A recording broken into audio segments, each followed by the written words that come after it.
Thanks, OBS. Thank you very much, OBS. I really appreciate it. You know, why'd you have to just shit the bed right that instant? Ah.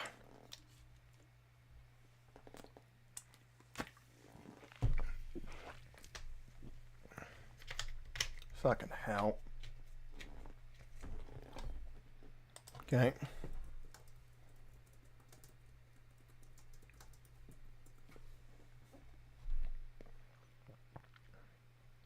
Well, that's fucking fun.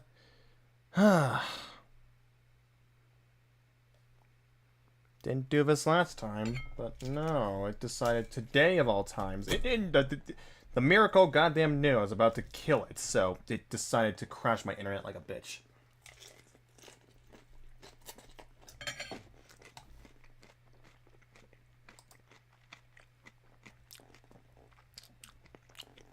Thank you very much, Lynn. I appreciate your insightful comments. Got anything else to say?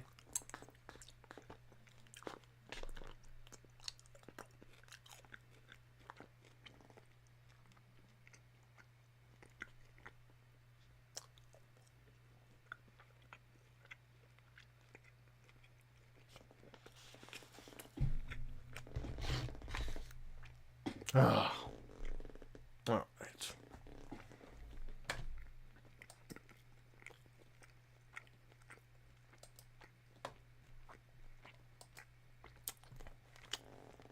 Women pretty, yes. Thank you, Winterflower. In fact, I do have something to say. All right, Lynn, say it. What is it?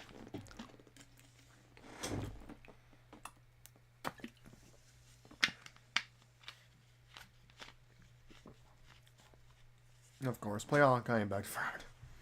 All right, there, sir. Thanks for your insight. That was revolutionary. That was the quote of our time. Okay. Okay, so just to be in the game.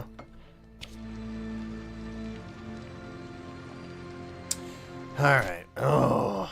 Apologies about that, people. I don't know what happened there. It's not like my internet went down or anything, it's just OBS, and I have to assume something about the connection. The house.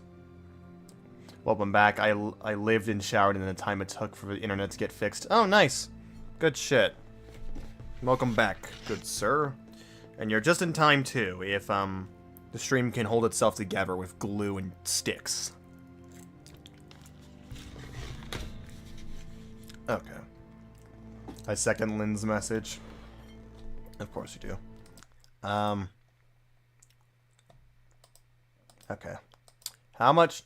I tried lowering the bit rate in that entire time. So how much of a mistake would it be if I raise the bit rate back up to something like 3,000?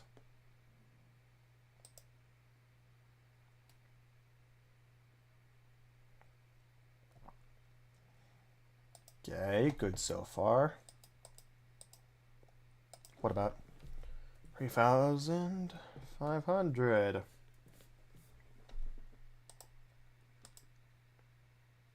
I say play Honkai Star Rail. The Honkai corruption of the server. Or I guess you could call it purification. Whatever floats your boat. Ever so slowly, Honkai is invading my server. One person at a time.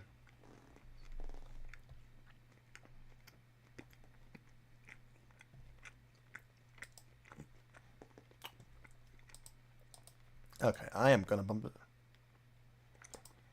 this up to 4,000 and then keep it there. Alright.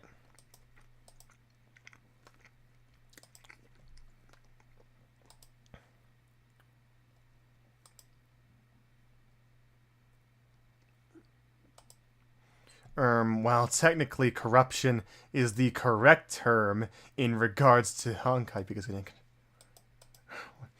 Well, technically, corruption is the correct term in regards to Honkai because it can infect people and turn them into zombies.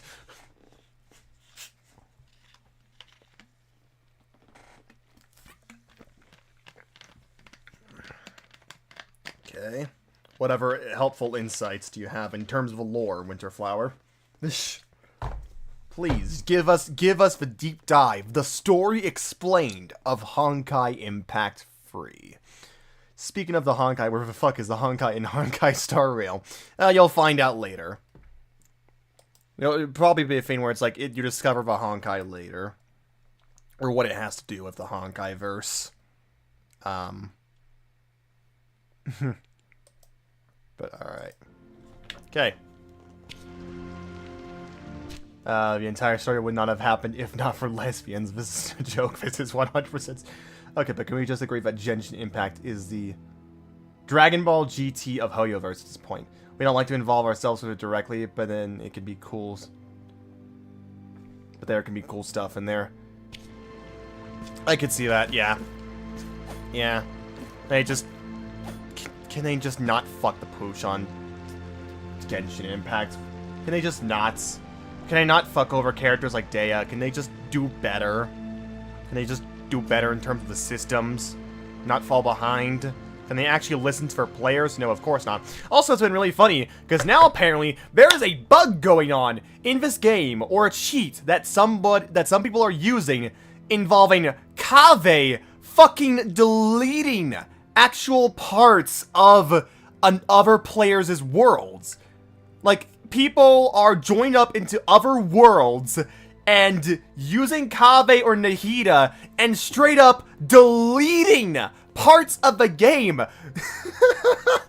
Like, they're just gone. They can't be interacted with anymore. Ugh.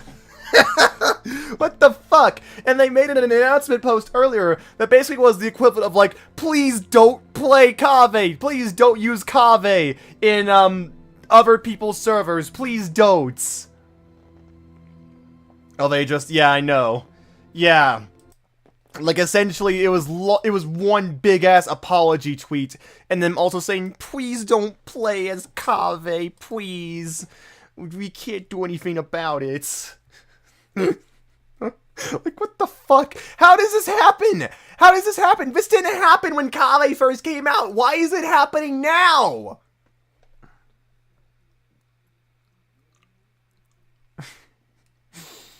Ugh. Yay. No, but meanwhile, fun glitches. Like the dialogue glitch. Nah, that's getting patched out. Nah.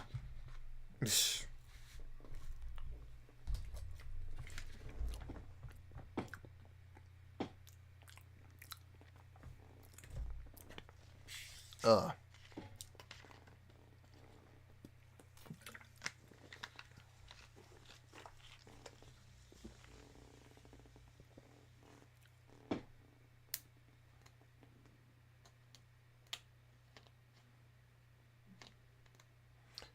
Star Rail has some really fun seizure realm glitches. Exactly, yes.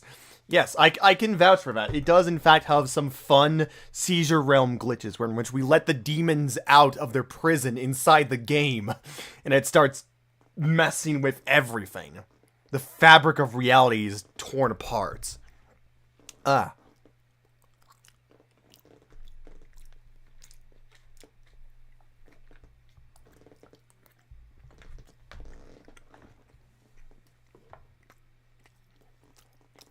Saw a glitch the other day where Bronya just became like a massive, like, rectangles.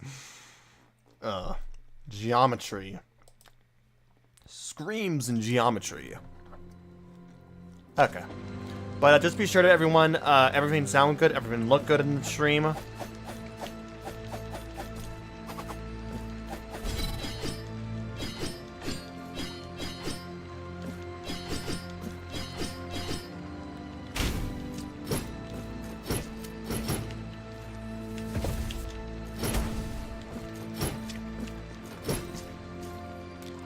Everything sound and look good, chat. I just want to make sure before we step forward.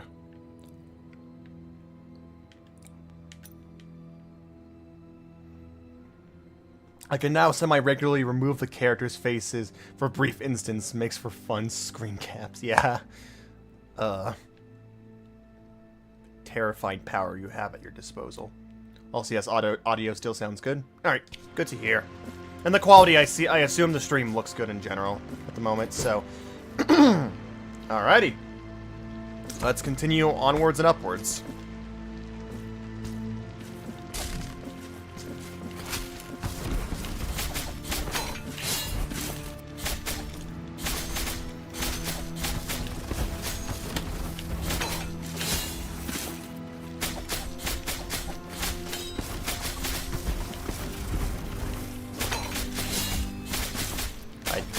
Well, luckily I said myself. And how come I haven't come across any fun glitches in Honkai Star Rail in my actual time playing? The ones Draven's talking about specifically is like a mobile-specific glitch, and it's, oddly enough, it only happens when screen sharing on Discord. So, it's like a very specific setup, and it's mobile-specific, but yeah, it's a bizarre glitch, to say the least. Okay. Ah. Let's see.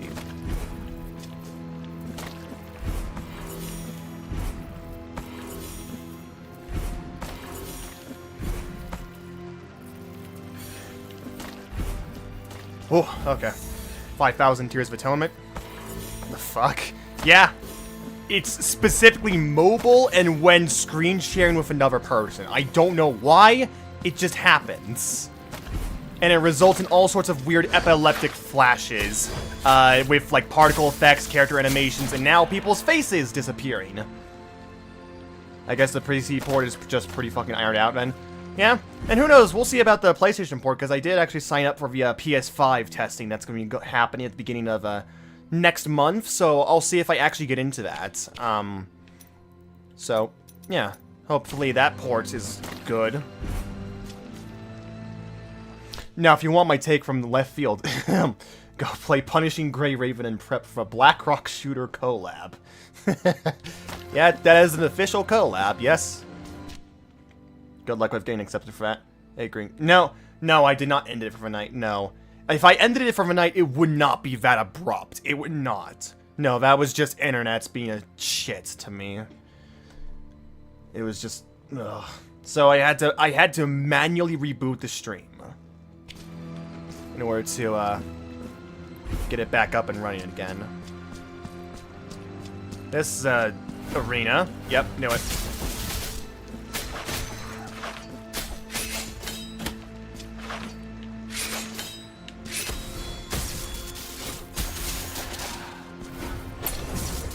Go for max pips.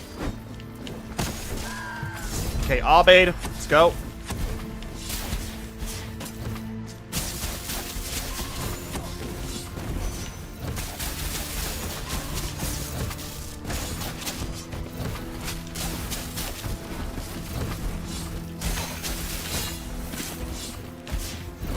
Damn, Abade wrecks shit.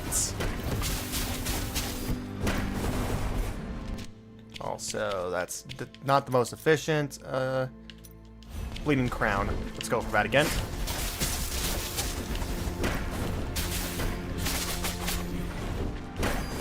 Ow.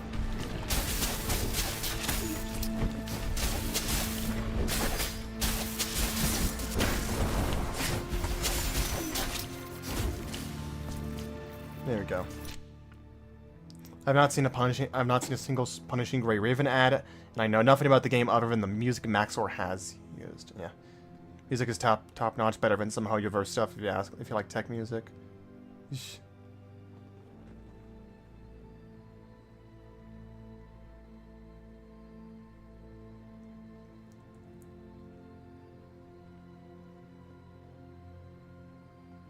Why'd you ask Fish, Quentin? What about our dear friend Fish right here? Wait, what the fuck is with that fish? He's just there. He's chilling. He's been here since the Free Ultimate streams.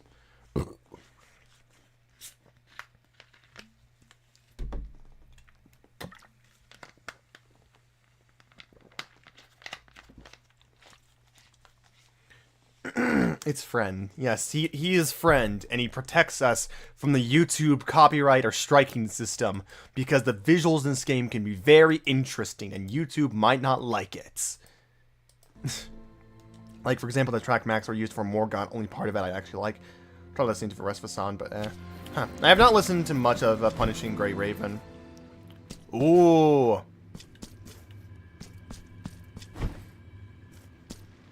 A teleport room? Yep. Ooh. That's a cool look. Yeah, just it being broken apart like that. Alright. We are that close. Yeah, we got him. The Mekong giant catfish. And he is a friend. He is friend-shaped.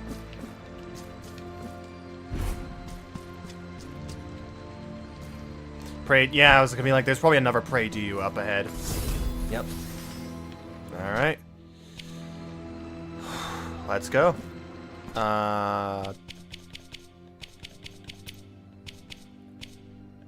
Okay, also, just be sure. So, Venomous Resin.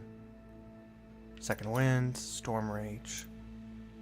Lightning Damage.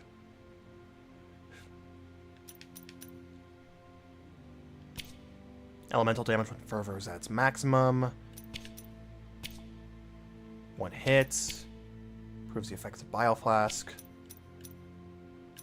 Strength. Lightning strength. Elemental res. One of my favorite tracks I just pumped into from Punishing Grey Raven is Holy Moonlight, just for one example. Huh.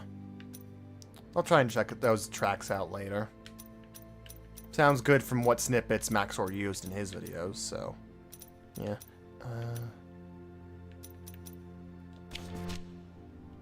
98%.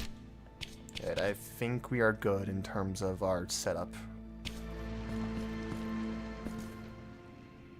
Oh. Okay. Hello?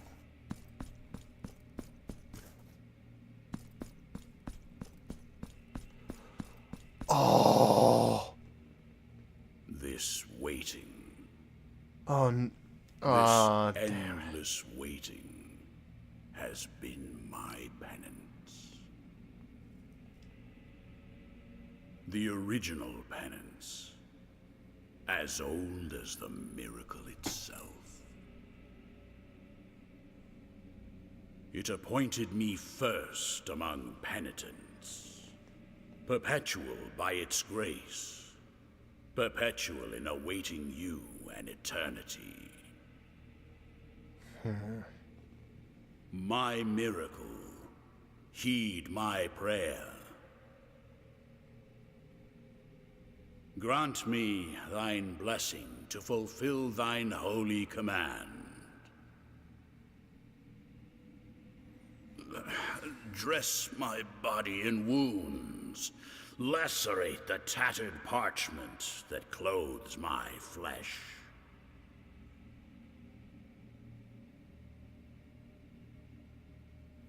For I am the first penitent, and you shall be the last. Ooh. Okay. Let's go. Evertino, first of the penitents. Okay, we're used to this. This we were just doing.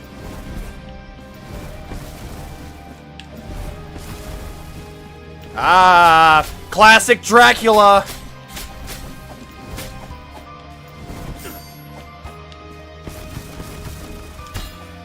Ah, yeah! This is for Cassandra!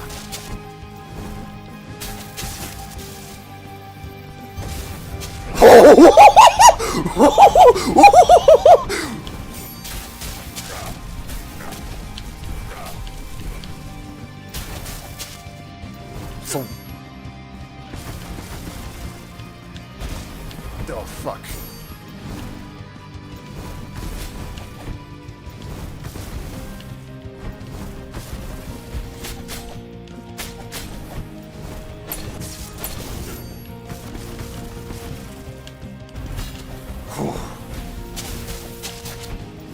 Also, wow, where the hell did his life bar go? Okay. Jump.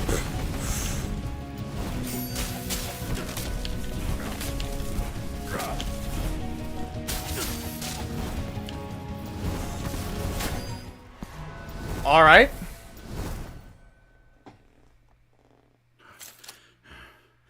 Now let the things finish what they once began. My penance is far from over. I was gonna say that health is dropping down too fast to just be a one phase. What? Oh! Last Desecrator.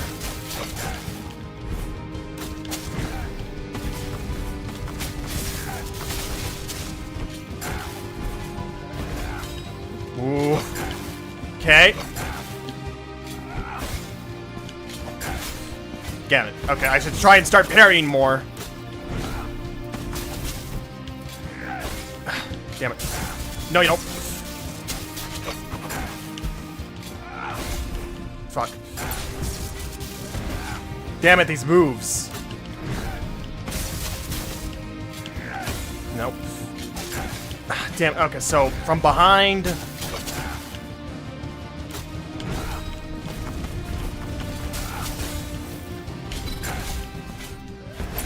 Damn it, okay.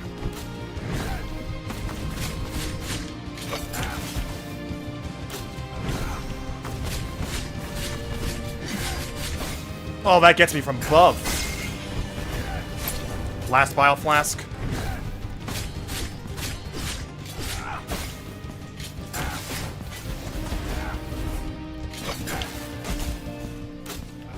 Damn, okay. Why did he become Artorias? I don't know. Okay, that's a cool fight. This phase is nutty. Yeah. Ha ha, Arknight's penance joke, Lynch. It's like I saw that coming a mile away. Alright, phase. Alright, both phases again. Alright. Yep. For I am the first penitent, and you shall be the last. Okay. Let's go again. I could turn well in that cutscene.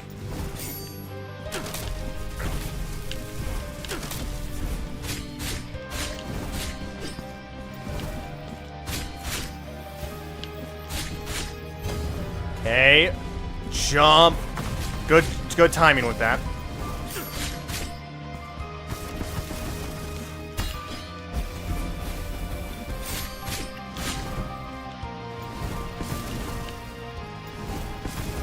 Okay.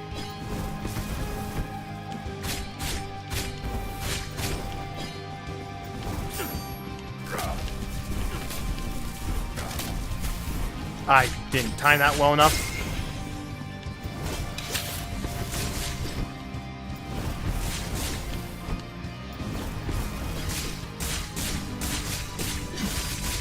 Oh. Yeah! Let's fucking go.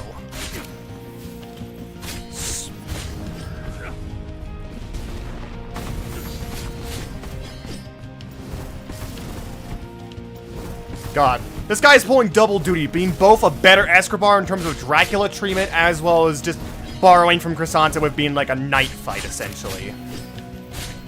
That's cool. Ugh.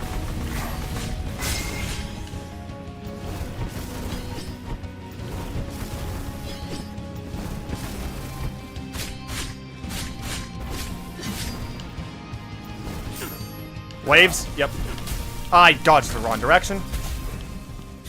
Heal up.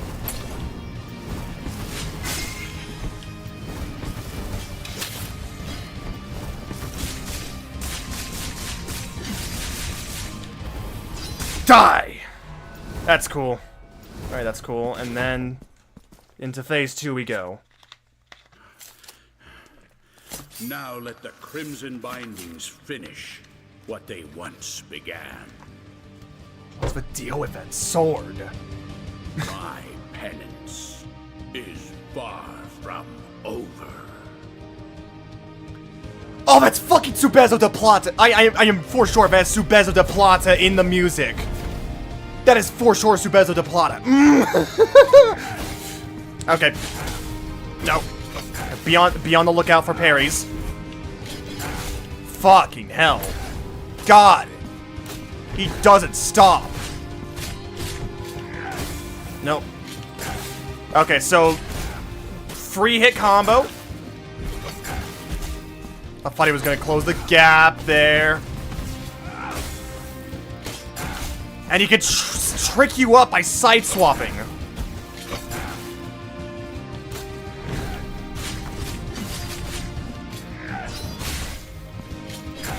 Damn it.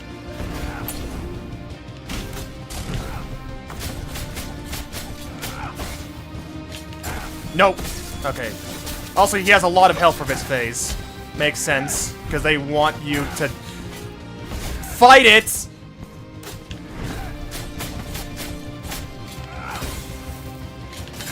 Damn it!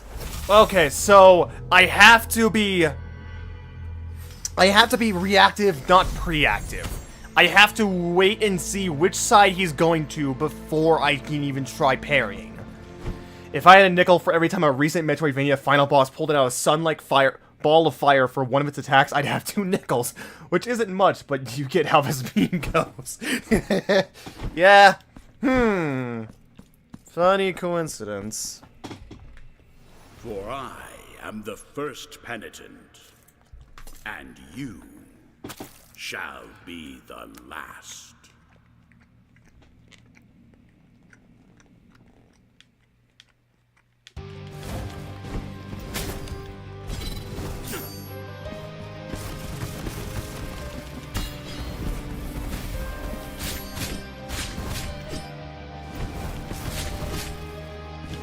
Okay, so best bet is to get behind him when he's doing this.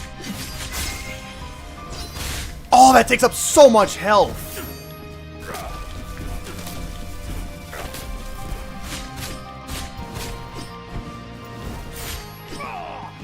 Wait, what? Oh. Okay, I was gonna say, like, wait, what happened to that first stagger animation? Oh my god, Ruego! God, the damage! Oh.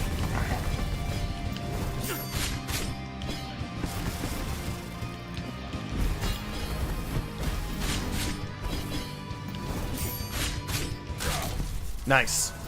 Hello there, what did I miss? Hey, Dizzy for welcome. Yeah, we're fighting the first penitent one, and Chrysanta's dead body is there. Oh, you'll be missed, Chrysanta.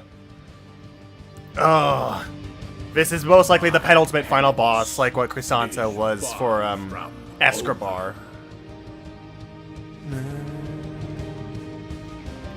Alright, here we go.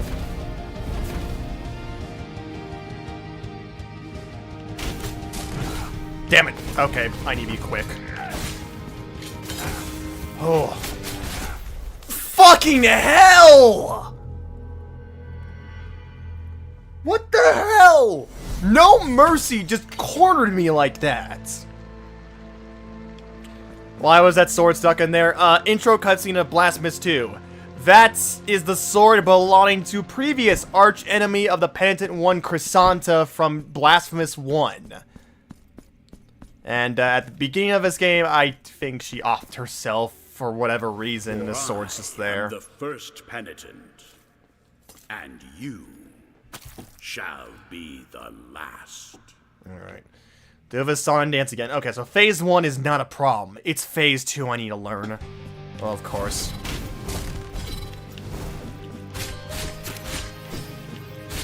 Okay, Death Ball.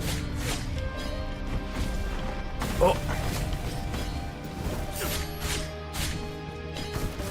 Okay, where's the orb? Nice of it to just automatically flow back to the boss. Oh. I played it very risky!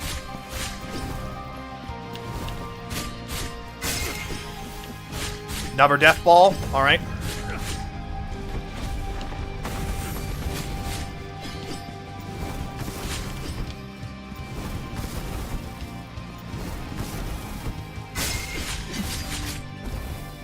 Die.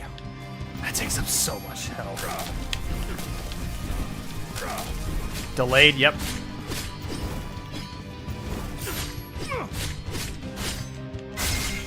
Alright, let's go, Ruego. And fuck you! Nice! Oh! Now let the Crimson Bindings finish what they once began. Did he went to see?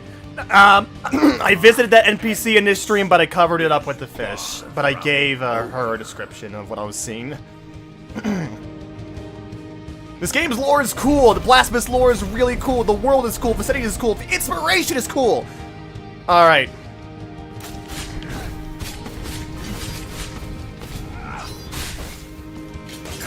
Okay. Be reactive, not preactive.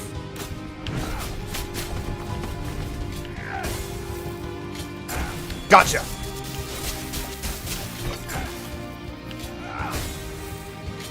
Gotcha.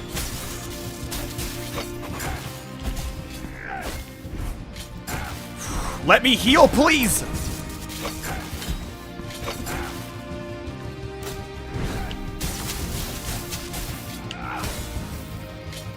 Gotcha. What is that?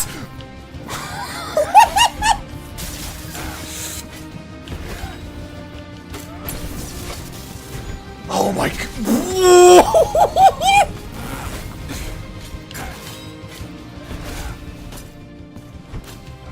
Please, let me have a moment to heal. Oh my god.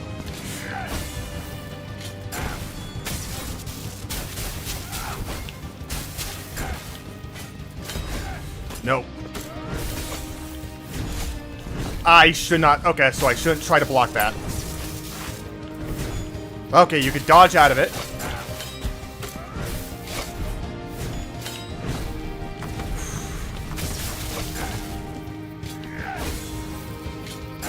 Nope. Oh my god, he could sideswap that quickly. Oh. What the fuck? What? Excuse me! Huh? Oh! Hey, Odon! Hi, buddy! Oh. Okay, so, best boss of the game? Best boss of the game.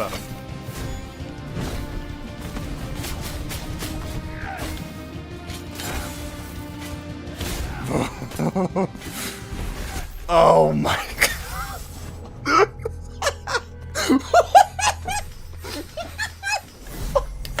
Okay. All right.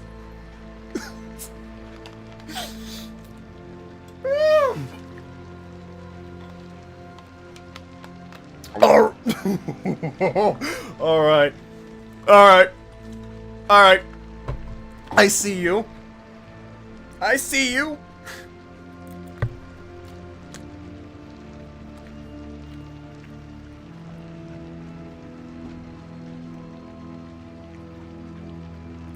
Oh, fuck.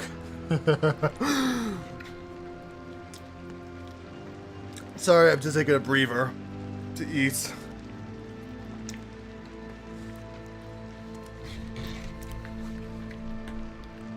God, they pack so much into that last phase. They pack so much. That's like 3 phases worth of movesets, because yeah, like a further halfway through, he changed it out and started amplifying with the air combo and the judgment slash in the center, and then near the end there, the phantom flashback to every single boss we had faced so far. Okay, well, maybe not every, most of it. Okay, so it's all the humanoid ones. Yeah, exactly that, Draven. Exactly that. It's every humanoid boss we've faced so far. Ugh. Including Odon at the very end there, because why not? And then it ended off with the fucking aerial slash. Ugh. God, that's so cool. Yeah, so, this is the best boss in the game. This is the best boss in the game, hands down. I don't think that's a contest. This is the best.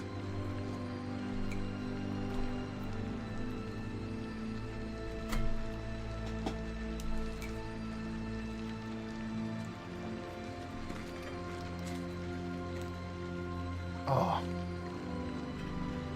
And also just like, what a great equivalent to Grisanta from the previous game as the penultimate boss. What a great parallel and equivalent.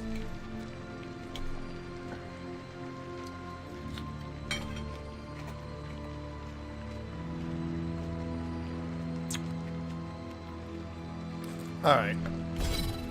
Let's go again. Yeah, that was a good run. That was a good run on me. I was just...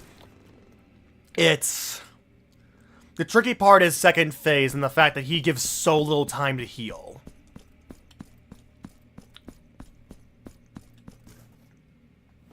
I am the first penitent, and you shall be the last. Alright.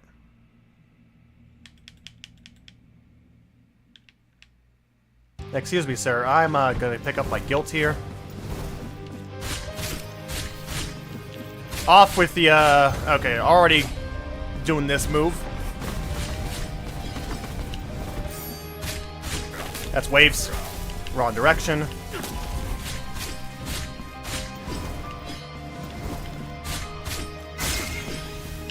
Again!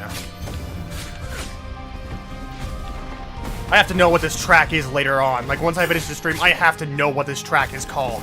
Because, oh god, it sounds so good! Alright, Ruego, let's go! Ooh.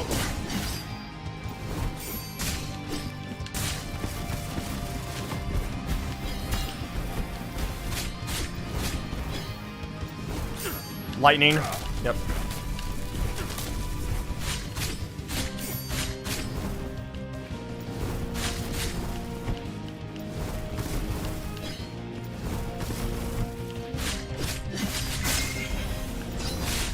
Damn, that takes up so much of his life bar.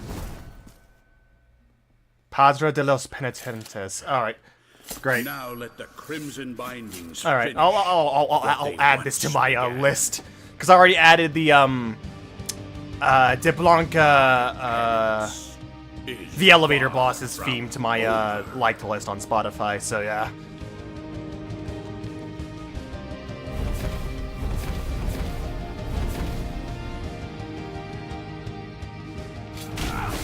Fuck. Please, let me have a chance to heal there. Why did I stand there like an idiot? Fuck you.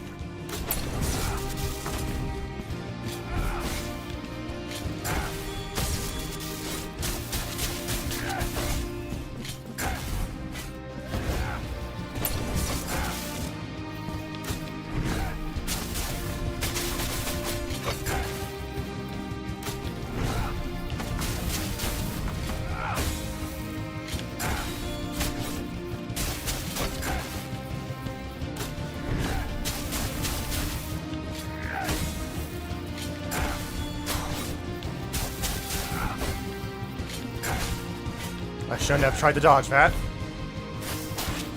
Well, there's that move. Okay, so it's a third of a way down. Okay.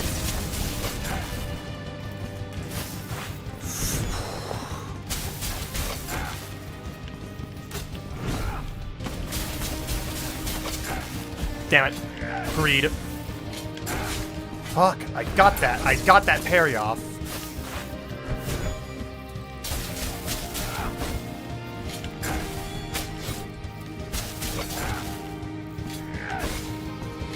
That was me being an idiot.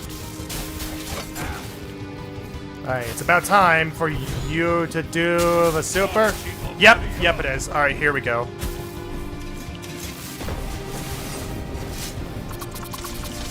I jumped into that. Okay, and then Udon's gonna come in. Udon. And then stay out of a state of corner. One life. One bio flask.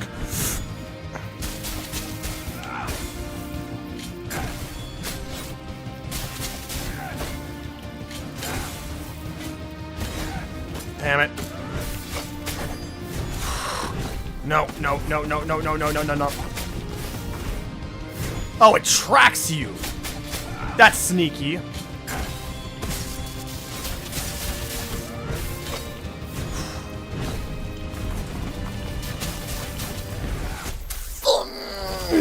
Okay. Okay. Alright. I'm that close. I can get this. I can get this. It really is the pressure in that second phase. Ugh. Alright.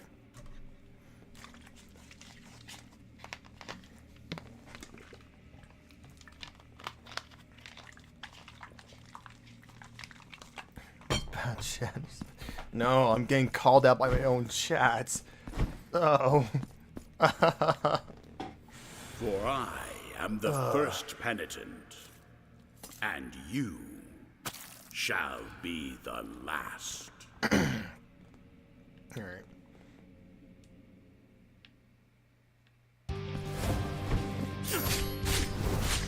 Teleport. Yep.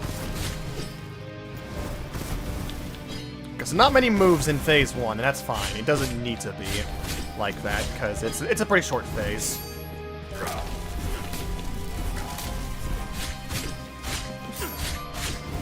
Teleports. Yep.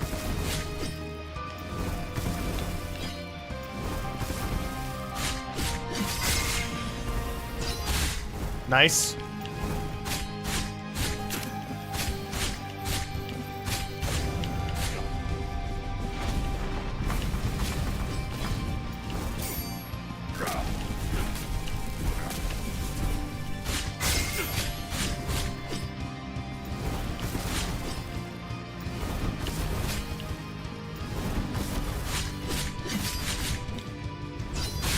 Nice.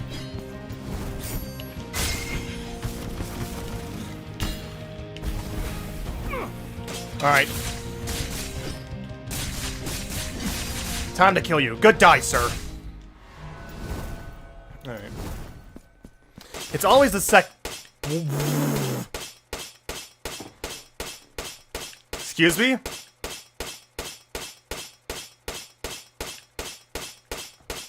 That's, I'm not pressing anything, chat. You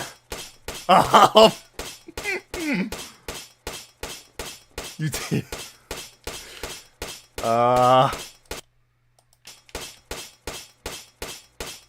What the fuck did you do? I don't know. What did I do? I can't press. Alright, guess I'm gonna have to hard close the game.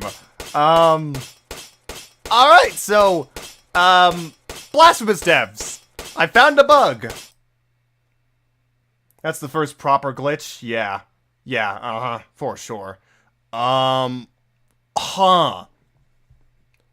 Is that like if you press the guard button, just as soon as the cutscene's happening?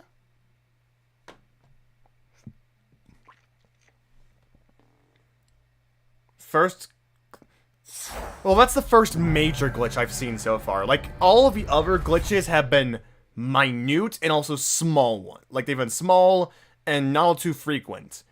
That's the first major one I've seen. Just a total soft lock upon entering the cutscene. Like, I literally could not press start on my buttons. I could not press any of the buttons. I could not back out of the menu. I had to hard close. Well, I definitely thought that you'd walk past each other as if it was a friendly exchange, but no, you just got stuck on him. Well, if time can't progress anymore, then I guess the child of the miracle can never be born, so, technical fix. No, I think the child is still gonna be born regardless. Okay. Or, like, it would still be born. Like, I'm going up here to stop it. But I guess whatever his goals are gonna be put on hold forever, so yeah. Why do you want to kill him that bad? Because Chrysanta, man! For I say, am the as not first knowing penitent, why Chrysanta killed herself in the and opening you cutscene, like if she is shall subservient be the to, this guy here. Or like what her total plan was. But okay, let's try that again, Everturno?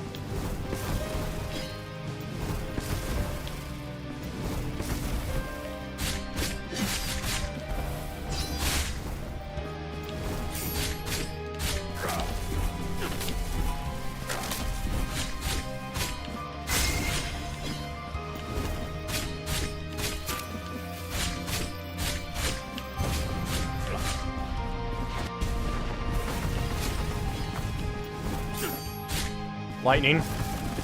Nope. Fuck. Okay, so there is a time limit. There is a time limit. You have to bounce it back sooner rather than later. Because otherwise he just vanishes. Okay, so it's not totally soft on you.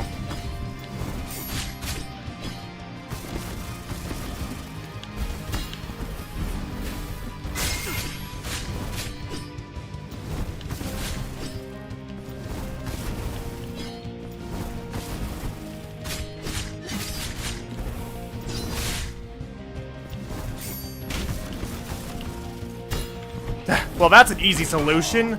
Just use Veredicto. Bonk.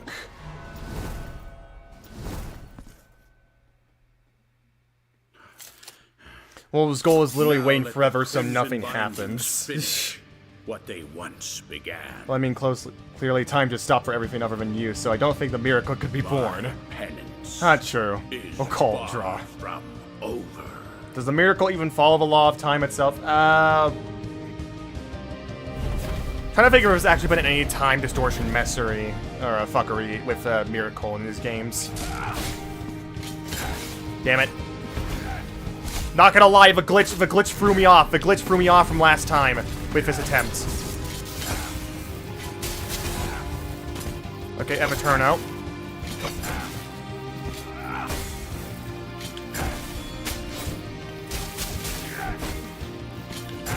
Nope.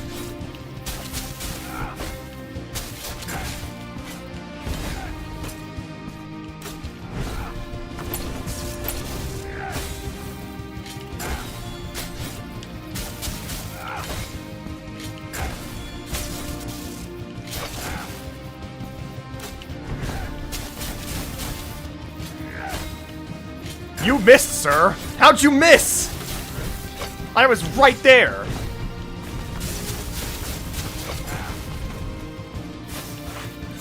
Okay.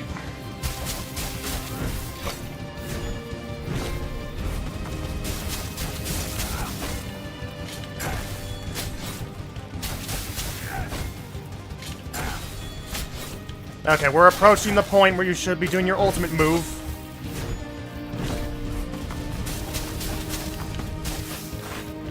Come on. Yeah, here we go. Okay, so thrust, homing. Okay, and then over here. Then load on, corner. Stay away from the middle. Why are you doing that over and over again? Okay. Fuck. No, no, no, no, no, no. Let me heal you, bitch.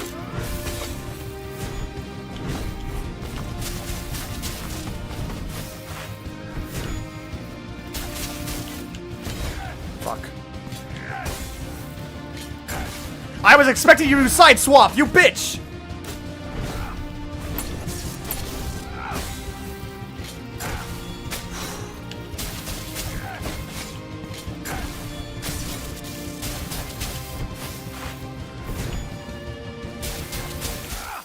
Ooh. Alright. Cutscene.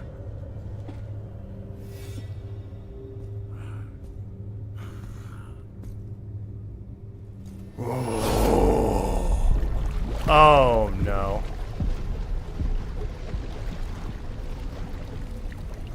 Oh, what the hell? Oh. Oh.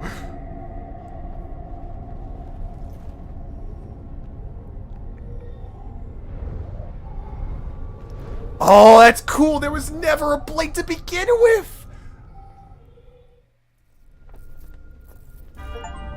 The wait is over. Defeat Evaturno, father of the penitents. 5 marks of martyrdom.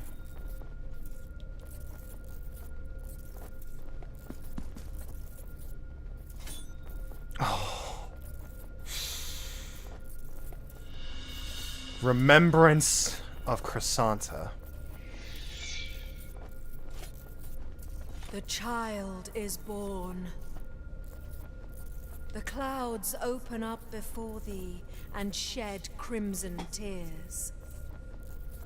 Thus begins the work of the high dramatist. What? The clouds open. Thus begins the. Alright, I get that, but. Then what was he hitting you with? The blade. The blade made out of the ribbons. Symbol the rapt agony, who made the ultimate sacrifice to prevent the catastrophe. Wait, what?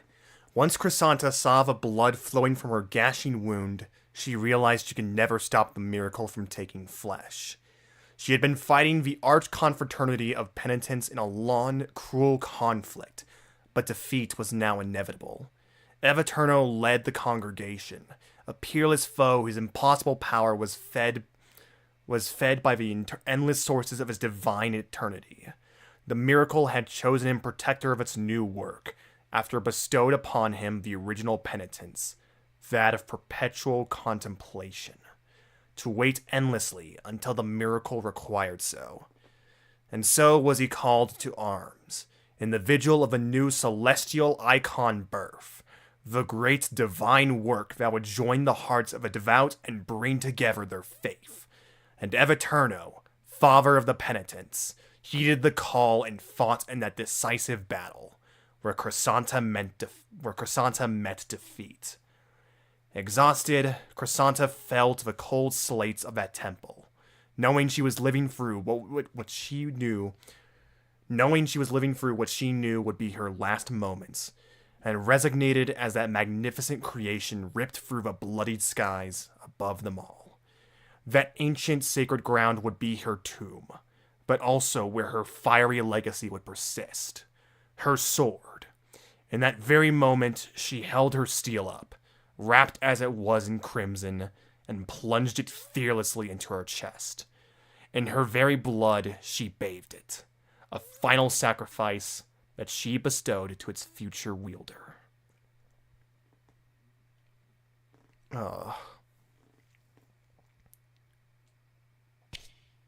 Who made the ultimate sacrifice to prevent the catastrophe. Her actions somehow forestall the miracle coming back. She was fighting against all of them, I guess. Holy shit.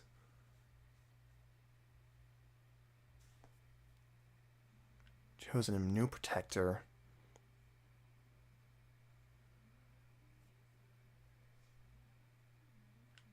Great divine work.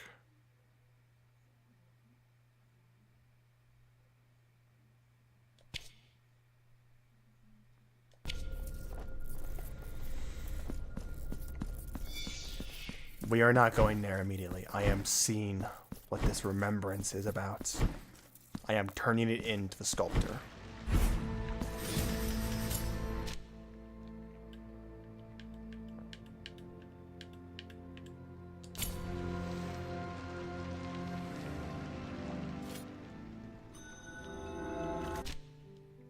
%. All that's left is up here. Time to kill Jesus, yes. Exactly. Hand over memento.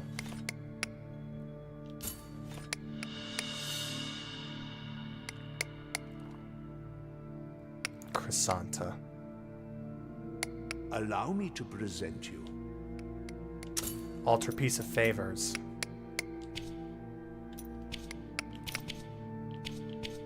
Yep, it was her. Turns the penitent one's dodging skill into an almost What? What? Into an almost instant movement?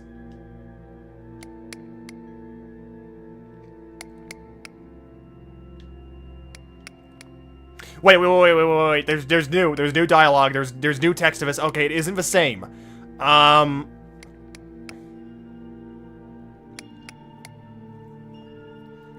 She realized she can never stop the miracle from taking flesh. Arch confraternity. To wait endlessly.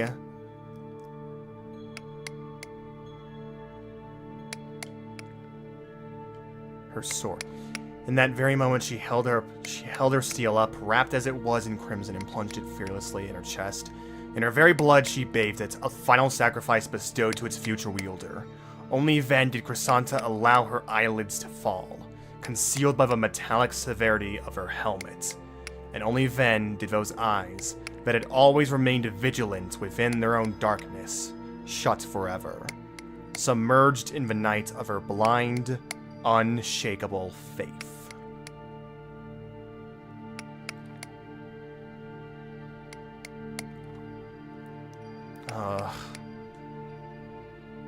In her honor.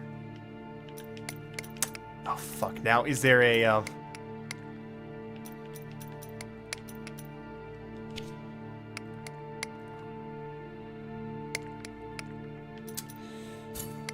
Okay, no, wait. Okay. I want to see if there's any combinations. Sorry to detract from the final boss, but we're doing this.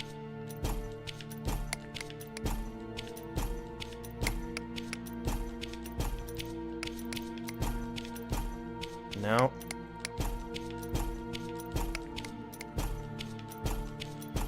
It would probably be with another special equivalent.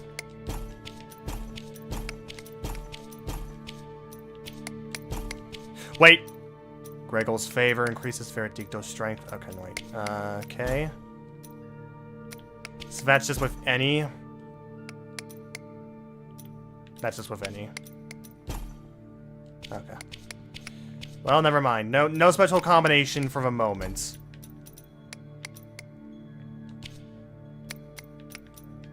Alright, so what did I have? I had poison combination with this, so Alchemist. Then it was Veteran 1. Tempest. So Storm Rage. Then it was Pilgrim. And fuck, what was it? Pilgrim and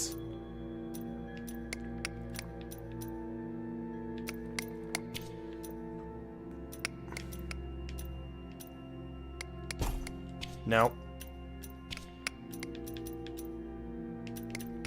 It was Bile Flask, right? It was Bile Flask, right?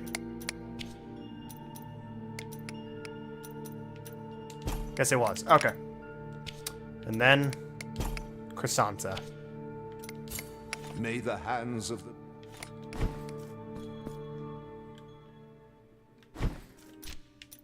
Okay, so dodge and skill into almost instant movement. Okay, no immediate changes so far.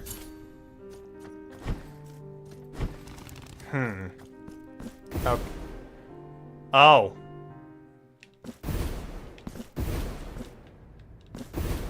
I see. So it's air dodge. That's cool.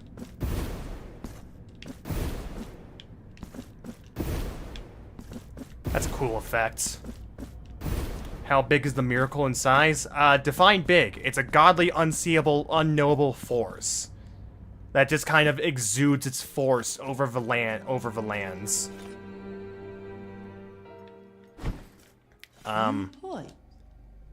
Okay, yeah, we can get this.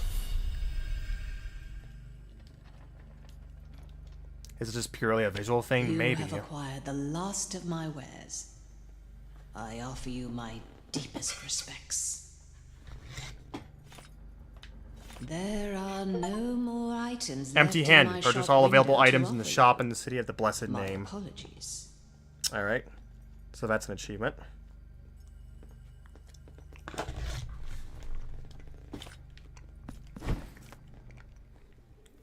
I'm not sure if it's a purely visual thing. Maybe it actually might affect the iframes, the startup of it.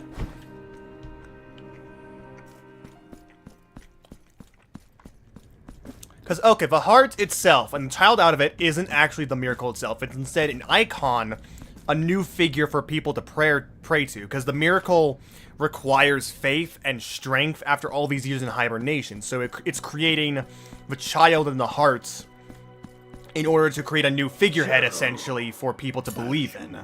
I will remain. And so it requires that in order to gather new strength in this age. See what was...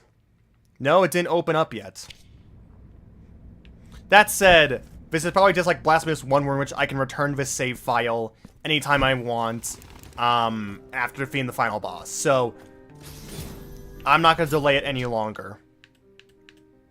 We are moving into the final boss.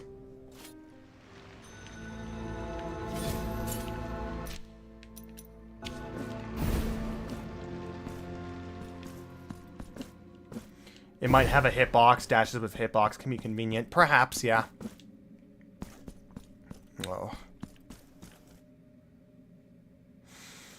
Okay.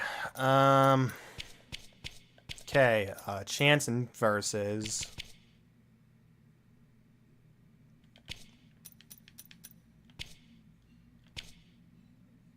Martyrdom points. I don't think that's going to be effective. None of that's going to be effective in this final boss. So...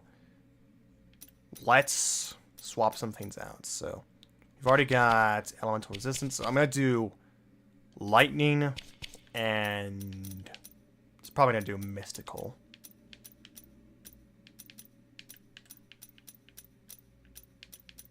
Whereas mystic damage negation. Is that really all that I have? Is that really the highest defense one I have?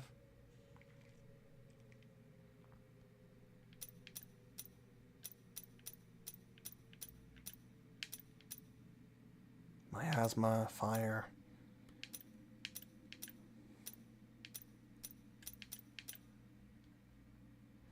No, we did a request. We did a request. It involved the boss that was over here. We finished up her quest, so we're all good in terms of that.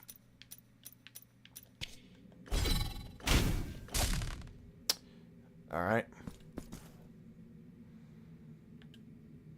Your expiation awaits. Are you sure you want to ascend?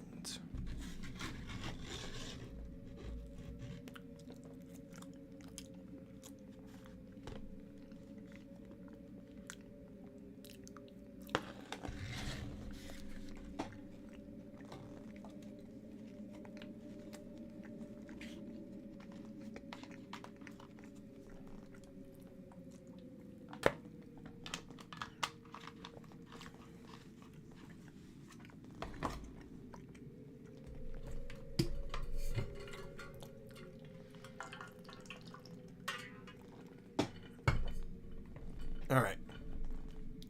Let us ascend.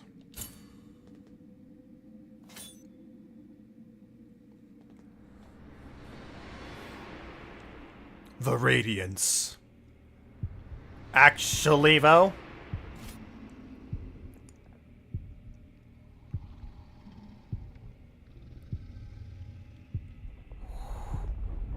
Oh. Oh. Hello. Higher will. Incorporeal and inscrutable fathers. I am the heir of your all-encompassing light. Devotion itself, embodied in weathered flesh and gilded filigree. Your magnum opus. Though I am crowned with your glory, Oh, there was like a slight Why pre-echo do you before. censure my presence alongside you?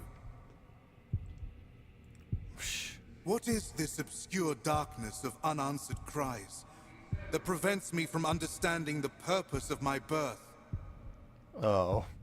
Already born into this world, he's already having existentialism. Heralded my welcome, the grave omen of your judgment. If this confrontation is proof of thy dignity of your glory, then so be it. Sorry, Jesus, you're gonna have to die. You're gonna have to die! Incarnate devotion. Oh, what? Excuse me?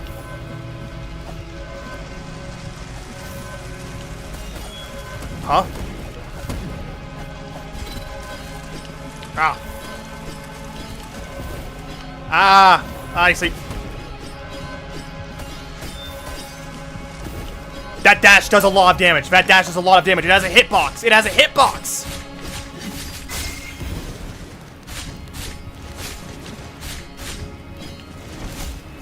Holy shit. God damn that damage. Alright. Alright. Alright, so confirmed. The dash with Chrysanta has a hitbox. It does damage. Good shit. And it seemed to do a lot of damage. Considering that it took out those flowers in one hit. Alright. Church bells. I mean, of course, church bells. Of course. Alright.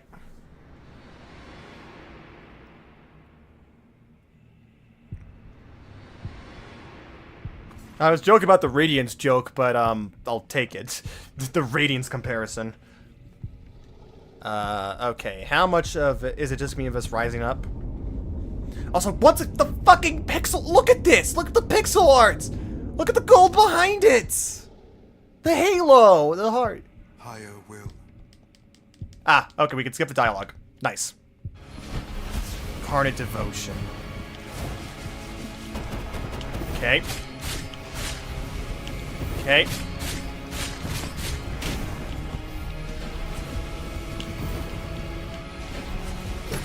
Ah. Damn it. Okay. Timing.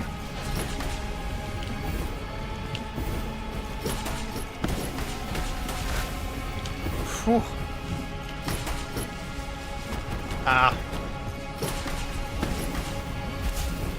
God, that does a lot of damage.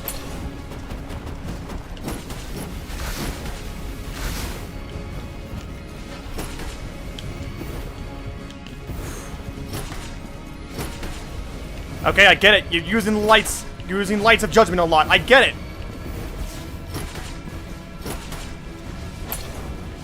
Oh. Okay. Kill the flowers.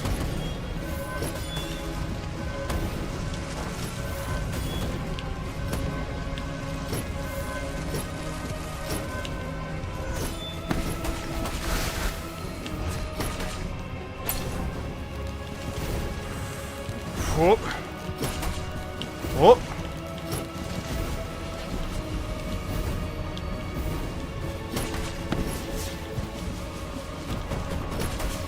Ow. Okay, big splash radius.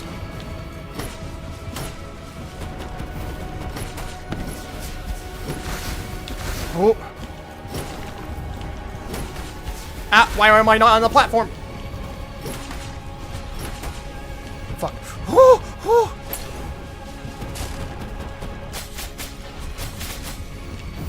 Okay. Oh, God.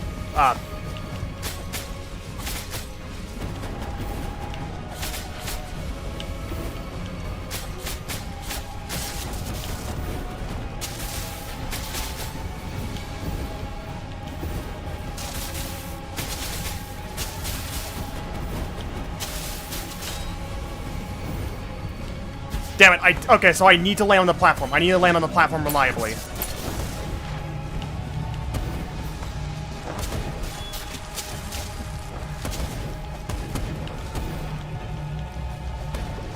Come on. Come on, die.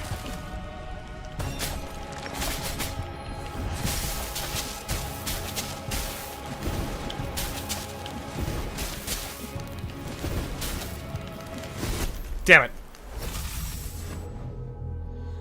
Ugh. The true final boss, the guild, yes.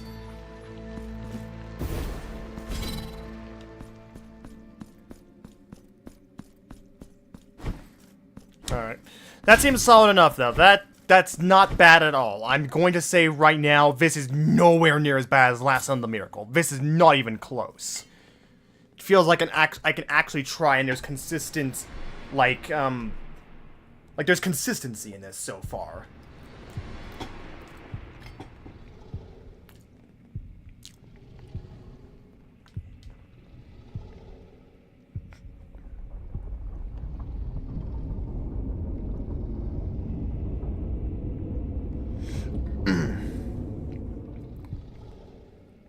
Yep, that was a close attempt. Alright. Let's go again, though. I agreed to pick back up my guilt fragment. Okay, so... Oh, what?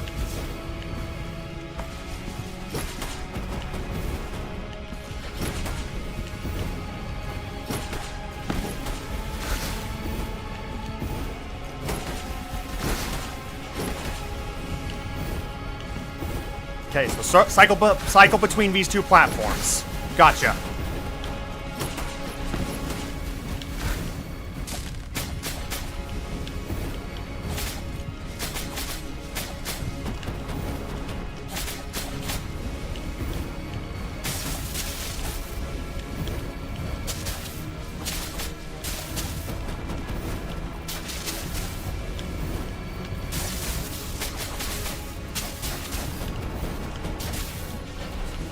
Okay.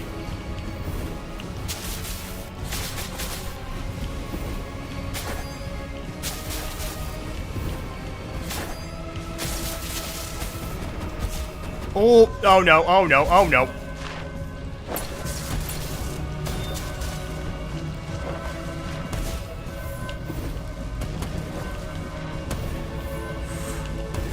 Fuck. Okay. Hate to dip in the climax of the game, but it's like 3 AM, I gotta go. No worries, Winter. The archive of the stream will be up later. Like, you can come back at any time to watch the full thing. It's alright. You've got a schedule to abide by. You've got a day ahead of you. And, it's alright. Take care, have a good one, get a good night's rest, and, see you later. Thanks for joining by into the stream. Alright. Okay. So, don't immediately go for the guild. He always seems to be starting off with that, light beam attack at the start, so... Don't go for the guild immediately, or, like, don't go for the middle. Wait for that attack to finish off, and then go for the guild fragment.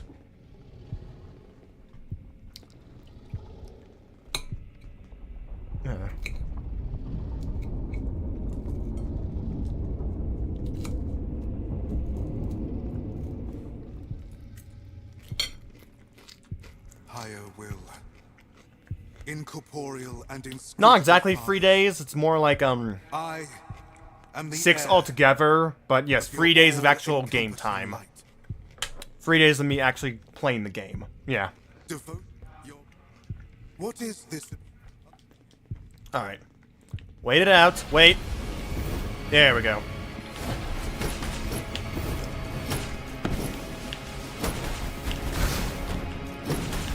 Okay, the invincibility seems to be really good with the dash. It's really good.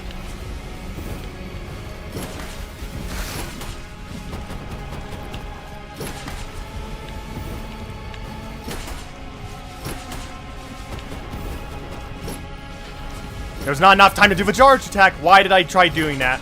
I was like, hey, I haven't done this the whole game. Let me see if I can do that right now. No, that's stupid. Okay, not one hit. It doesn't... Okay, so it doesn't one hit the flowers, but it does damage.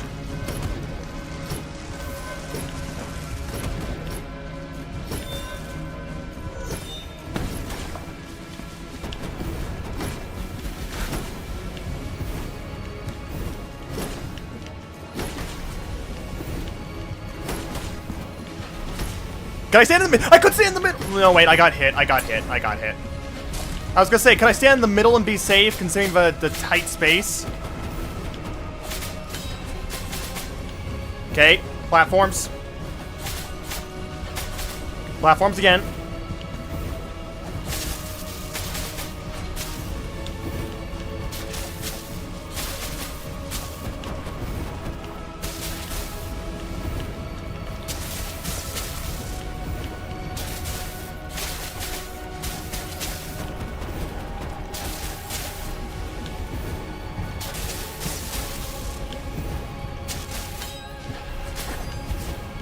That was stupid of me. Damn you.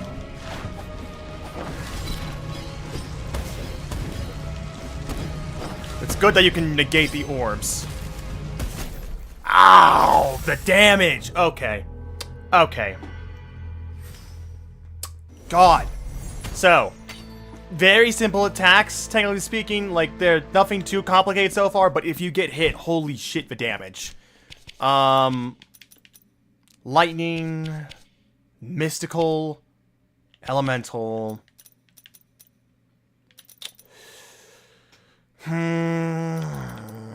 Nothing physical. So I think we can to be safe. Fire. Let's also pack fire into there, just to see if that does anything. Because nothing's been physical so far.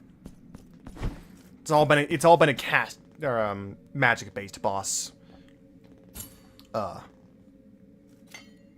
This might be phase, maybe. Who knows?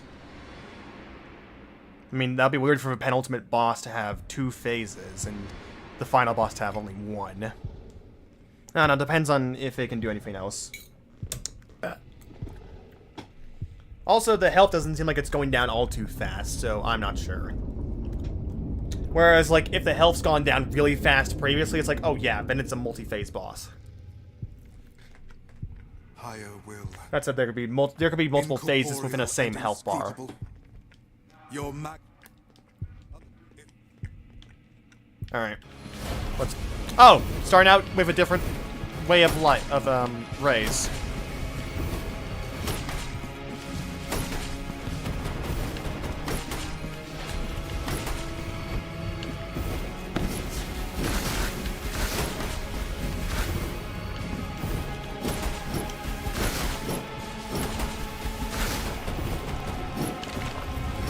Okay, get off the floor.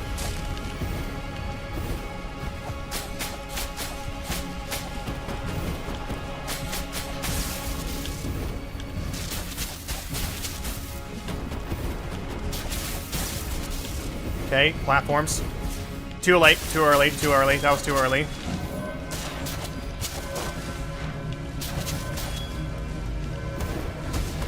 Oh. Getting hit by the orbs.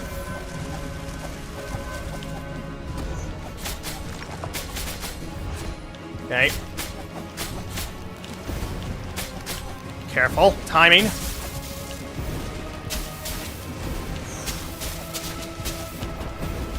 Ow!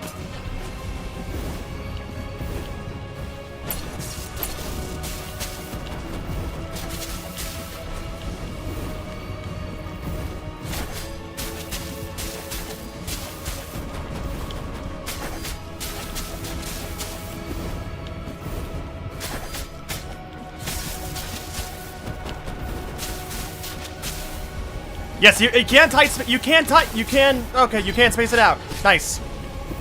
Stumbling over my words. Good shit. Okay, platforms.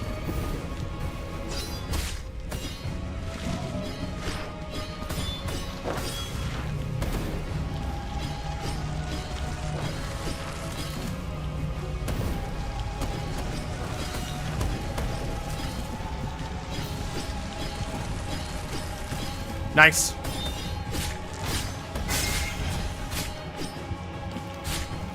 Okay.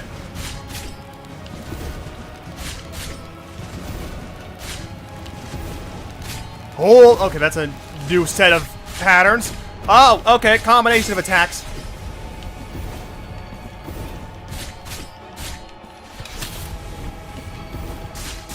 Okay, let's go.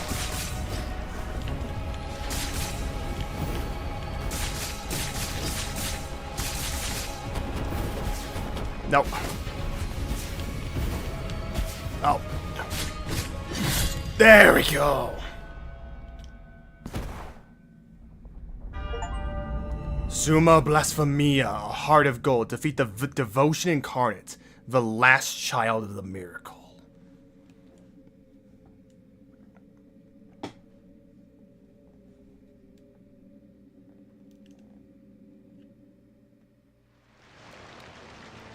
Now I understand.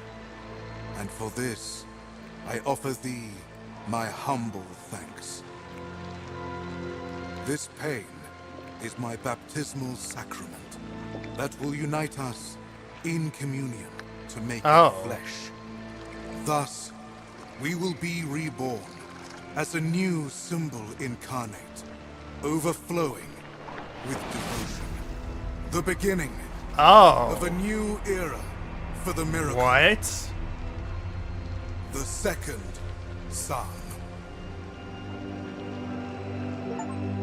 Second Psalm. Unlock ending B. Alright. That was one of two endings. Probably the default ending, considering the state of affairs.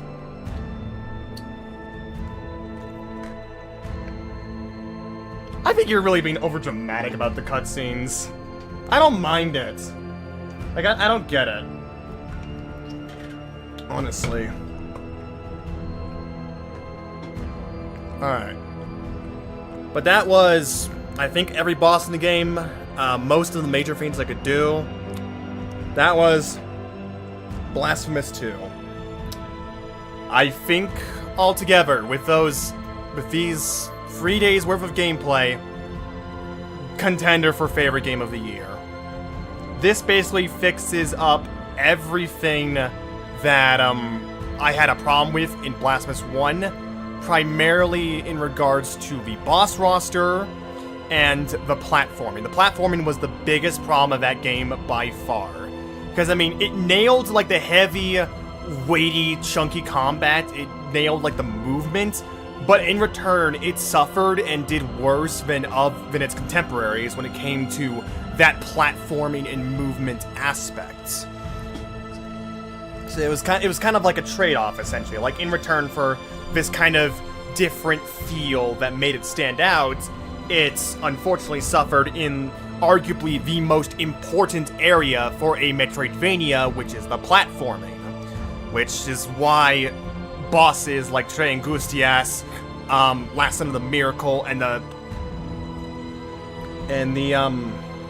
the Miriam challenges were so bad because of the platforming and the ways in which they tried to go around the awkward movement of the game by having essentially stuff like the pogo lantern jumping, and how awkward that was. We all know the story.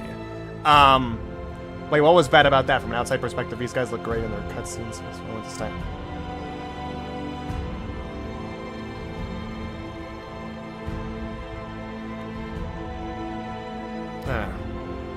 Like, yeah, that was the trade-off of the original Blasphemous 1. And, I mean, it worked to Blasphemous 1's favor in terms of creating a unique environment, a feel for the game that made it stand out from other Metroidvanias, but unfortunately, once again, suffered in the arguably most important aspect of a Metroidvania, which is the platforming. Blasphemous 2 fixes up everything about that. It gives the Penitent one a double jump. It gives him an air dash. They give more moves for each of the weapons to combo into the air and do while in the air. And just even the fact of 3 different weapons to play the game with, to swap between with at any time.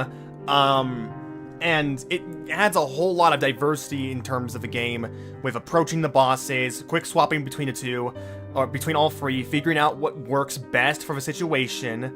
To my parents, like, yeah, figuring out what works best for the boss, swapping off whenever you say, like, for example, like, going to Veredicto when you're low on favor, or on fervor, or when you're full of fervor and being like, okay, time to use the fired up mode for more damage. And then once all that's done, you swap to another weapon to perhaps do better with the situation, or just swap off, let the fervor build, or vice versa. Our amazing Blasphemous 1 backers who made this all possible, thank you. Team 17, yeah. So yeah, platforming was majorly fixed. They added a lot of elements in regards to that air dashes, double jumps. Overall, combat and movement feels so much smoother and less rigid than Blasphemous 1. The boss roster is DLC level quality. Holy shit. I think if I were to say what the worst boss was, it might be, God, what? Okay, so now I can actually look at all the bosses without spoilers.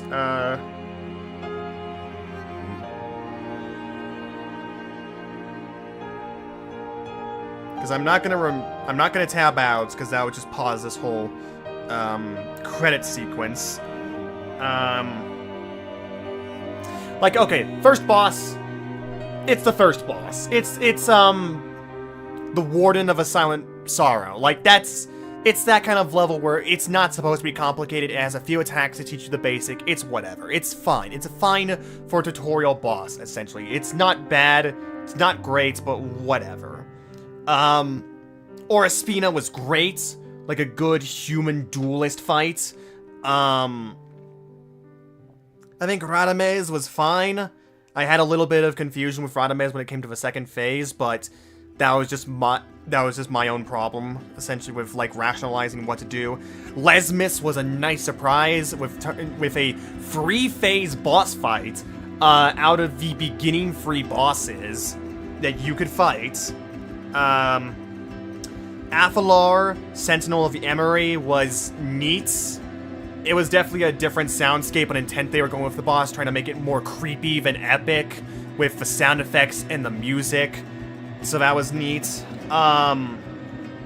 Benedicta might be one of my favorite bosses in the game. I like that they were able to do a semi-side-scroll boss, include the gimmicks of the level before it, and the power-up you just recently got in with the boss that well. And the constant ascent with the chandeliers, the breaking off, and how it requires you to side swap and keep an eye on your positioning and jumping. That's great. I think Benedicta might be one of my favorites. Odon is a neat Esdras. Didn't have too much trouble with him because I'm used to that kind of style of fight, but Odon's neat. I like that they make a commander archetype and allow him to summon enemies and buff them if they... Like, that, he just kind of has that archetype. Let's see. Synodo. I think Synodo might be actually lower down the list. So, Synodo, I think, was one of my least favorites. Not a bad boss, per se, but, definitely gives me hard flashbacks to Our Lady of the Charred Visage and, like, that kind of boss with the bullet hell and projectiles with the flame and the toxin. And the heal. Yeah, the healing. I didn't enjoy that. Granted, you can cancel it if you're quick enough, but whatever. Third phase is a little awkward, but it teaches, honestly, an idea that goes forward even to the final boss here in terms of your dash having iframes and using that to avoid and jump around with the flame pillars, and even using the mechanic you just learned about with the golden platforms. Like, it's one of my least favorites in the game, but it's not a bad boss. It has worth in it. Sasona from Formosa Fembra. That's a neat boss, I guess. Oh, gee, thanks, Quentin. Gee. Thanks for the encouragement.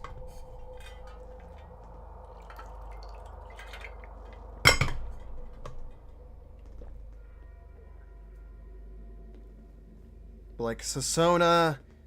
Sasona was fine, I guess. Like, another projectile-heavy boss, swap between two different modes.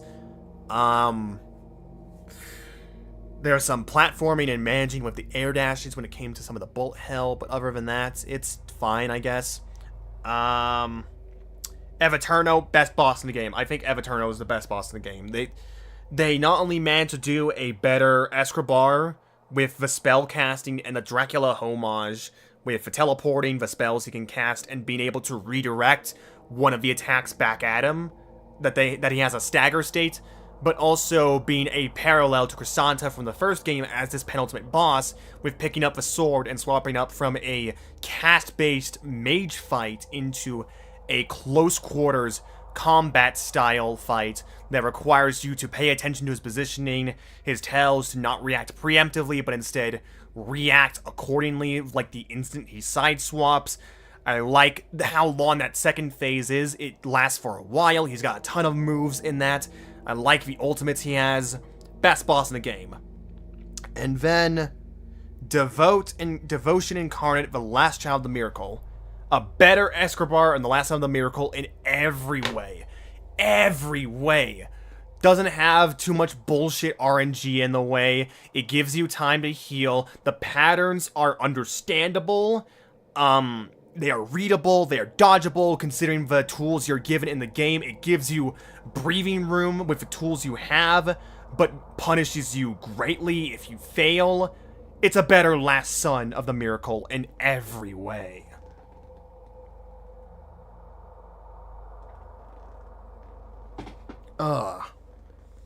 Yeah, I think, according to this list, that's all the bosses in the game.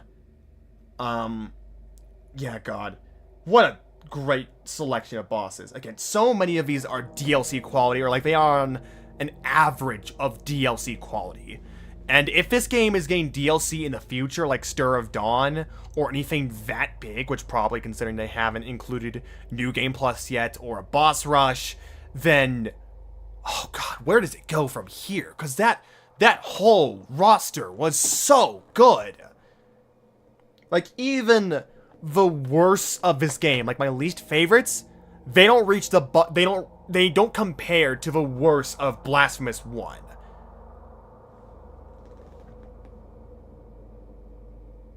I was just finding that Blasphemous 1 bosses, while this is going on, they're all so much worse, it's crazy. I know. Like, yeah, like the average base Blasphemous 1, not including the DLC, the bosses are just kind of mediocre. Like, Chrysanta, Esdras, and Kirisei, I'll say, are the best bosses in the game, but there is so much, like, filler and just,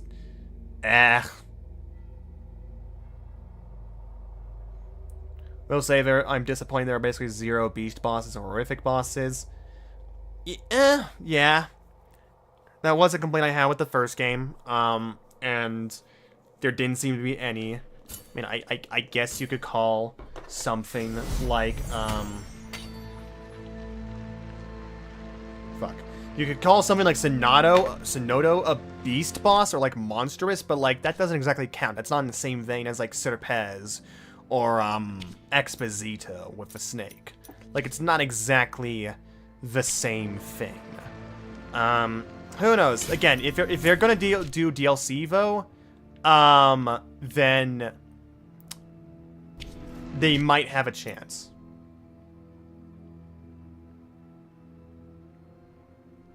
But nothing to the level of Chard or Exposito, yeah. Again, it really is like that. Blasphemous 1 is like representing the Old Testament kind of vibes, whereas like Blasphemous 2 is New Testament. Like, it's a lot more tame and pulled back in terms of the boss imagery and gross outs. I mean, it still has plenty of gross out and disturbing imagery, but like, yeah, nothing on the level of Chard or Exposito.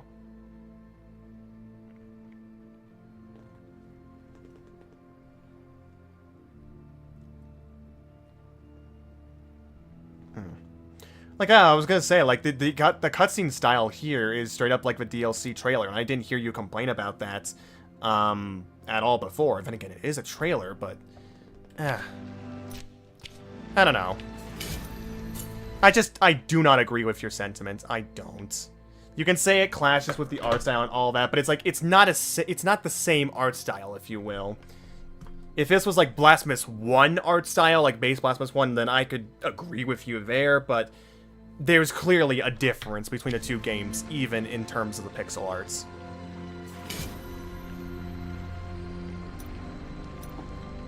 Okay.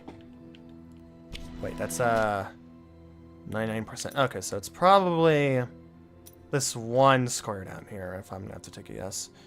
Okay. So, now then, what time is it? It's 1:18. We've been going for, I'd say like 4 hours. It's an hour and a half at the moment. And first live stream. Okay, so yeah, about like 4 hours, 4.5. Alright, so with that in mind, we could dedicate the rest of the time to doing anything else we can. Unlocking everything, or trying to unlock most things. Trying to get the second ending. I did not find the 5th daughter with that one side quest. So I did not find all the quick verses and chants. Oh shit, alright. Well then. I didn't find all. There's 2 rosary beads left. There's a rosary knot I didn't find.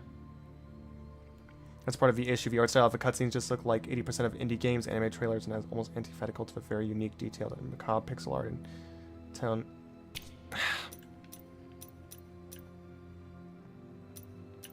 I just don't see it, honestly. Like I can't exactly explain the reason why. Because I just finished the game. But yeah. I could max out Sarmiento. Okay.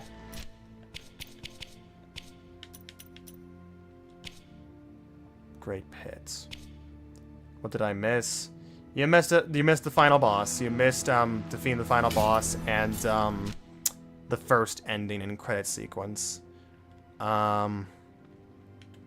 Okay. So now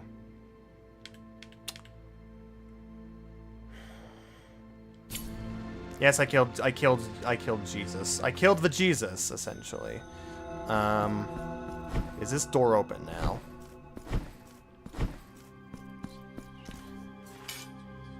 You may go. Nope. Okay, how do I see this door here, bitch? Alright.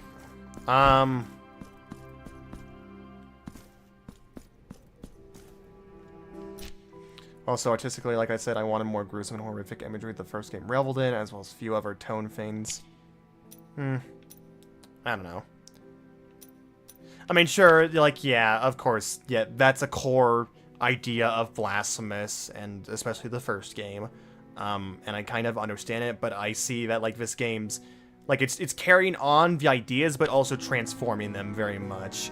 It's trying to be its own thing, it's setting up its own different tone, and it's literally a different era within the world of Blasphemous. It isn't, like, the miracle's there, but it's not like an iron grip like it had previously in Blasphemous 1. It's more like an impending doom kind of thing, and I think that's why, like, some things aren't as horrific or, you know, grotesque as they were in Blasphemous 1. Because Blasphemous 1, the world's fucked. The miracle has been going on for a long time. All the horrific events in history had already happened, like the Turned Throne, the burning of a great tree, the mountain of ash, the monsters coming out. Like, all of that was in the past, and it had already happened by the time that you picked up control as the Penitent One. So that's why the game was in that state, and that's why, like, the whole tone and aesthetic was like that. Whereas, like, this, again, it's like a 1,000-year time jump. Custodia's in the past. Nobody remembers. And nobody remembers, like, the Twisted One, the Miracle, except, like, a devout few. And it's those devout few which the Miracle is using as a way to revive, essentially, and have its second chance to terrorize the world and receive power through this new child, essentially. Like, it's like we're on the cusp of Armageddon, and it's a countdown to try and stop it. We're not already in the apocalypse.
Last real complaint about this game, the glory kills. I can see that. That is a bit of a strange one. There's not a lot of new ones for outs, and they recycle a lot of like the new ones, like the thorn grab from underground. That's repeated with a lot of enemies. There's the big door enemies, there's the mace enemies, those are like the 3 new ones I can think of. The flagellants are back, so that animation is back. The wheel enemies at the beginning, they were there.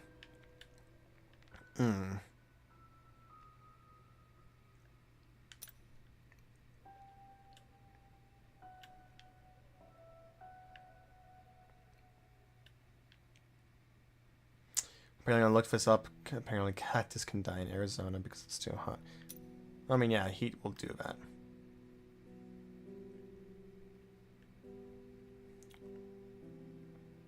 It's the thorns now. With, which one? Like the wheel enemies, the flagellants? It's gonna make help, Is that really, like, the idea you're thinking of? Oh, wait. Wait. There's a door there. Wait a minute. Would that be open now? Wait a minute.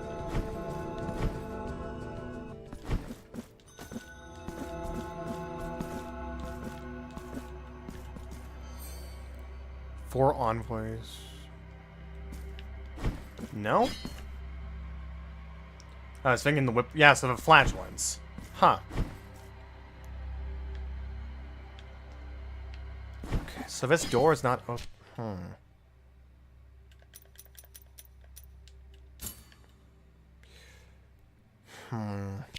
Okay. For sure I know of a puzzle here, I just don't have the items. What are you doing? Okay, so what I'm doing is I'm deciding, because I've technically speaking cleared the game, but knowing Blasphemous, there is a true ending, and there are side quests and the missing Children of Moonlight I have not gone yet.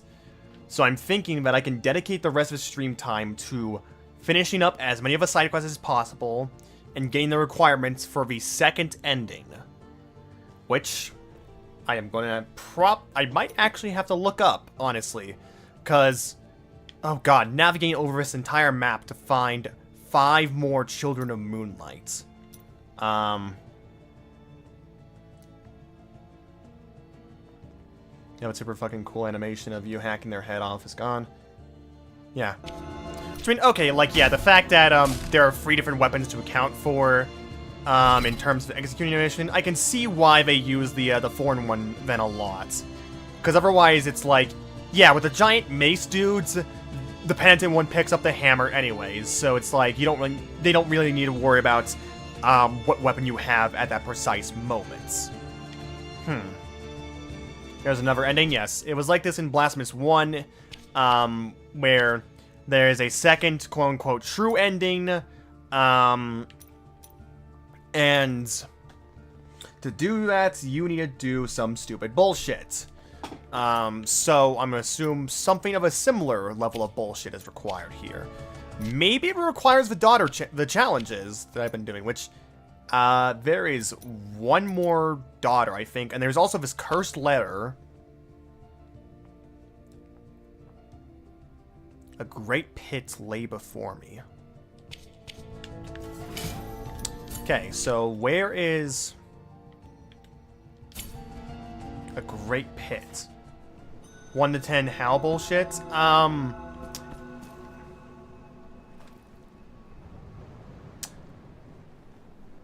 In Blasphemous 1 at least, it required you to die multiple times with a specific item, so that you could change the condition of it, then carry that item around in your inventory to several items or locations on the map, break these statues which are supposed to help you out, then enter into these challenges, and then once you clear out every single one of them, you have the special item you need to Go back to the final boss and get the second ending, because now you're holding all of Custodia's sins on your body and you can climb the Mountain of Ash.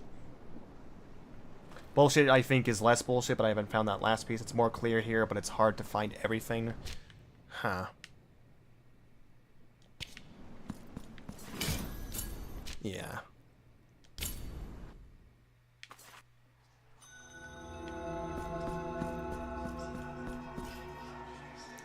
Also got the memories here.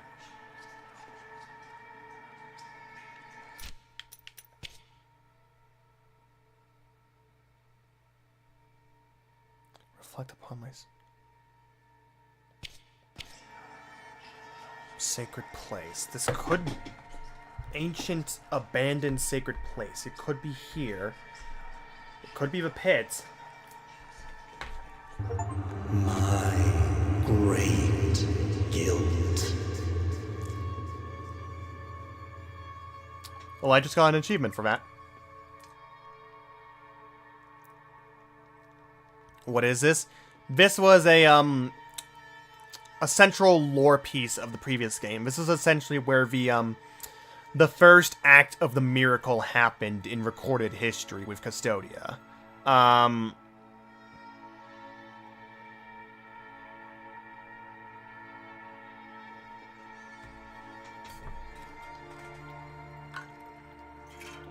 So that's what that achievement was all about, because it was those exact words, my great guilt, yeah. Twisted is the path, hear the echoes of the past, yeah. Where a person decided they want to be punished, and so the miracle granted them with, by twisting them into the tree. Into, like, this tree you see before you. And they were known as the Twisted One back in Blasphemous 1, as a sort of, Christ figure, or, like, Messiah to be paraded around, because it was the first recorded act of the miracle. Did you ever go back to the start of the game? Oh, with the tomb? I mean, I did to get the map completion, but let me do so again.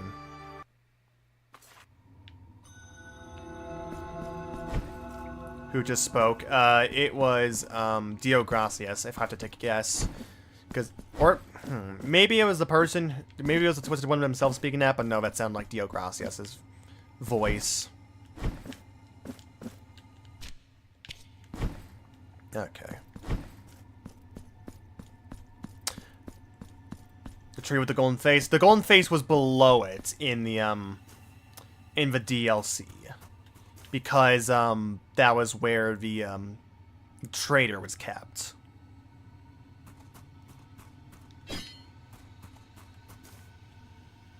Okay. I assume I can just stay around here.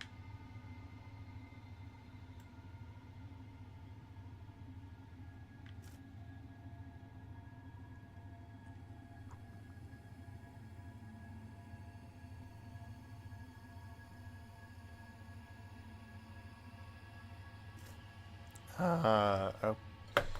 I'm gonna wait a couple more.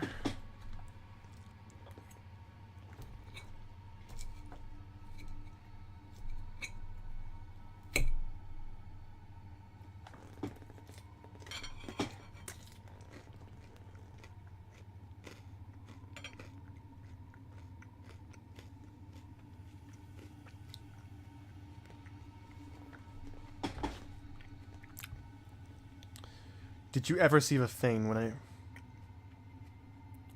first came here?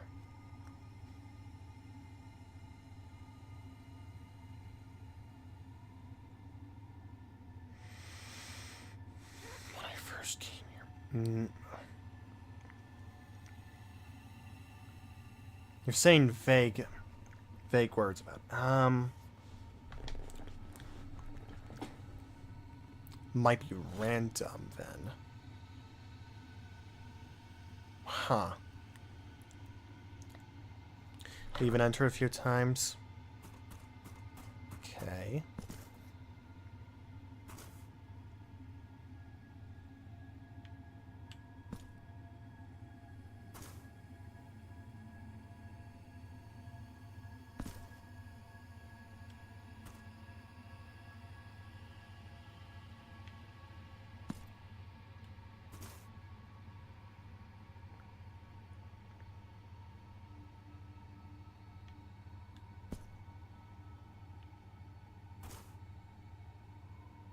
Trying to see if there's anything like in the corner of the room.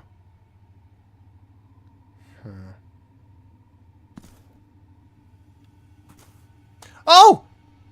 Hey! Oh! It's a dog.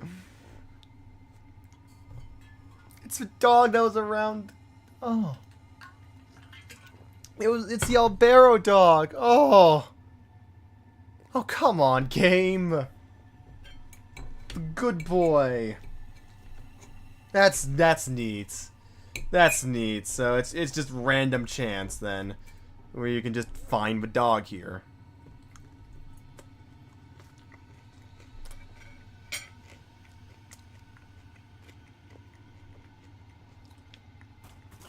Oh.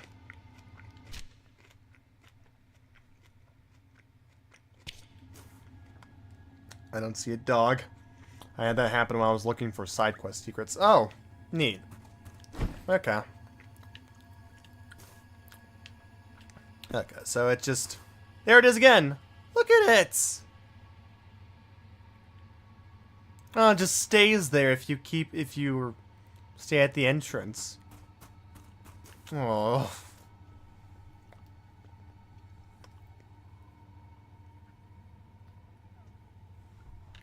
Well, very good. You got a better look at the dog there, Green.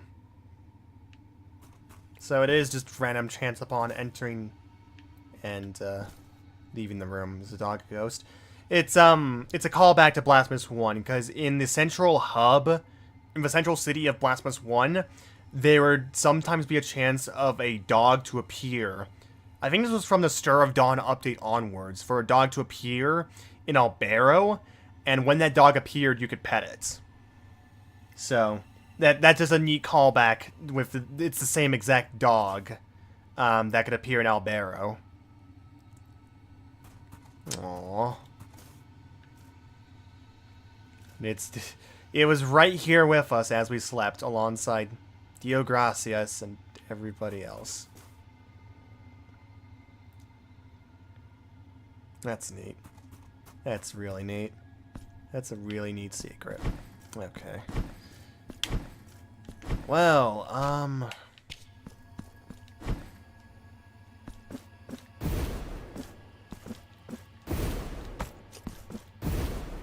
that's cool. It's the particle effects from her fight when she unbound the blade, and it's also her ribbons from the blade.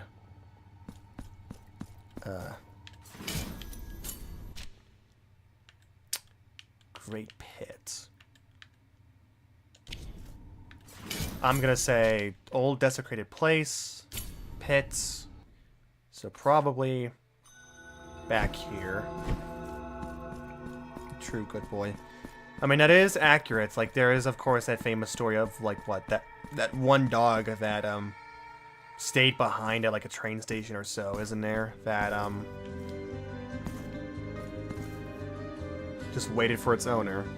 Of course, the Penitent one is a sequel where we would have fought and killed him. Would have been cool. Maybe free, who knows? I mean, hey, we fought the first Penitent one, so I guess it's close enough. But yeah, like, actually fighting the Penitent one. That'd be neat. That is highly logical. I mean, then again, the Miracle. It could just manifest it like a Phantom Penitent one, with all your weapons, essentially.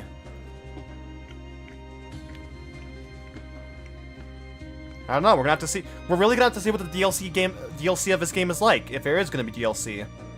Like, what it'll include. Probably Boss Rush, New Game Plus, maybe some new bosses. Alright, take care, Green. Have a good one. See you later. And thanks for stopping by.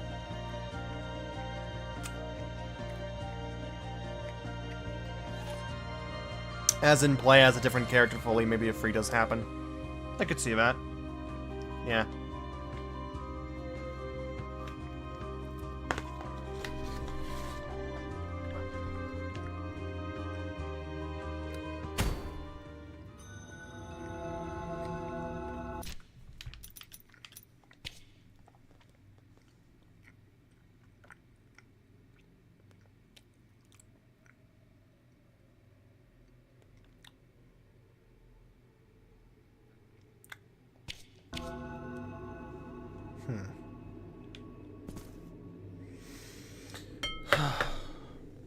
I'm just taking guesses here in terms of luck.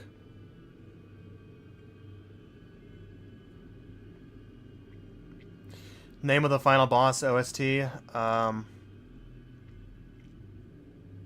there we go. Quentin said it already. Yeah, I'm gonna have to take a look at that OST now that I fought every boss. Now I can look at it freely.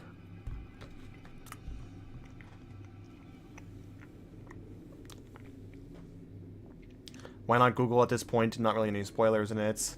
True enough. Yeah, I know.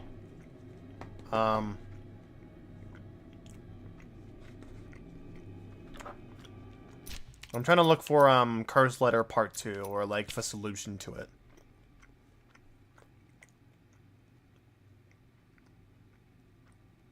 Great Pit. A seemingly abandoned, ancient, and sacred place. Great pit lay before me, over which I stood until a sudden breeze emanating from that dark void startled me. Delicate violet petals.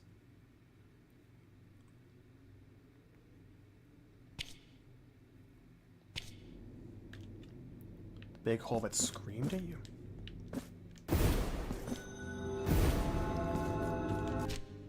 That's the wrong way. Pardon me, sir.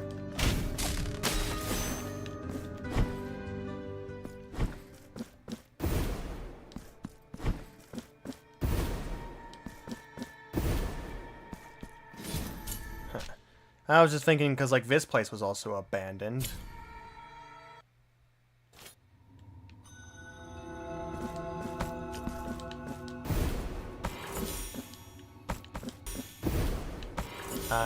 Yeah.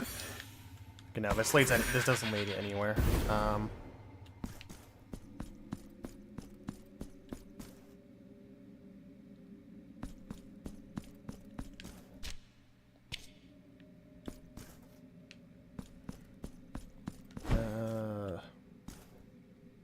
No. Do I remember which hole screamed at me? No. No, I really don't. Honestly. First real... Oh, Ravine of the... Do you mean Ravine or, Grills in Ruin?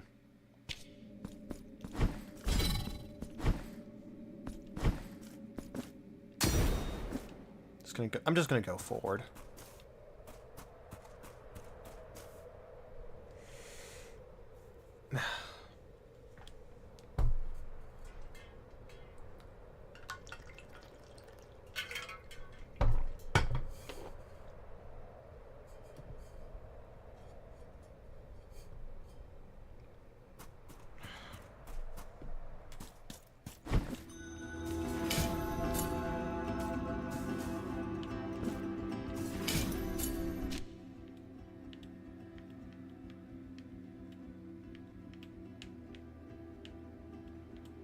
Ah.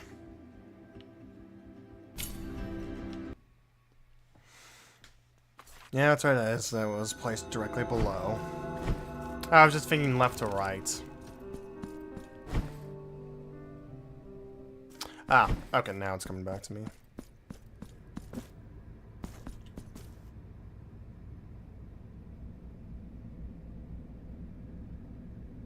Okay, now at which point was it like the entrance here, or...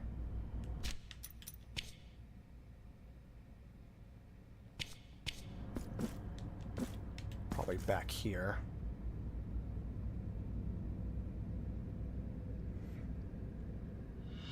There we go. Sealed envelope, okay. Okay, I wandered lost and in despair for that lugubrious place in which the air seemed not to move.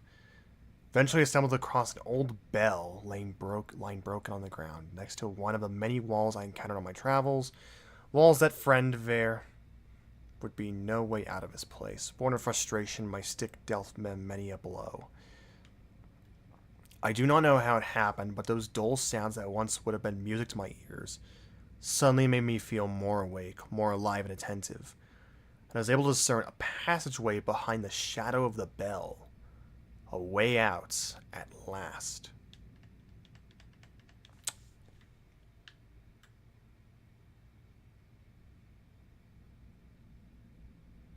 Lugubrious means gloomy and creepy or desolate and abandoned. Okay.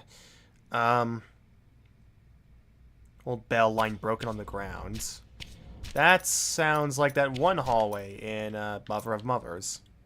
No, wait, that's an incense. But it's like a giant incense burner, but could it count as a bell?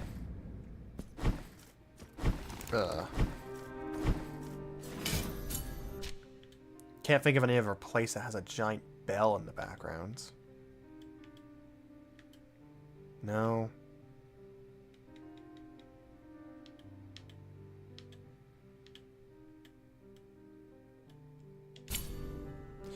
I'm gonna go here, just be sure.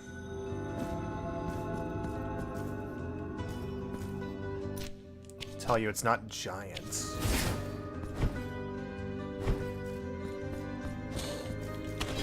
Oh wait, it's a small bell? Oh, well, there goes my assumption. Fuck it, they're relying on me knowing where a small bell was.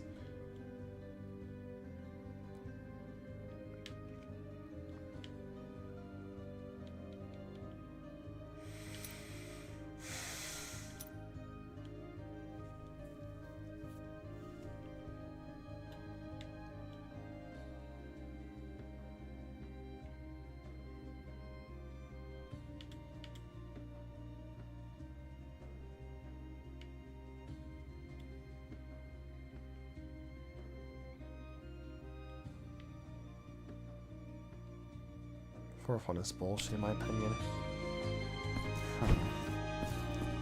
Okay. So again, the air seemed not to move. Old bell line broken on the ground. Air seemed not to move.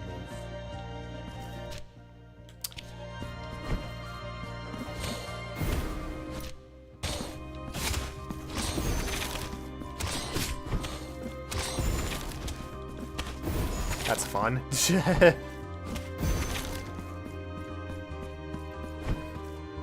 Fifth one is easy, but that's the end. Yeah, it's your reward, essentially.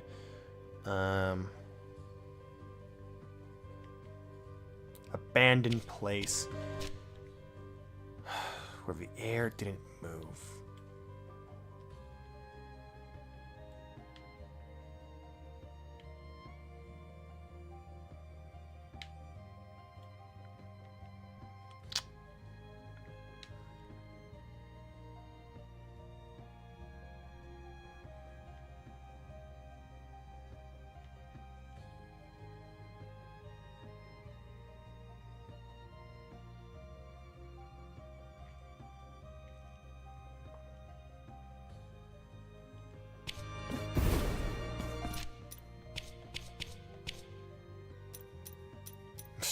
That's just an icon like that.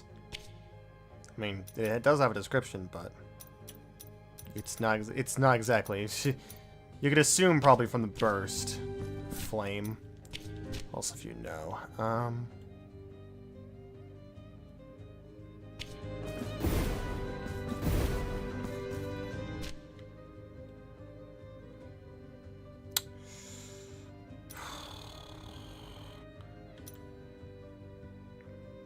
Problem with a game like this is that you could call a lot of places abandoned considering the state they're in.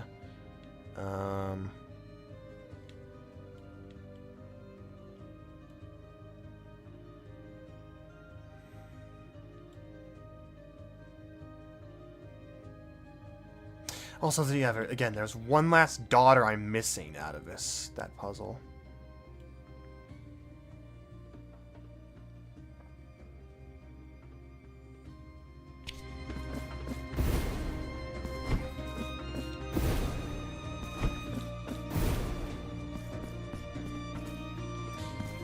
Mothers.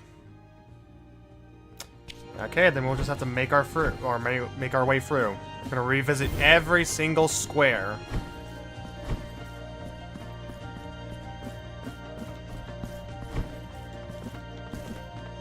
No.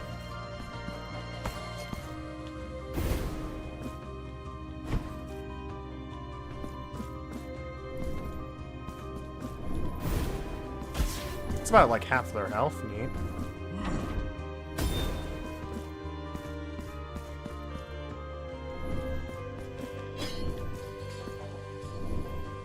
No, that's an incense burner.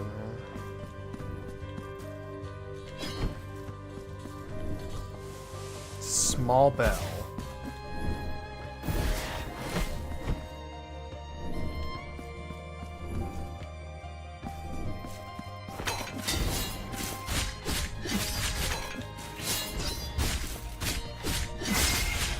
Jeez, you guys still have a bit of health. Fucking. Alright. Well, we found a child. How did I miss that? 29 out of 33. Alright, so 4 more to go.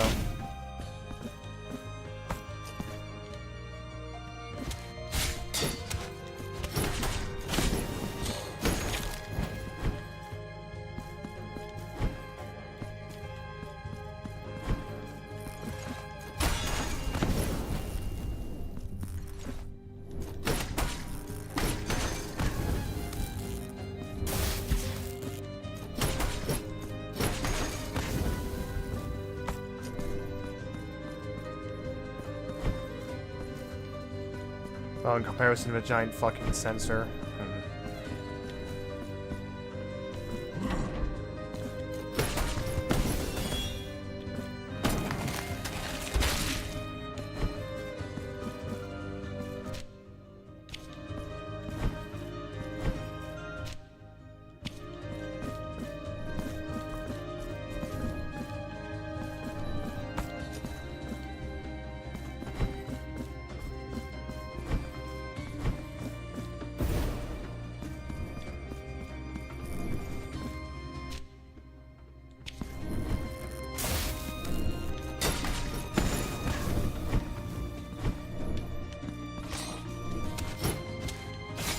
Really? Alright.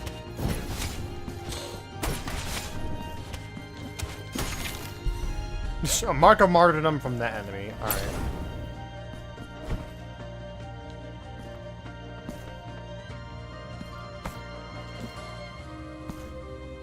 These are cages, not bells.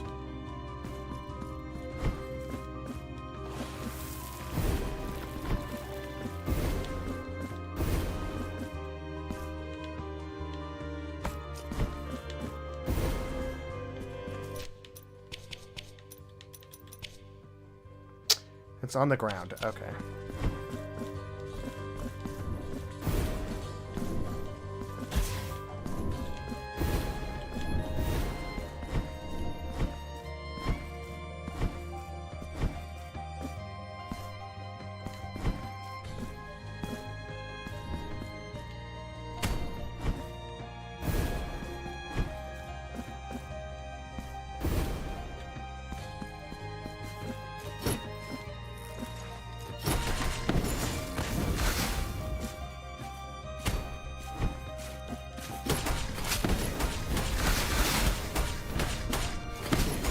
That's fun.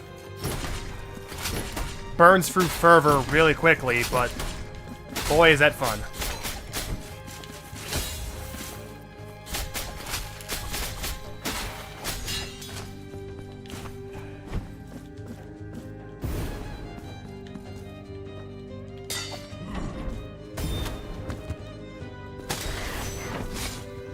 Thanks. Get boxes. Ish.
Shit.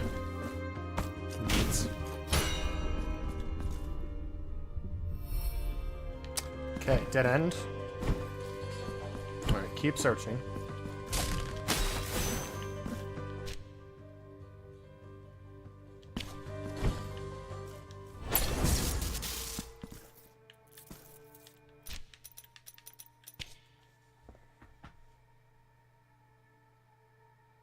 Next to a wall.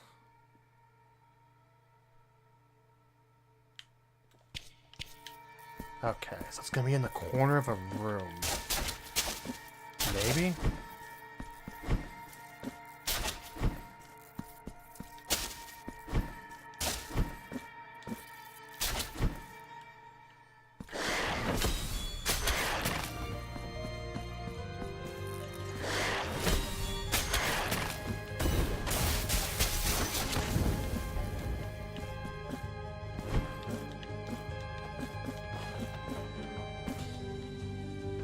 So I need to go back up.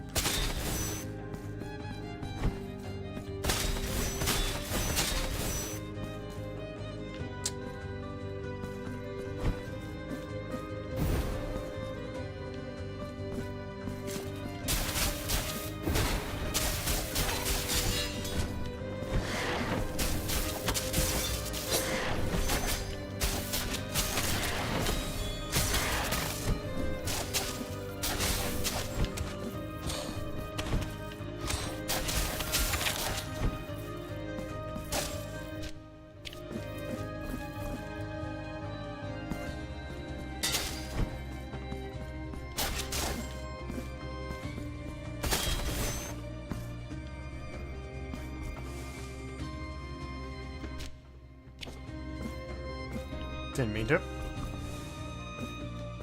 Not quite, I keep doing that.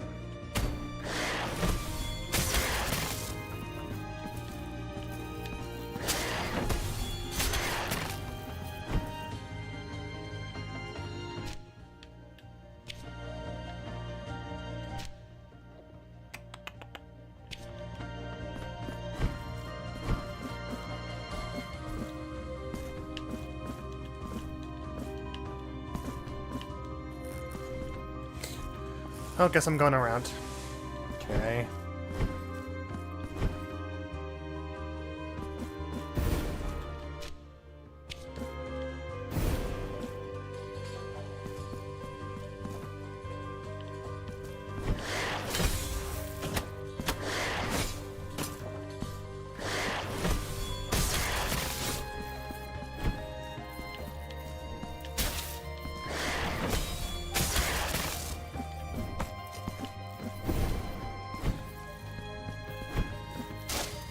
No.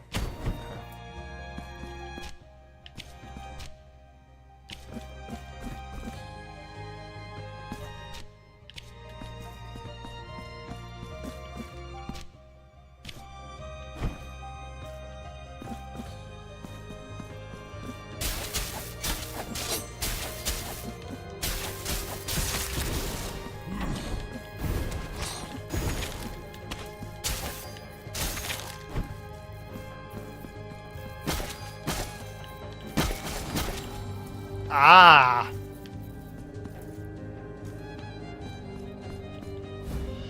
There we go. Found it.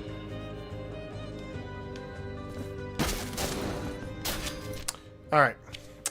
That decrepit and gnarled old man that looked up from the ground and blurted out, If once thou hast passed beneath its skull, a fleshless relic that still scrutinizes all with its last living eye, like a grim cyclops, thou must do so twice more.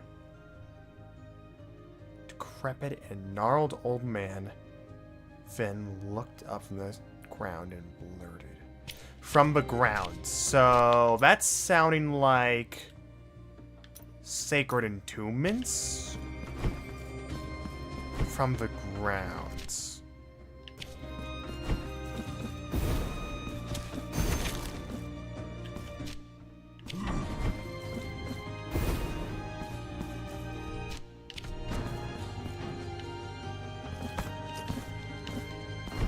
This one lies to you. Literally none of that matters except skull. Huh? Wait, what? If once Val has passed beneath its skull...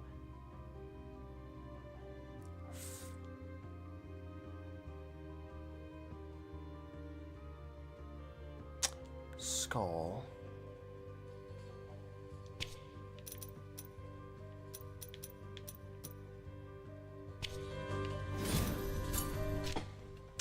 Skull. Oh.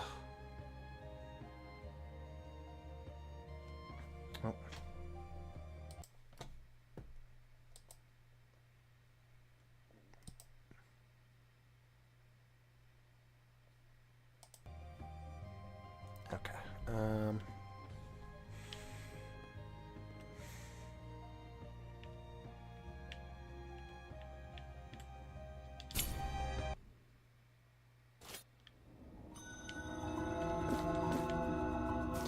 Yeah, but these aren't exactly skulls.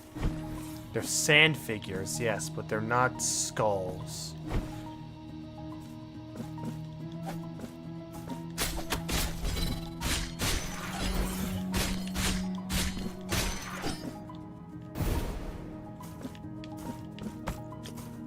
I don't think I'll find it here.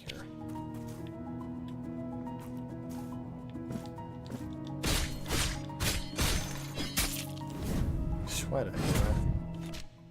Can I remember any distinct skulls? Not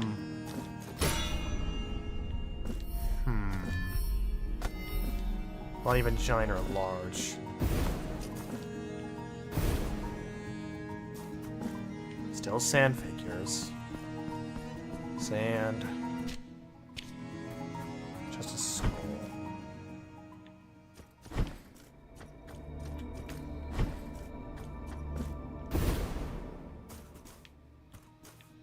There's skulls there. Can't say so, no.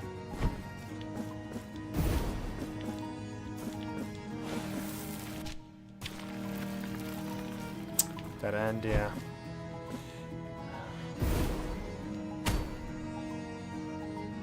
Possibly not even an actual skull. What is that supposed to mean?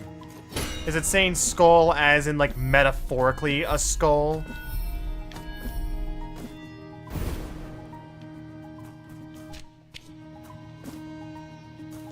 Excuse me? What? How? Wait. Hold on. What even... Does it mean like something watching you?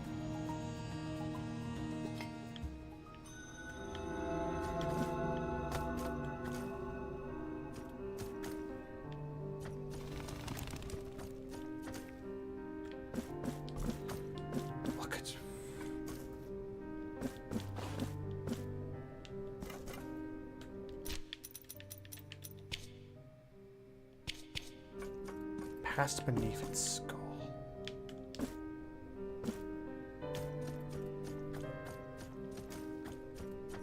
There's no way it'd be something like the birds.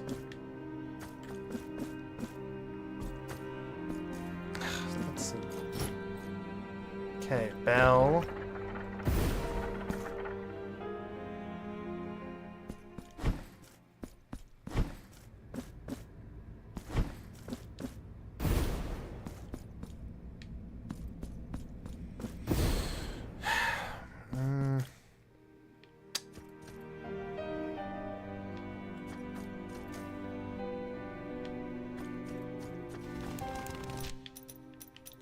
I think that might be it.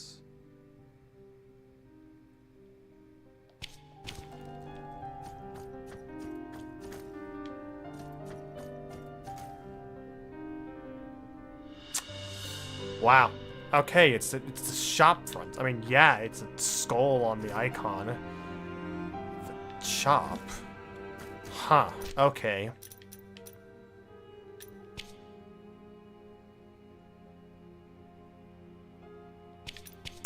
Last one.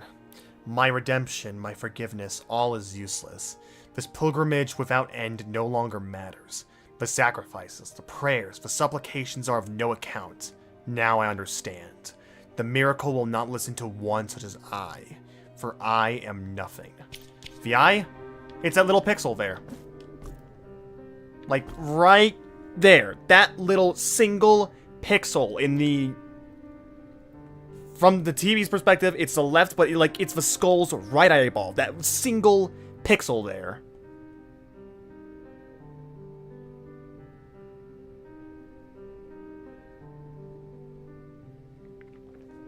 Okay, anyways. If I cannot obtain forgiveness, then only death awaits me. The one that lies at the bottom of this towering cliff. The curse will soon be over, for nothing of my being will remain. The cool sea breeze will comfort me and give me the strength to finally end it all. Farewell. The towering cliff. Sea of ink, I'm assuming? Because, I mean, plunge off. Then only death awaits me. The one that lies at the bottom of this towering cliff. So, kill myself. I'm gonna assume jump off the Sea of Ink cliff and kill myself. That sounds about right, considering Blasphemous.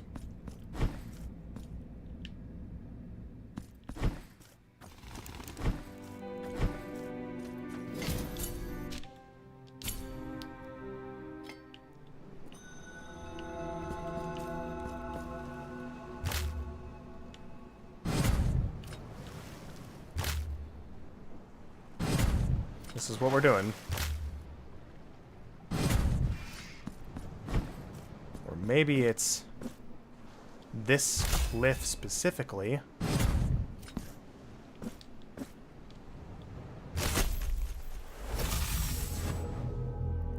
Psh.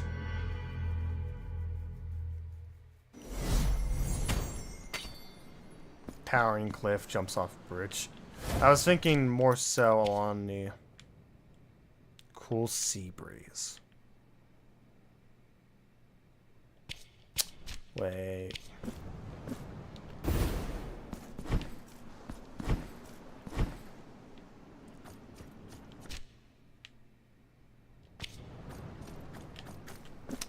Is there a...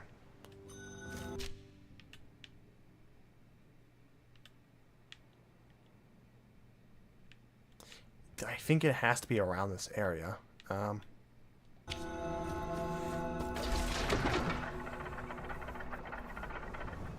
a square there. Does this have anything? Yes, it does. Alright. The curse of the unforgiven has been lifted. Okay.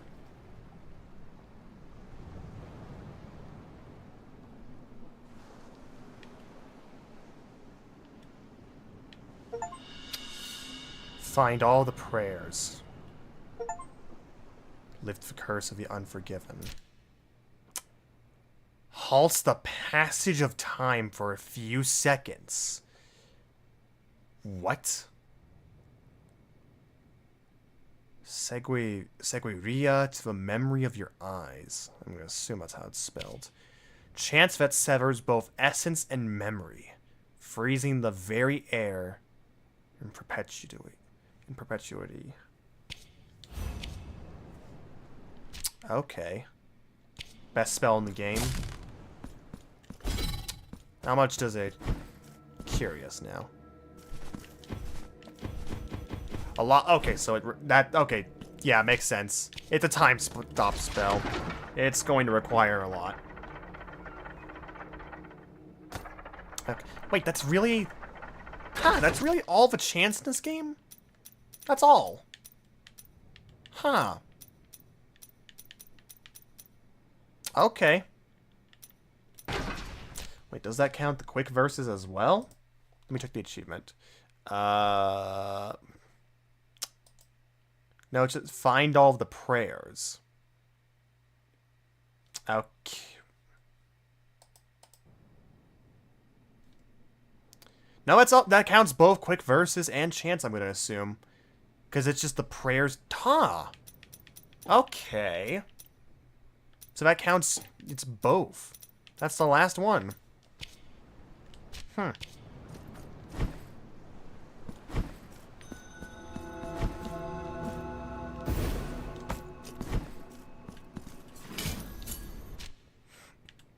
Alright. Well, there's that side quest done. So the only things left are to find... So the only thing left is to find that last daughter. Find the last 4 children. And then I can complete this tower. Finish off the challenges here. There's a door behind there. There are less, but they're more useful individually. For the most part, yeah, I'm still gonna say Jabera and Chime are stinkers. Like Chime, I'm not sure. I used it like a few times. It's like, does nothing, whether that was because of the enemy's mystical damage resistance or not. And then, yeah, I already tried Jabera to the boss. Chime, I don't even know what it does. It's this. Or, I was thinking I could do it in the air, but that's all it does. It's nothing. I don't think it has that big of a range. Its damage is pitiful. No, it's hard to not just default to Blood Boomerang. Yeah, Blood Boomerang, my beloved. Bleeding Miracle. Bleeding Crown is super good. If you can get the startup of it on the ground where the enemy is, that's super good.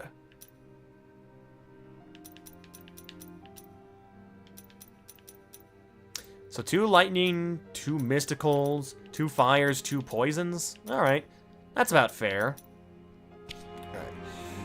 Alright. Also, I think I might be legit glitched, maybe. Or maybe that's its intent. Who knows? They just didn't think of the damage. I am going to have to take a break for a moment. Hold on. I need to actually go right now. I'll be back soon. See whatever else we can do in the time left in the next few hours. See if we can get the other ending, but whatever. Just hold on.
Alright.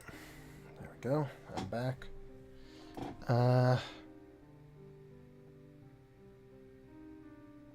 Yeah. That's what I'm gonna do. I was literally grabbing a list in terms of stuff I missed in regards to the daughters, like the one I missed, and as well as just a general list of all the cherubs, which with something like that, I'm just going to go by each of the locations one by one and see what I've already gathered and what I haven't. Yeah. Honestly, we'll just be running through these things.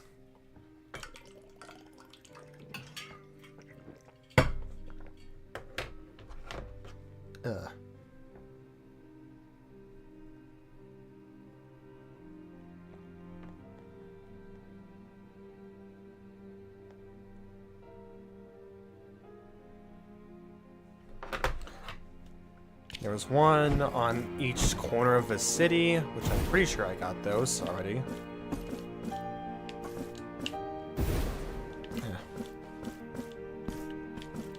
Honestly, don't expect much interesting commentary from this point onwards. I'm just gonna be marking things off a list, essentially, and doing whatever else.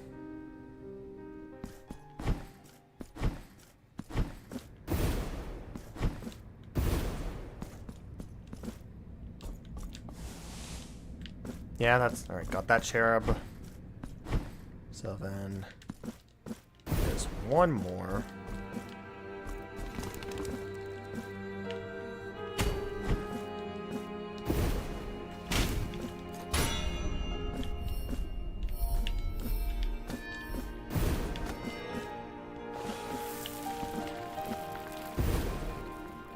Okay, got that. Okay, so I got both. I got all the ones here. All right. So where is the daughter? There's the one daughter I'm missing out on. So, okay. I got the one from Elevated Temples. I got that.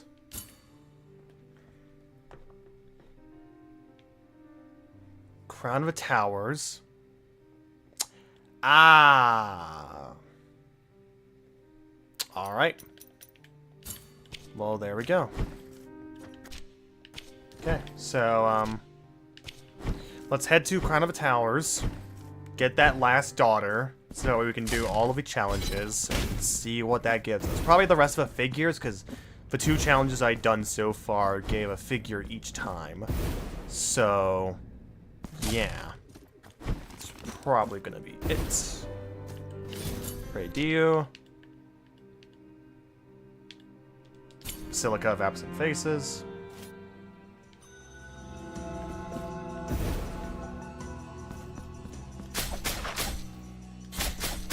Yeah, that's right. You guys just can't really do anything if I keep attacking you. Shame.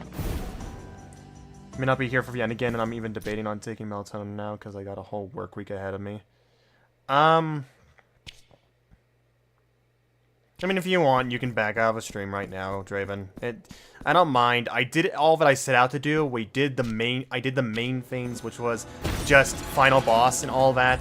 The first ending, last few bosses, final boss. Like, you don't need to worry. I did everything I set out to do, and now I'm just kind of cleaning up, essentially. That's all this really is.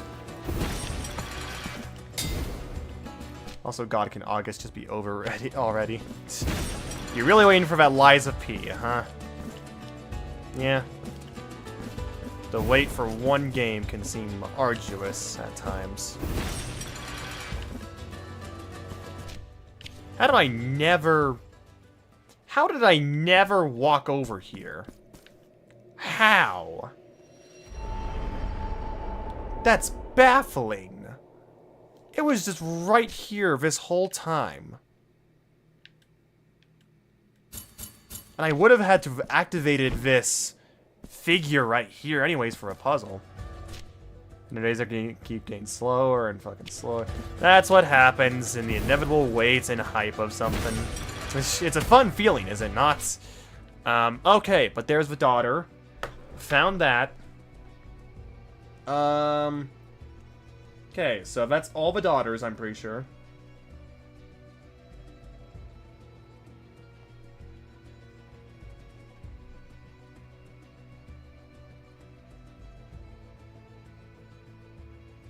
Okay. So one by that... Did I get the one by the spawn point down there? Okay, but no, but first let's see if there's any clear. So one...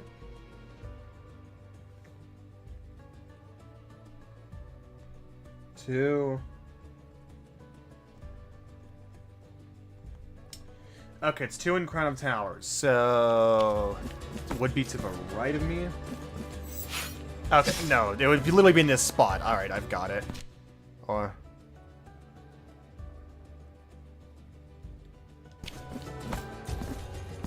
Like... Yeah, I've got it. Okay. So...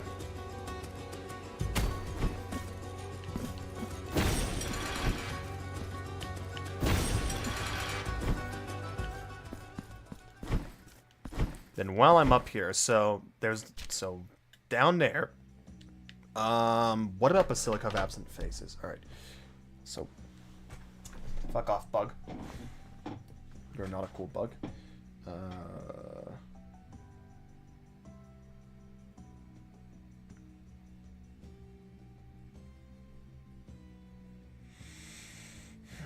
Elevated temples, elevated temples. There's a lot of elevated temples. Oh, just the one. Just the one in Basilica of Absent Faces. Okay, I got that. I got that one thanks to a winner suggestion. It was just a gnat on the screen. It wasn't anything too impressive.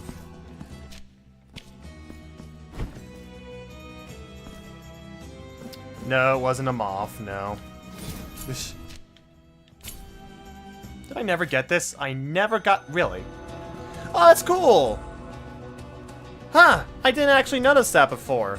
Like, yeah, it created the illusion bridges here, but it actually shows up in the background of some of the zones in here. Nice. Alright. 3 more left to go. Okay, so that's Crown Towers and Basilica of Absent Faces. Okay, what next? I'm gonna actually go by closest to me. So that would be Crown of Thorns? Or Choir of Thorns, yeah. 2 in Choir of Thorns. Alright. So there's one right here in this hallway.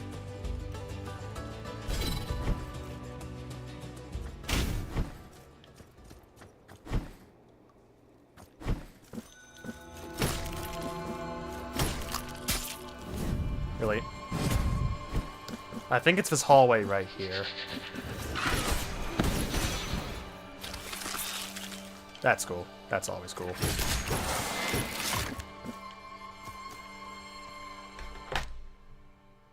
It's the middle of this hallway here. Okay, yeah, then I've got that. So I've got that. Then... So... Down here, then. Okay. Yeah, man. If you need to get that sleep for a week ahead of you and all that, I'd incentivize that. I don't really mind. Honestly, the stream's dying down. There's not much left in the stream anyways, so... Yeah. If you want to, you can go ahead and leave and get that sleep. It's fine, my dude.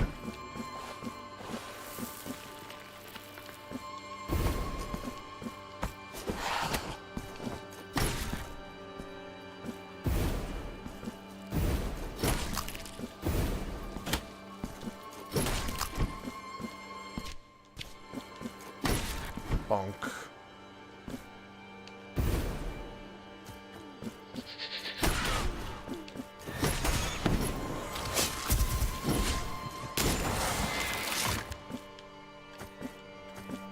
Okay, so I think...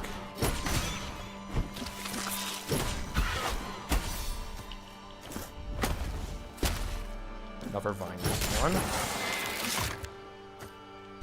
Okay, so where was it?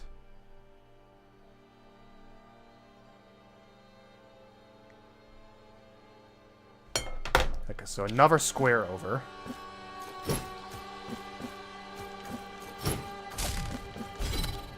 Okay, I think I've got this one.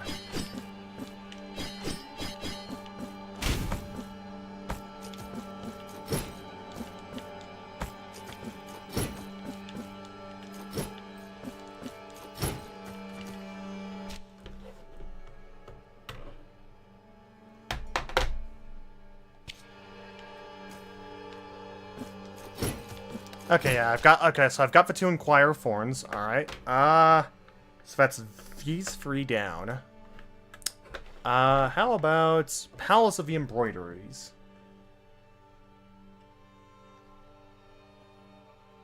Is there even a hint for what? No, it's supposed to be behind these leaves here. Like there's space here for you to jump around, and it's supposed to be like right here. But it seems like I already got that one. Alright. Palace of the Embroideries.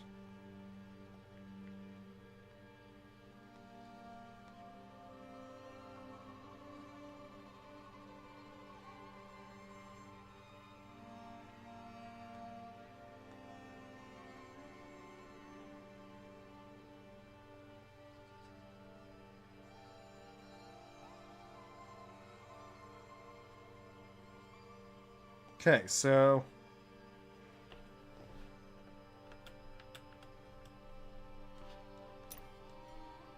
one right here, supposedly. Oh, there's only one. Okay. Okay, we can go to that right now.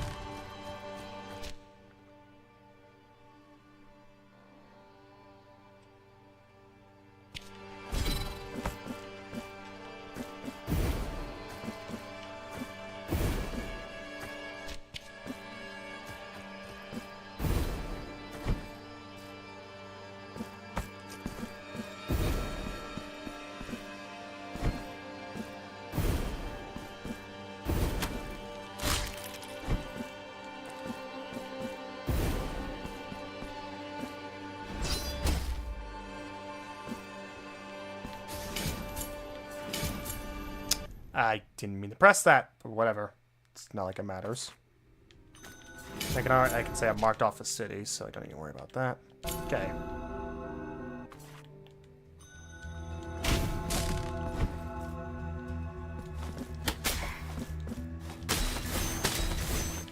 Alright, that's marked off. It was supposed to be up here. Already got it. Alright, so that's Palace of the Embroideries. Okay, what about Grills in Ruin?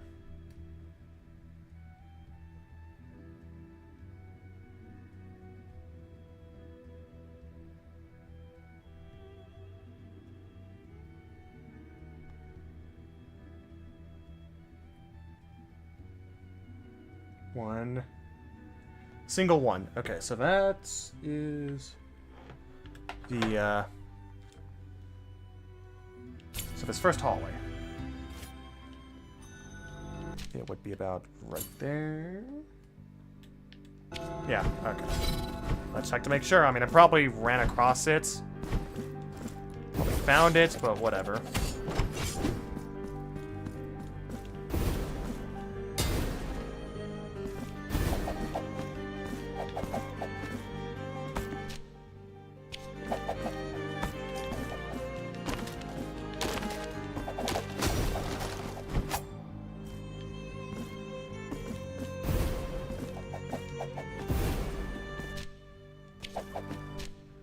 Where in the image is this?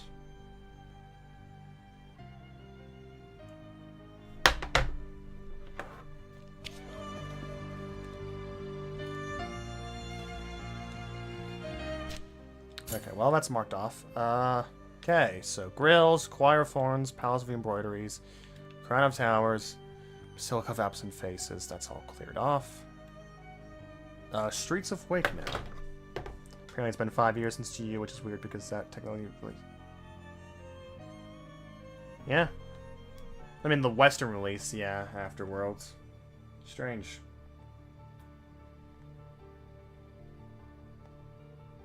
where is...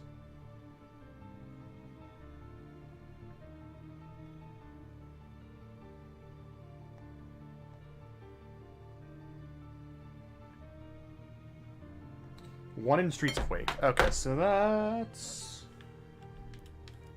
there.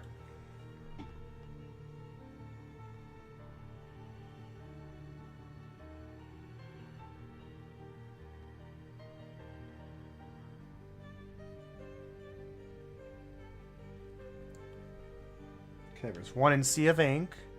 I think I might have got this, but just be sure. Sunken Cathedral. I'm just gonna go ahead and mark all these so I don't have to. I'll watch stuff and revisit stuff, but this is what I'm putting my bets on. I'm hoping Liza Pisa.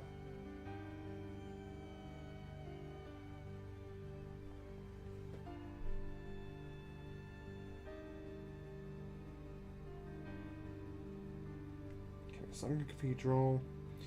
Labyrinth of Tides. That is down here. Okay, no, I for sure got this one right here in Labyrinth of Tides. I know that. I just got that last time. One up here.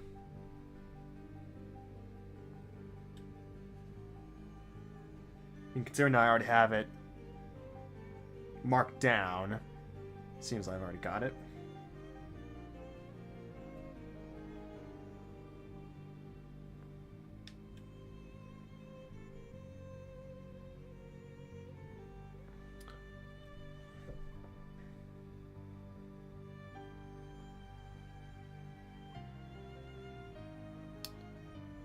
Yeah, okay, I took that shortcut. No, I think I got those two. 2 moons. Okay, where is this in 2 moons? It is.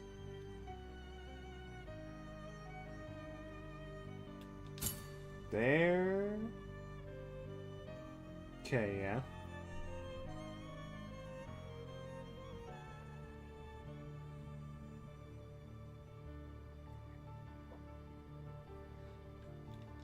And this.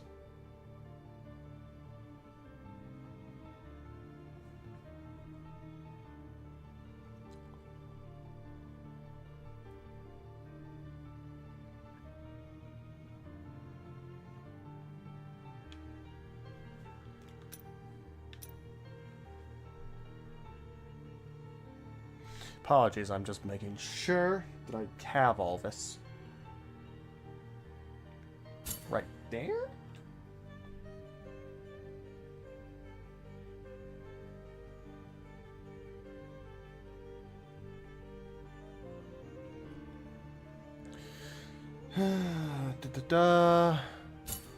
There. I can take that away. And then...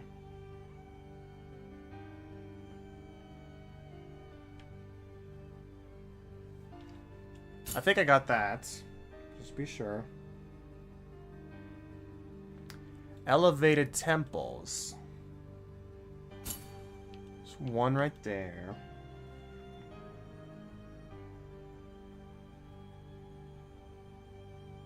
Oh, there's one on the far right. Okay.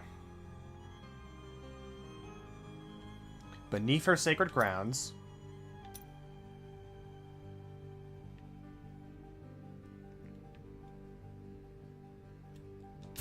There.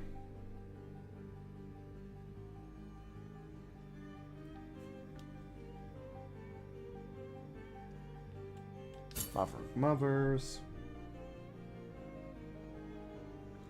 But I probably don't need to worry about Mother of Mothers, considering that I just passed through it when looking for that puzzle. But, hey, just be sure. So that's like... there?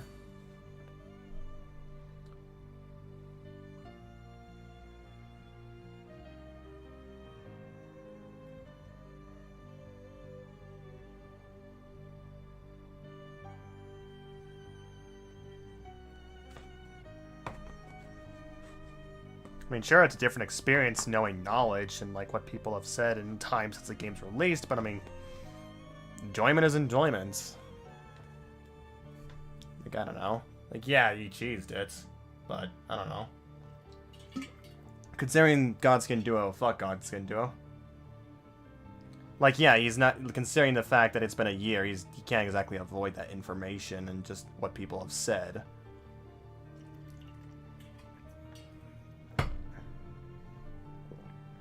Marks total to max out everything.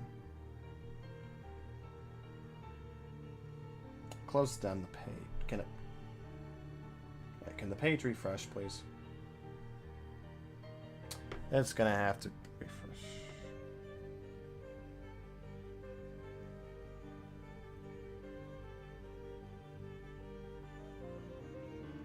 Stay clear of all of Ragnarok and... What does that say?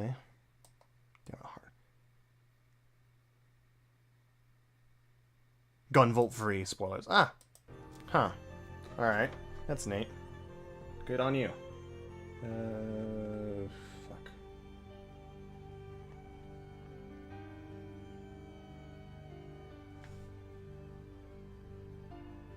So, Sacred Entombments. There is... I mean, I've probably cleared this out, considering, we were just there recently.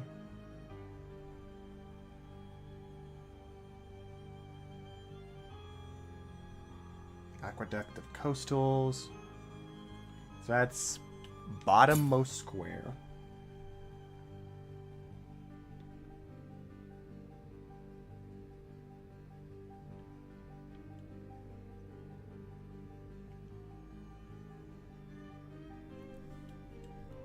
There.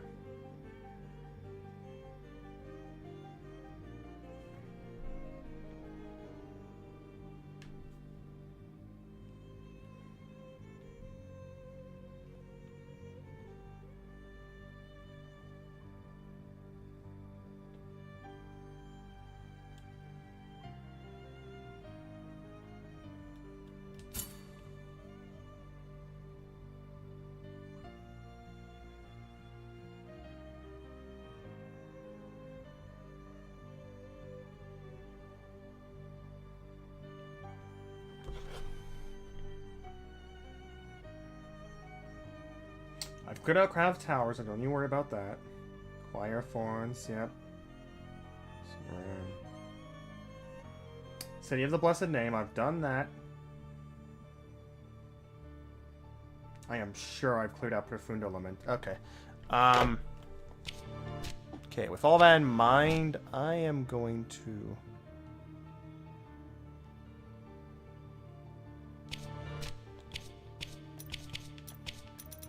Alright. Let's go to...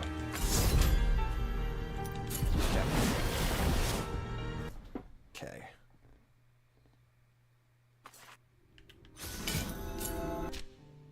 Let's go to Elevated Temples. And find that, because apparently there was one in this elevator shaft. On, like, the far right.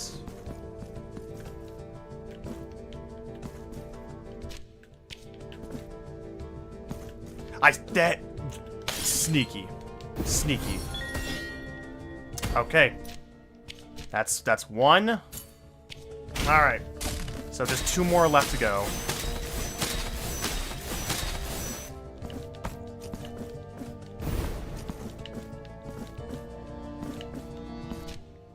Alright, so while we're here, let's check out the other. So let's go up anyways. Let's go up on this side. Just to be sure I respawn here.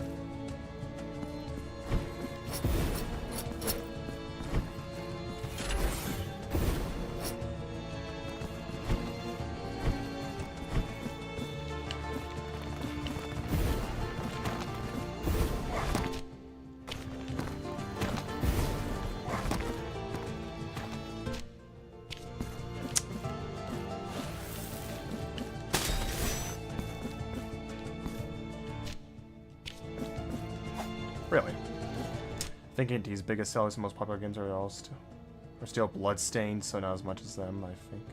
Saw a lot of fed around when those games. Oh yeah, the Bloodstained games, yeah. Huh.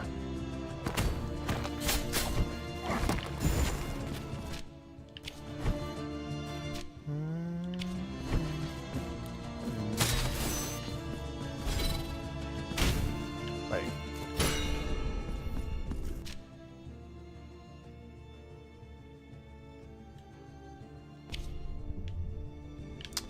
Okay, let's get around.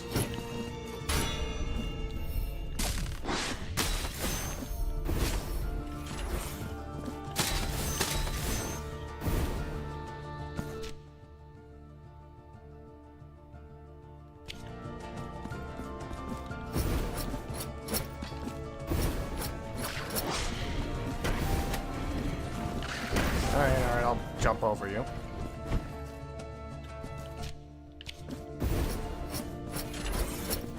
Have to go around the long way.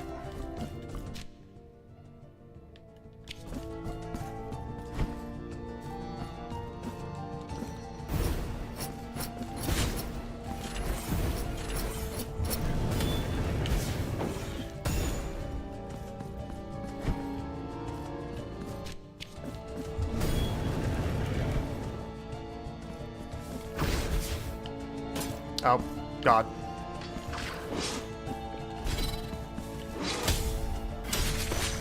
Please don't, actually. Also, I am currently talking to myself, so yes, I'll be exiting chat soon. Alright. Thanks for a heads up, I guess. Not that I'll be actively worrying in chat, no offense, of like, hey, where'd he go?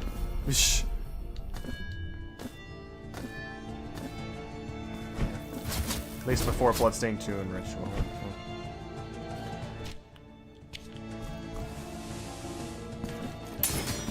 How did I never open that up? How? Really? God damn, really? Just never got that. I forgot about that.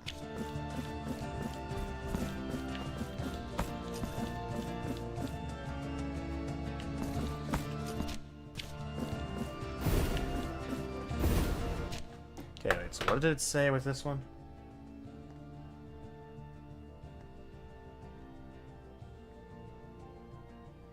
Palace of the Embroideries.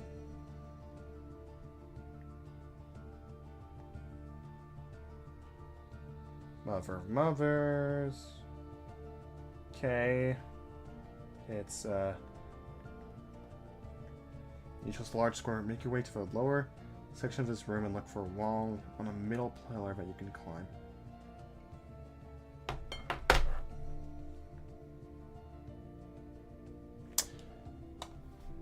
Out of curiosity, is there anything you think Blasphemous 1 did better, or that Blasphemous 2 missed? I mean, that's a lot to ask in terms of just, like, immediate, like, clearing the game and while I'm still playing it, essentially. But anything I think Blasphemous 1 that, I mean, we already said. Executions, like, execution diversity, yes, of course.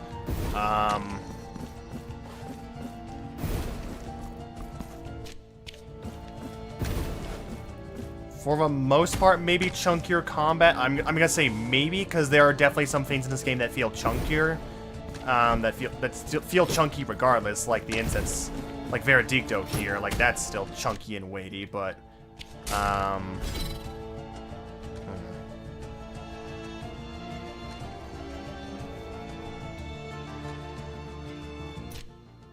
I'll say I don't know. I like Albero as a town more than the City of the Blessed Name. Granted, there's like more shops, I guess, and stuff to do in City of the Blessed Name, but I don't know. I just like the quaint atmosphere, the feel of Albero a bit more. Locked you in. Yeah, that was a way to like make it punishing. It locked you in place a lot more. It's casual. I know. I know. Don't get me wrong. It's just that I don't know, sometimes judgments can only be fully made, with enough time passing. Because, yeah, I mean, again, honeymoon phase, when you're recently playing and all that. Also, I think I'm not seeing a cherub over here, so that's probably marked off. I'll say the OST is probably a, like, Blasphemous 1's OST is good, but this is better in every way. Like, so many of these area tracks and boss themes are great.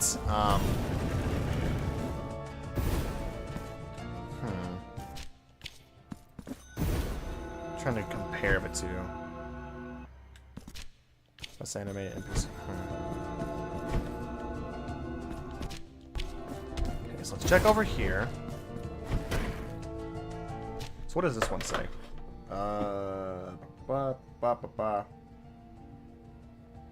Explore the elevated temples. You reach the large square room on the left side. Look for a portal mirror that takes you up. Use it to reach the ledge. Chair collectible. You say that, and yet I have listened to. I'm not saying Blasphemous 1's area themes are bad, because God knows I've listened to it on Spotify. I have it in my liked playlist. A lot of those themes on my liked playlists. It just Blasphemous 2 just hits out of the park.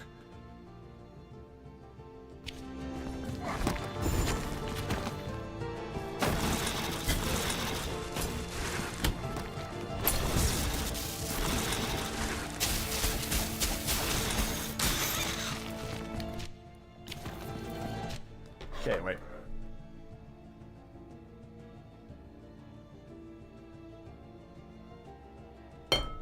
Okay, so it's in the middle tower there.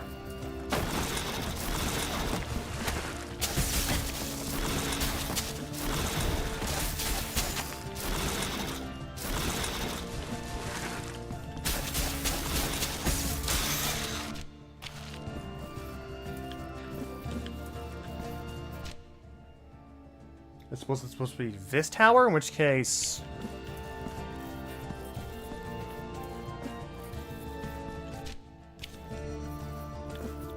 Okay, I've cleared that. Okay. Let's mark that. Okay, so now let's keep going down.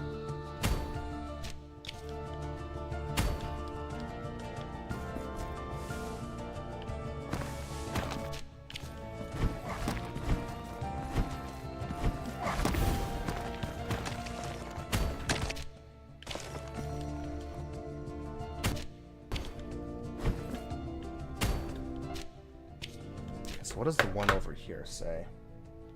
I think I've already got this again.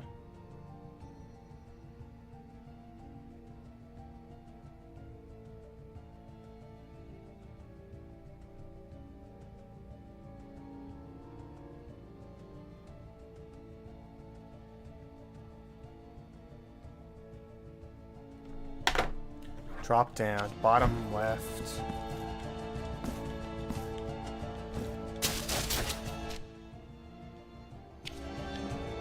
Okay, I think that was the platform. Yeah, matched up. Okay. We've gone that so that's elevated temples. I'm gonna say it's probably 2 moons is a good chance of hiding the last few ones, but because of proximity,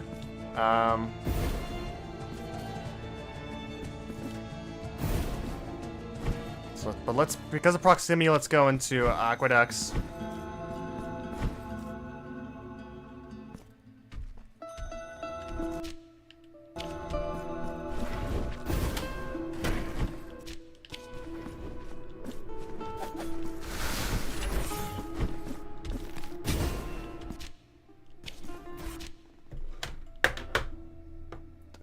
I say disliked in terms of a... Because you seemingly struggle. Well, yes, I do. How'd you notice that? I mean, I don't know. I say dislike, not even in terms of a... Like, oh, yeah, no, this is the worst. Again, no boss in this game reaches the worst of Blasphemous 1. And as I was saying, in terms of Synodo... Like, I can see value in its post-fights. Like, the fact of it harnessing, again, like a lot of late-game bosses, mechanics like the aerial jumping, the air dashing, teaching you that it has iframes, and also with the mechanic you just learned about in the level with the gold platform. So it does have value.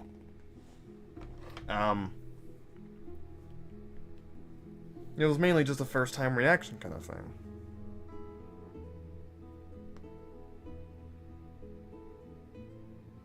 Okay, wait. So I really hope Fawn doesn't die soon.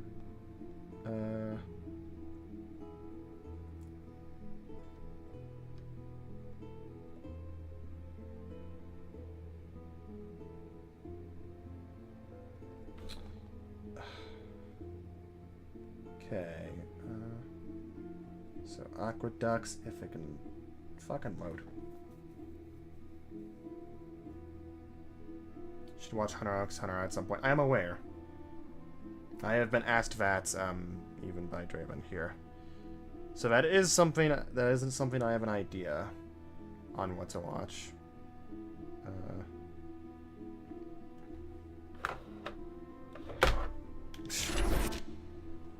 I know there's a fireball approaching me. Whatever will I do?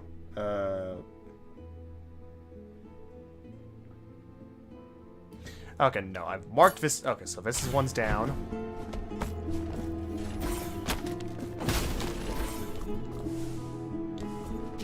Where did a fucking Soul Eater marathon for October since Monarch hasn't seen it?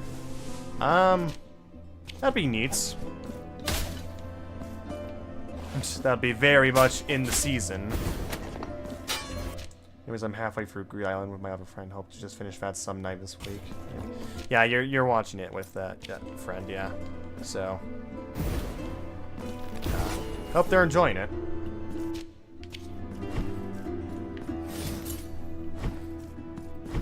That's...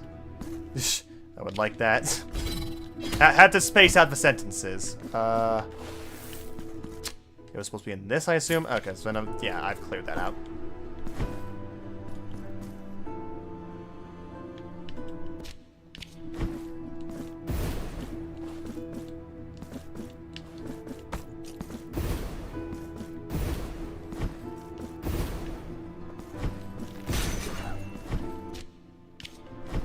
Okay, so then over here...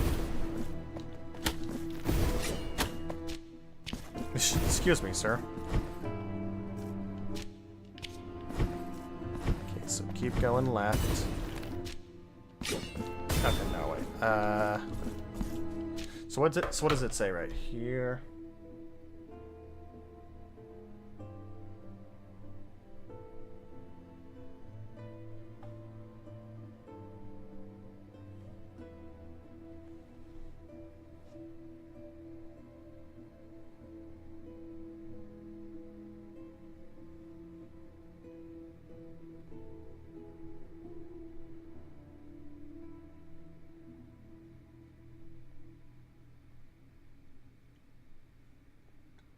Big square. In this section, you'll complete a few bell puzzles in the second room.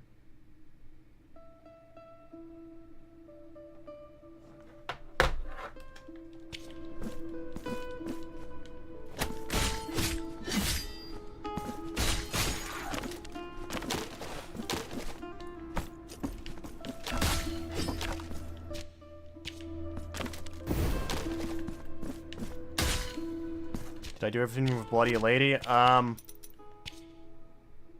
Considering I don't have, did I have Fervor maxed out, but not, Vigor? No, I think there's one more I need to find. No, it just got to her muscle, essentially. No, it's not skeleton yet. That's probably gonna be.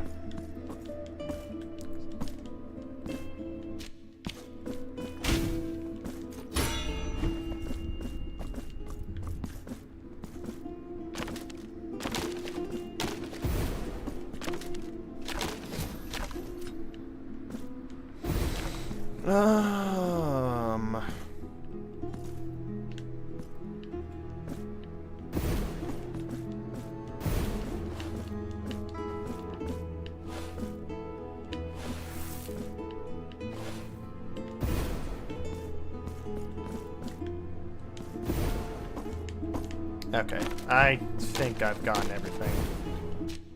Yeah, I'm not seeing anything.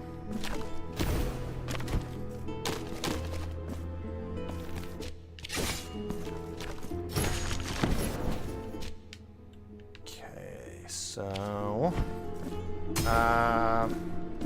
yeah, I'd like to make an estimate and...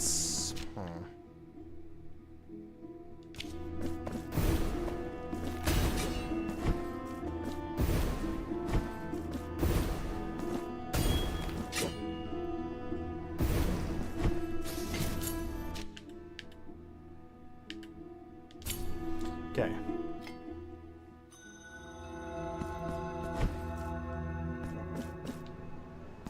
Is it? Yeah. Okay. I got this. All right. Okay. So let's Sunken Cathedral. All right.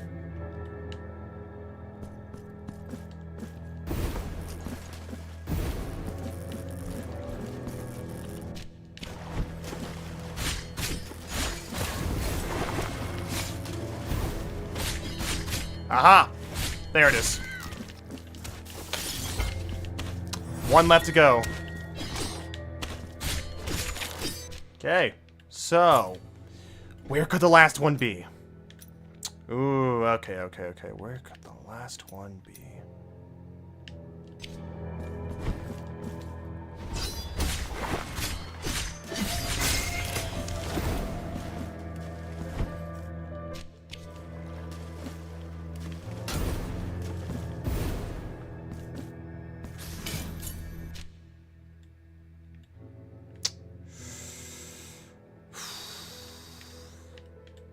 As weird as this sounds, maybe beneath her sacred ground? I'm gonna check, just to be sure.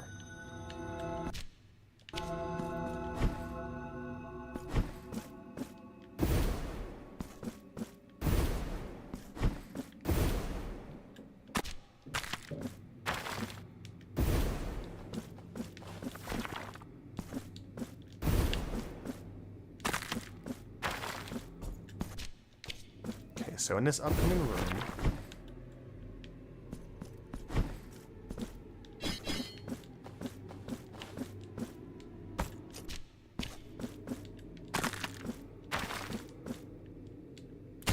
no, I think I already got this one. No. Okay. Let me just check to be sure.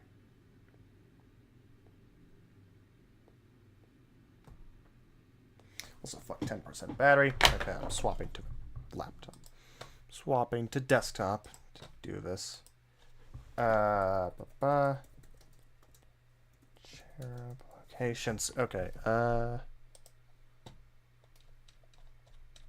alright. Aqueducts.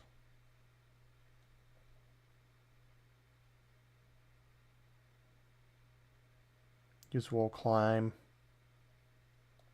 On the left.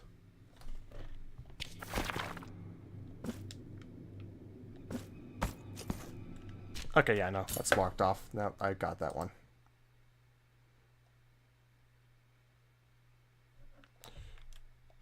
Okay.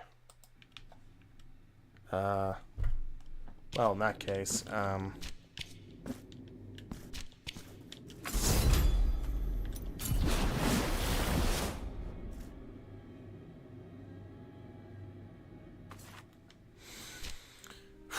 okay, where could it be? I'm gonna bet 2 moons. I'm going to bet 2 moons. So let's go there. Just to be sure.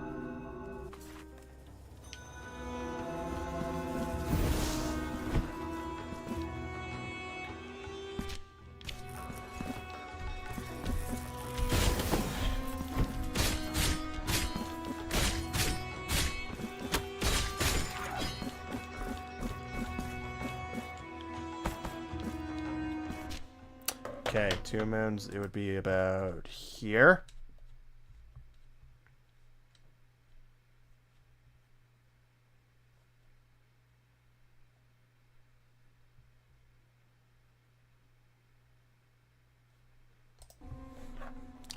Okay, I'm pretty sure I've done this.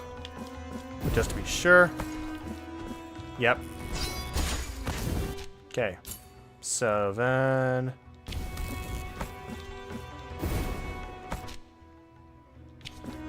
Okay, let's go to the reverse worlds.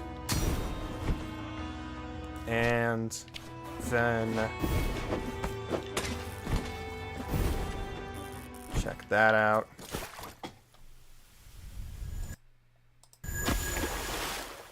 And this took a momentary turn, but I should try to be healthy. Goodbye, streamer. Alright, man. Take care. Have a good one. Get some rest, and good luck on the work week ahead. This is where I'd suck. This is where I'd use a gun emoji, but YouTube sucks, so bye. Alright. Well, take care. Have a good one. See you later, man. Okay.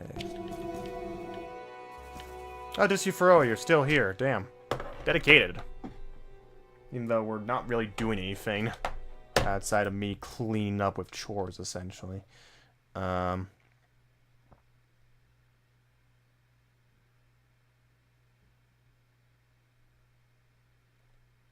Inverdicto.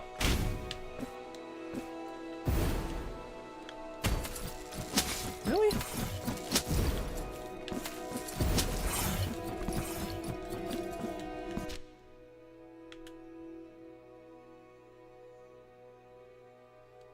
Floating over a fountain in this. No. Okay, so it's not 2 moons. Sorry for being silent. No need to apologize. It's fine. I know. I'm not providing the most interesting commentary. It's free 11 a.m. for me, so it's pretty late for other people as well. And not a lot of people are up at this time. It's fine. It's whatever. I don't care. You don't have to fill out some like obligation or whatever in terms of chat participation. At the moment, we're just kind of vibing on just filling out chores.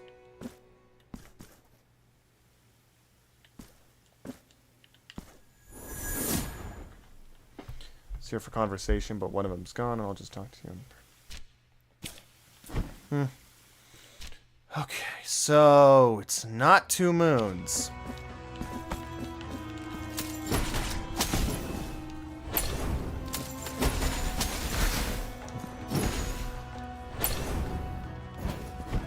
What could it be then?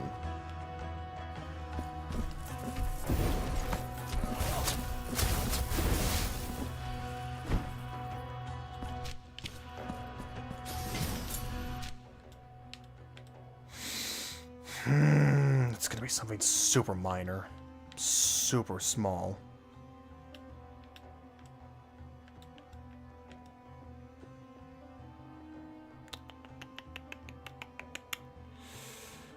Oh. Just to clear it off the map, Mothers, let's go here. I know I've already been here. I know I've probably cleared it out, but just to be sure, because you could never fucking know, considering me.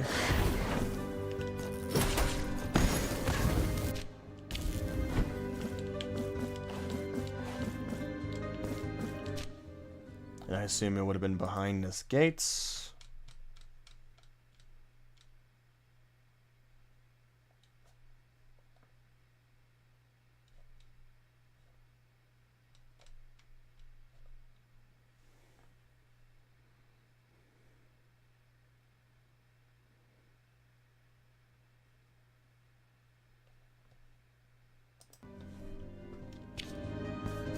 Okay, yeah.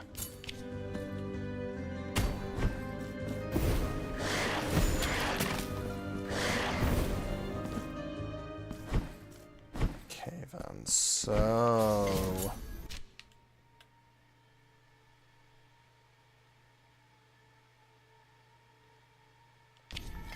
just to be sure, I'm gonna walk over to the other part. Yeah.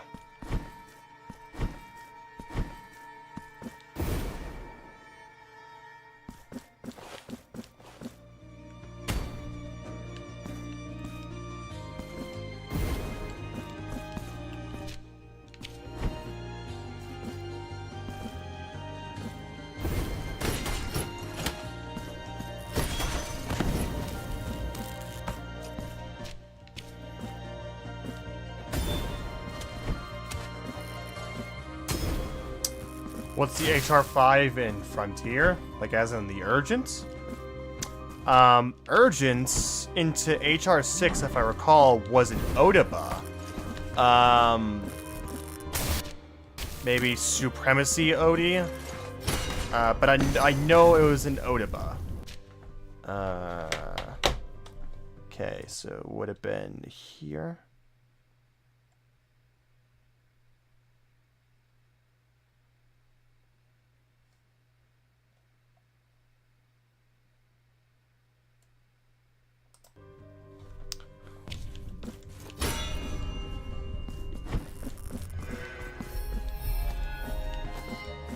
Ah, I got that.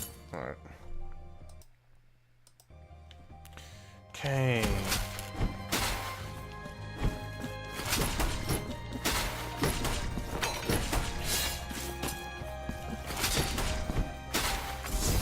Nope, fuck you. I'm going back. Peace. Hunting Horn Whale wasn't a... What YouTuber did you say, or what person did you say that it was that, fought Pobo?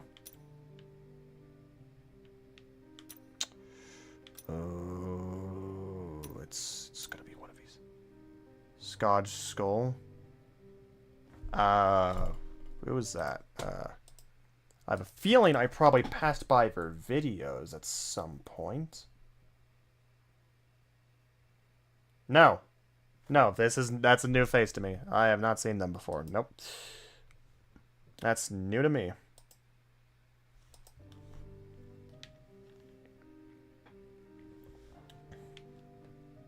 This is blind playthrough. Oh, neat. How's he enjoying the game?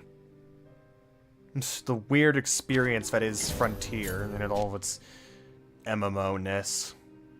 Whether you like it or hate it.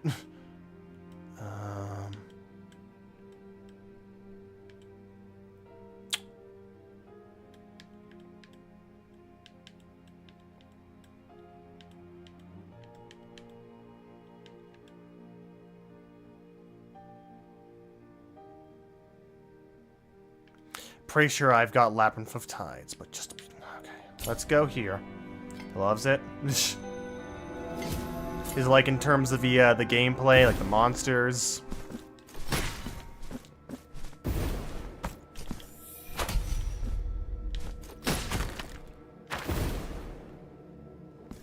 And all things considered, he has yet to reach the quote-unquote true Frontier experience, many would argue. Which is G rank.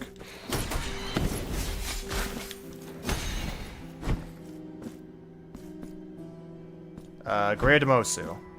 Yeah, that thing. It's funny you say that, because there was also somebody on Monster Twitter who, maybe like a month or so ago, was recounting and posting like clips or whatever of like his playthrough and going through of Frontier, and there was an entire like video essentially of like all the times of like his Great Demosu hunts, and just like the amount of times that that monster kicked his shit in.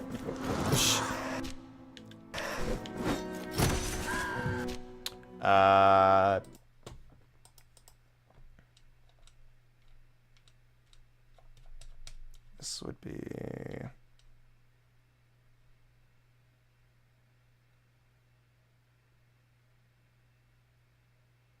far left corner. Yeah, I've got that. Okay.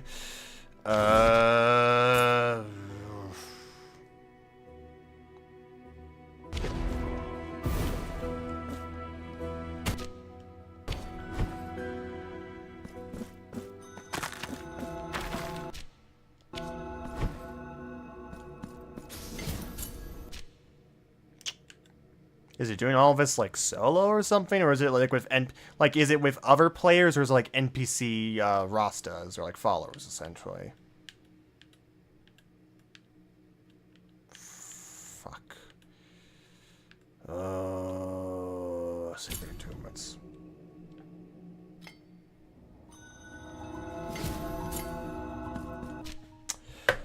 Okay. Controller dropped. Fuck.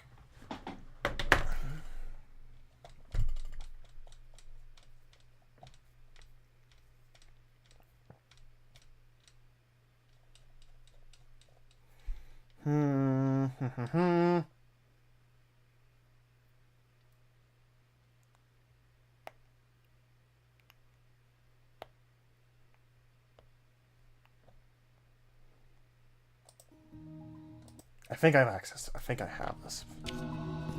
In multiplayer? Yeah, that's fair, considering the type of game it is. It's very much styled for multiplayer.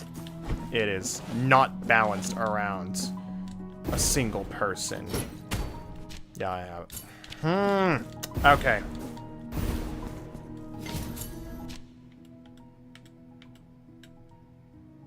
Okay, so we're checking out Labyrinth of Tides. I have a feeling I feel like I probably got this cherub, but just to be sure, because you can never know.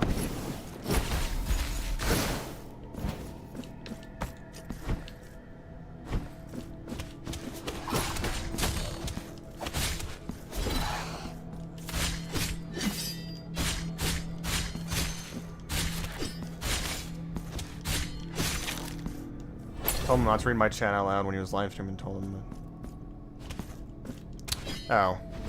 Oh, so like what? Chat's getting a little bit uppity and excited and wants to tell him like, hey, did you know there's a Xenoph Gravios instead of keeping it a fucking secret? Backseating, of course. Yeah. Or just chat not knowing when to shut up.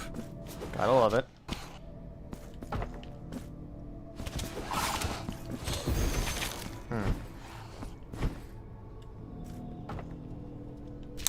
Alright. Long walk from here.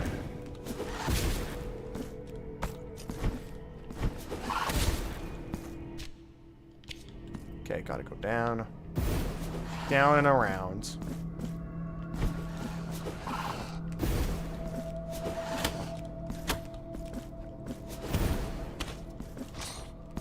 Raging. Heh, raging.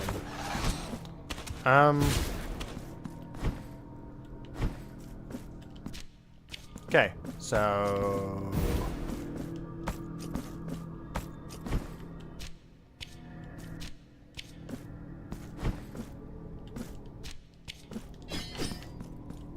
No, it's further above.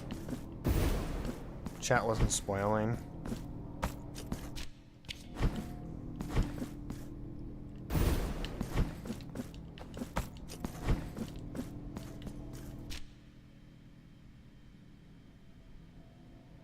Well, then what were you saying in terms of the Xenoph Gravios one? Like, you were telling him to not read your message. Because...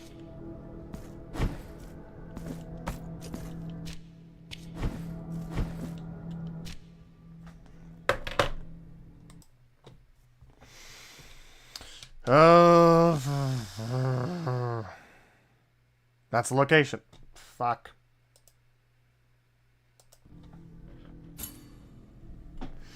One more. One more. It's just one.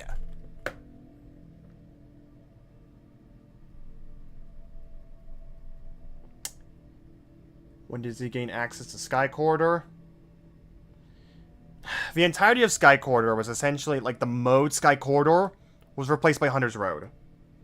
Like, that content is gone outside of Duremudira. I'm pretty sure. Like, it was replaced by Hunter's Road. As for when he can fight Duremudira and, like, 2nd District and all that, I have no clue. Because we never did that when we were playing Frontier for the first time. We never did that. Probably G-Rank. Because in G-Rank, that's when everything opens up to you.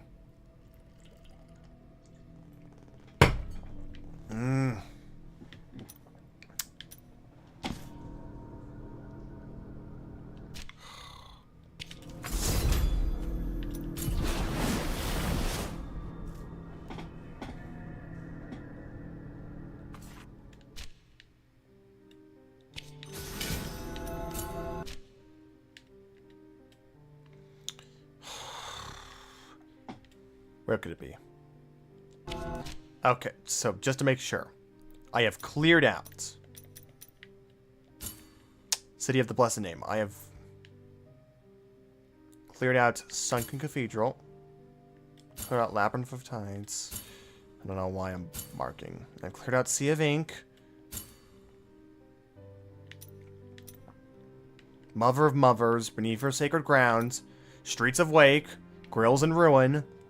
Palace of the Embroideries, Choir of Thorns, Crown of Towers, Basilica of Absent Faces. There has to be...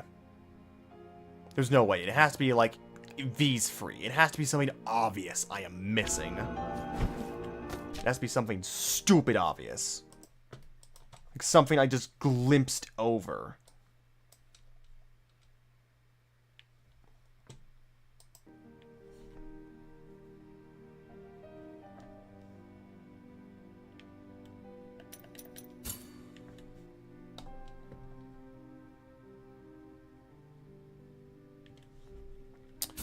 No, I got those. No, I got those. There's no way. I got those.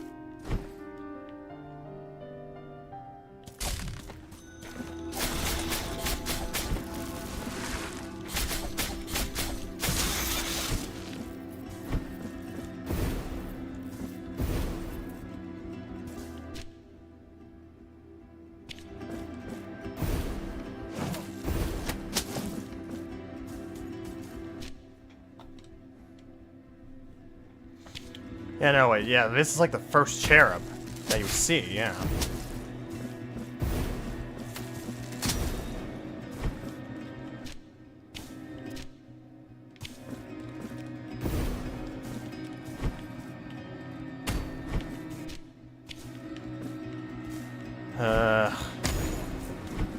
God, this completionist feeling sucks when you have just one thing left, and you have to scour the entire map to find it.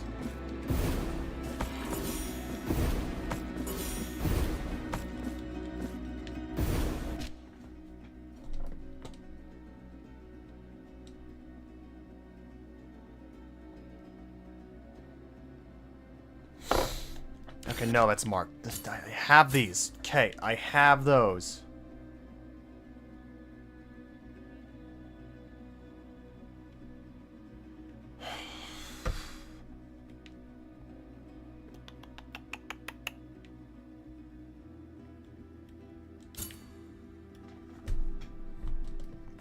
I've got everything in City of the Blessed Name. Girls in Ruin, Palace of Embroideries, Choir of Thorns, Crown of Towers. Aqueducts. Sacred Entombments.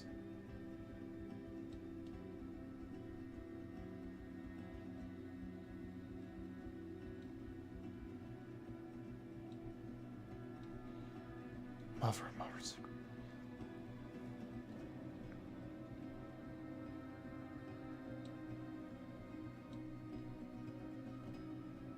Basilica of Absent Faces. I got the cherub there in Basilica of Absent Faces. I know that because Winter pointed it out. The only other place I can think of is the Severed Tower. No, but no. Because I accessed... It's this room right here. I know that.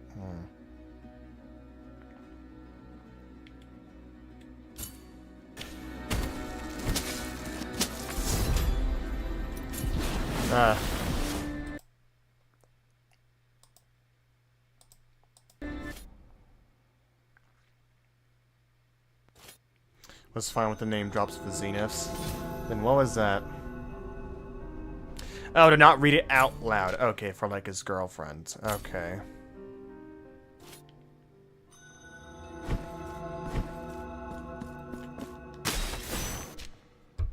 Okay, I was gonna say, like, I passed through here before. Like, I have this, right? It's literally in this room right here. It's literally where I am. It's like, it should be right here. Okay, no.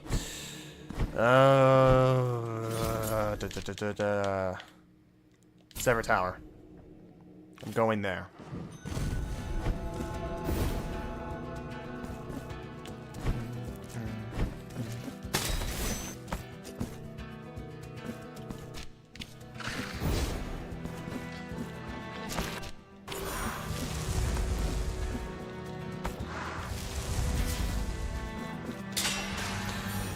Motherfucker!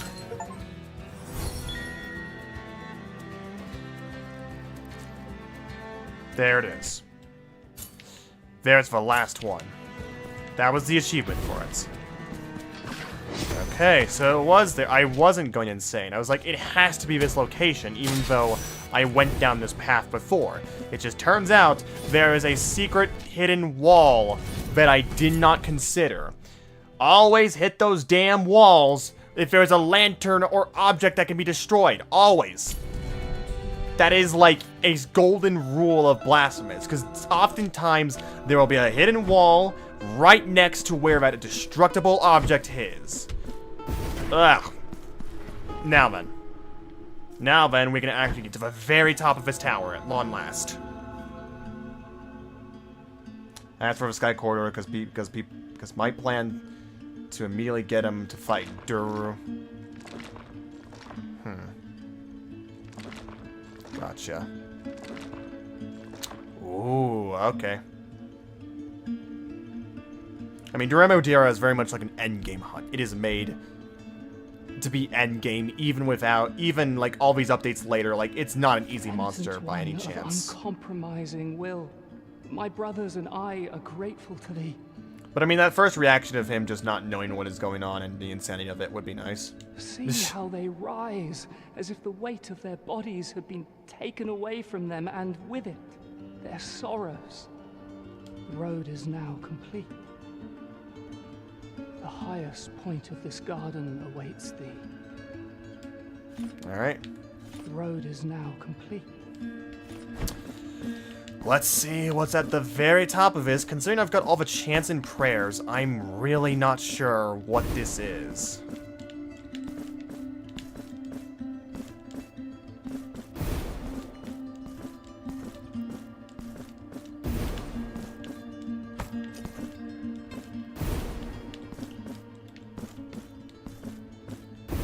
That's the point.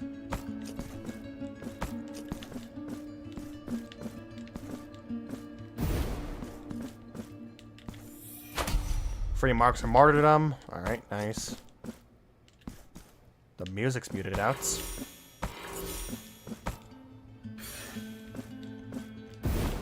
Not entirely. Okay, no, that was a lie.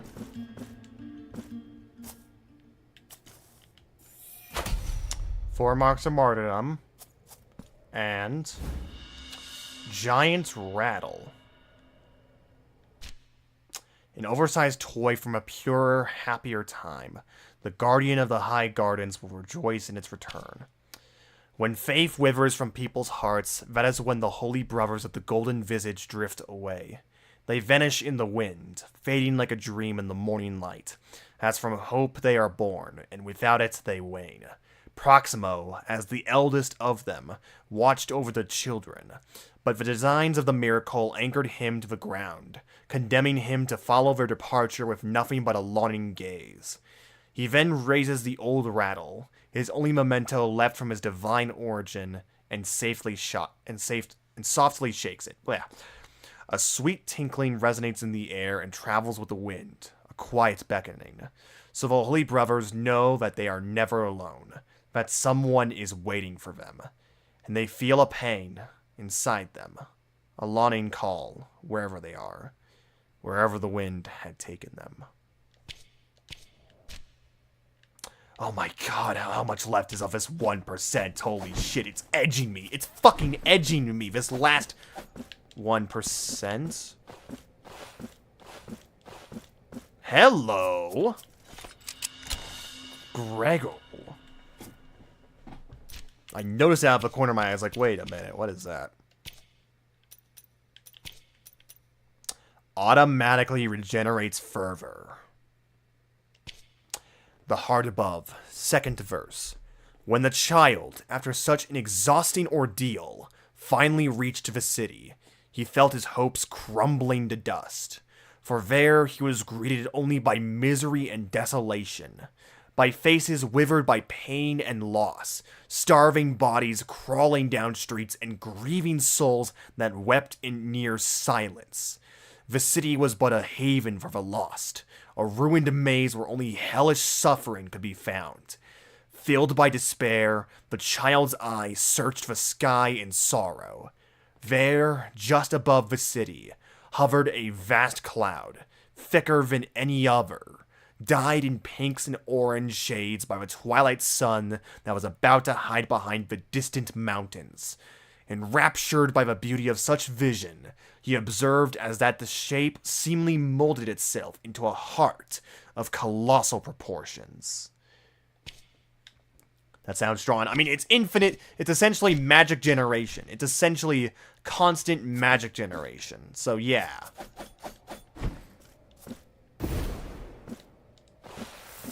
Just can fully play a spellcaster build, essentially, in this game.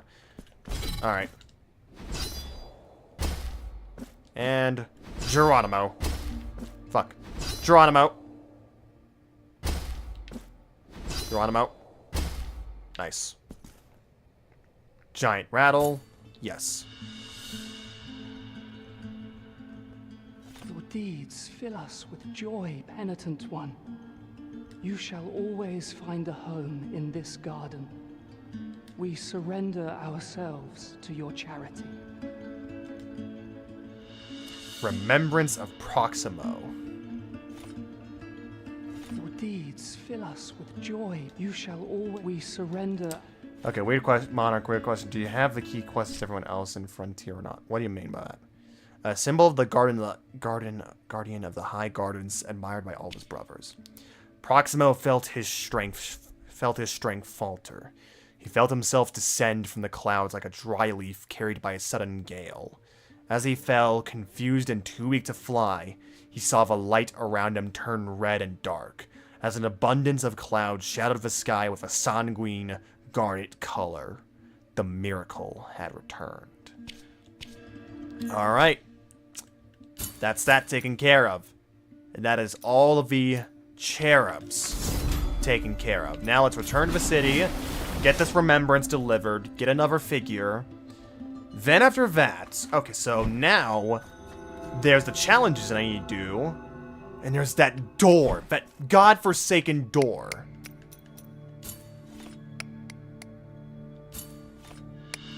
Scotch Skull's key quests are different from everyone else. The same goes for them too. Proximo. Allow me to... Increase. Actually, yeah, I have enough. The altarpiece on your back now has more capacity. Your altarpiece is at maximum capacity. There's the achievement. And with that... damages nearby enemies after suffering an attack. Gregel's favor. There has to be like a combination with Chrysanta. There has to be. May the hands of the... Also, I haven't found the item to complete this quest. Scotch. The same goes for them too. Like, everyone else's quest is different from... Okay, it's probably because of, like, different servers and versions, essentially. Like, people trying... Like, using what data was left after the shutdown. Their own private servers. And as such... Like, some servers have tried to make it so that the Frontier progression is a bit more natural. That, G-Rank isn't as open-ended. And that certain content from previous updates is restored. And in the game, actually. So that might be why. Like, the different servers and... versions of the game between those servers. Okay. Okay.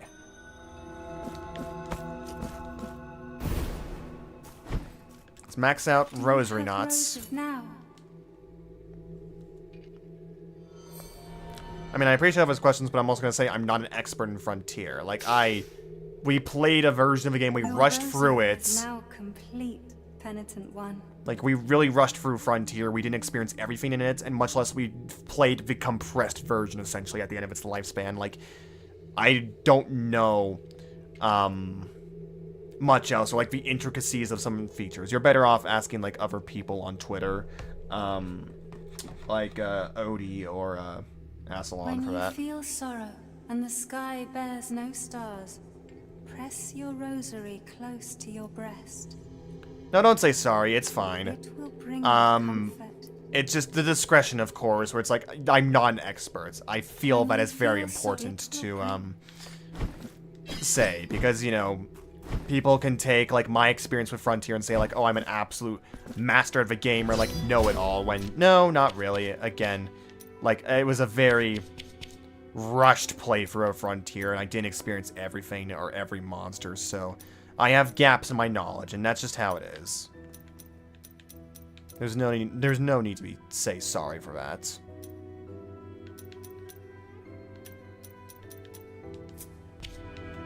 Okay,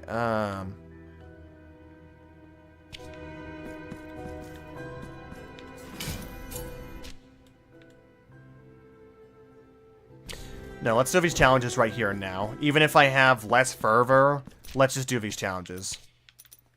Just to see that. No, wait, if I want to do, I want to try out Time Stop, but actually, fuck it. Let's, get Max Fervor Bar.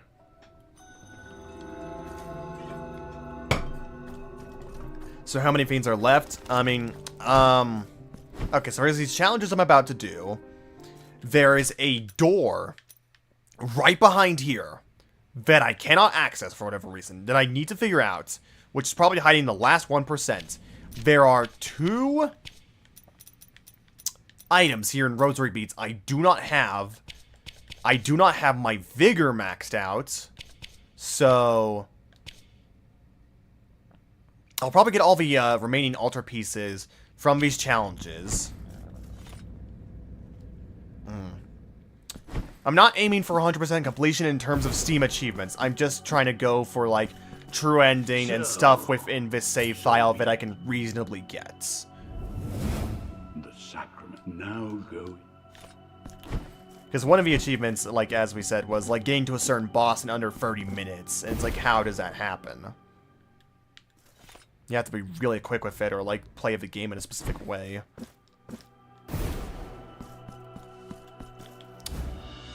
Concentrated Sphere of Guilt. Well, there's another item.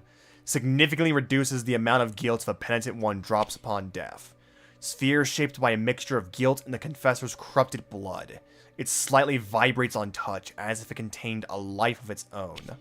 Well, there's another item. So, actually, we probably just need to keep donating, and we'll get the third item. Okay. A new flower on my mantle. It is yours. I feel the guilt flow into me on the wings of frigid tremors, and my spirit seems numb, submissive. I will continue to serve thee as my purpose dictates. Penitent one, return when I will. Alright. I'm not... Okay, so he probably has the last rosary bead as well that I need. So... Ooh. I might need to grind up, actually, in terms of, Tears of Atonement, actually. So let's take off Miasma Resistance, and where is Tears of Atonement? Unless if I have a better one.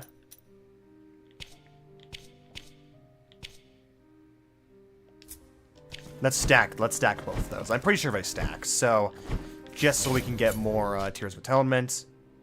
Okay, let's go down here and do the challenges. The boss, the enemy gauntlets, essentially. Let's try that. Then let's max out Sarmiento and Centella. Storm of Death. Wait, would that mean that you need to die on purpose? Yes. Die on purpose or have just enough guilt to build on my bar, essentially, which, yes, is accumulated through death and all that.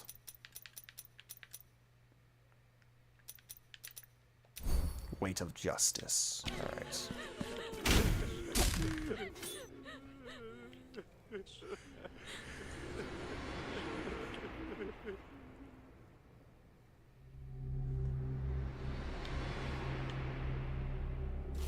Alright. Let's get to it. May the bell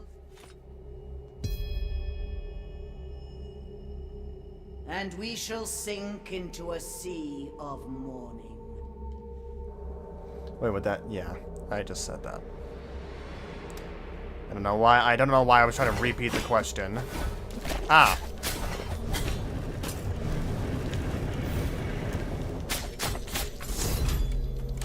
Ooh. Yeah, no wonder why it costs so much fervor. That's a good, decent bit of time. That's a decent bit of time. That stopped.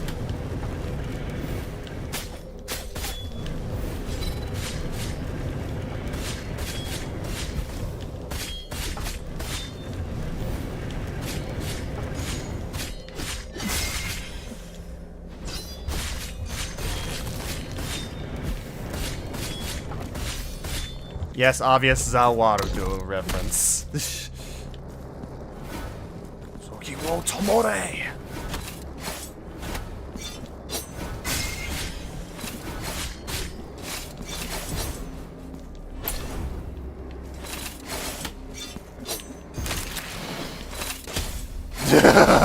Look at all that.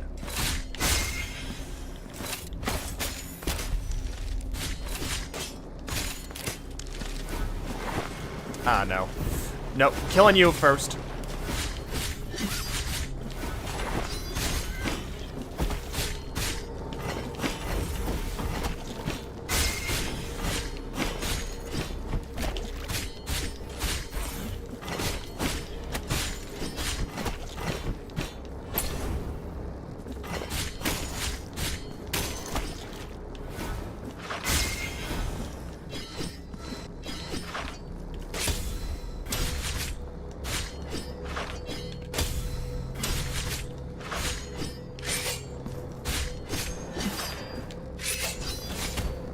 Really?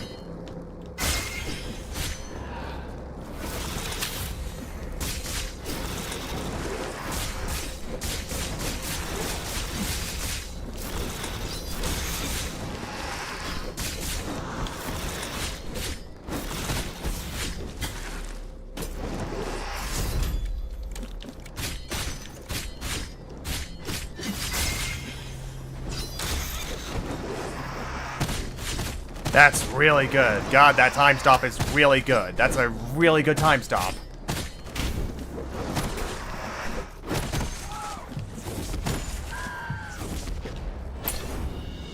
Empty receptacle. Okay.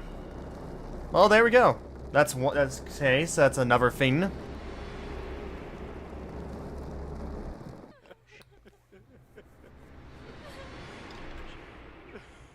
Doesn't work on bosses, probably. We can test that out once we refight the final boss. Assuming we have this secret ending.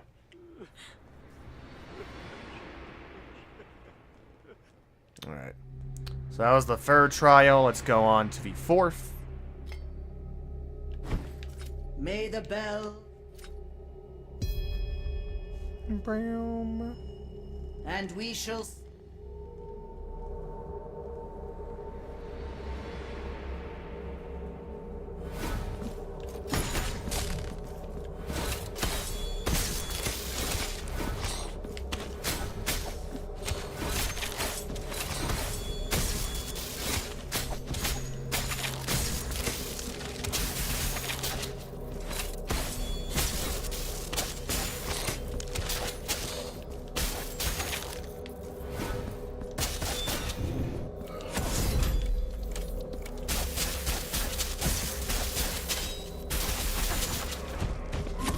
Oh yeah, that's right. Okay, so yeah, that's what I have it.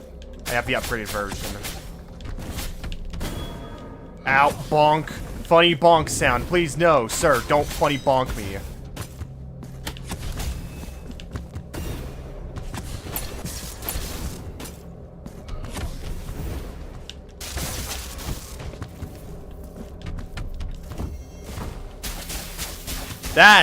What is that? That's weak as fuck, it feels like.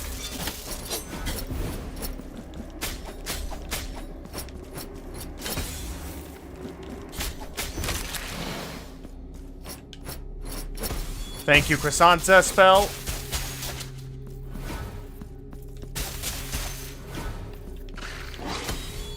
Nope.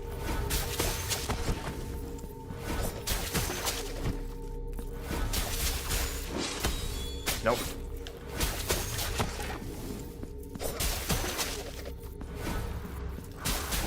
Ah.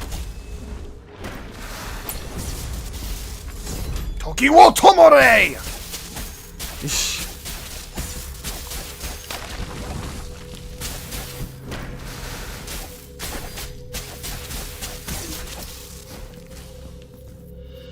Ornate chalice? Alright.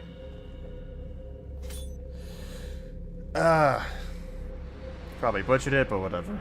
Whatever, it's just part of the charm. As we all know from me, I am a fucking Spurg Lord who can't pronounce things that everybody else knows how to pronounce, truly.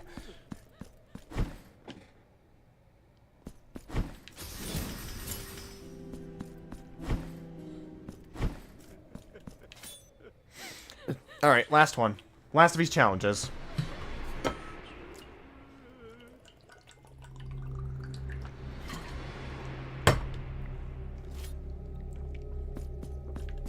May the bells chime. And we shall sing.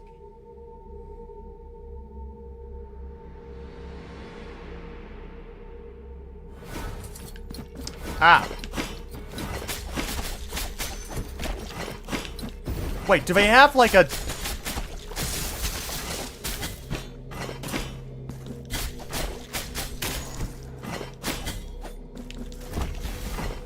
That's a weak as hell chance. What the hell is that? Or like quick verse. No, that's bullshit. That's weak as hell. Nah, I'm swapping to something else.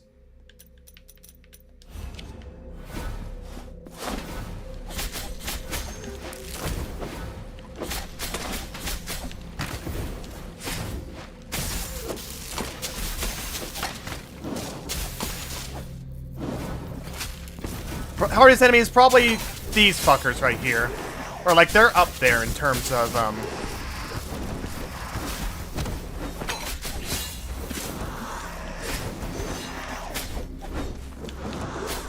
those night guys I'd say are probably up there in consideration for some of the hardest.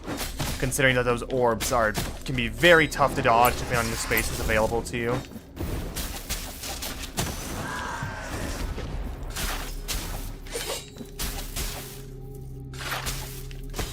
Nope. You guys are pretty simple to take down. You do damage, but, I know your strategy.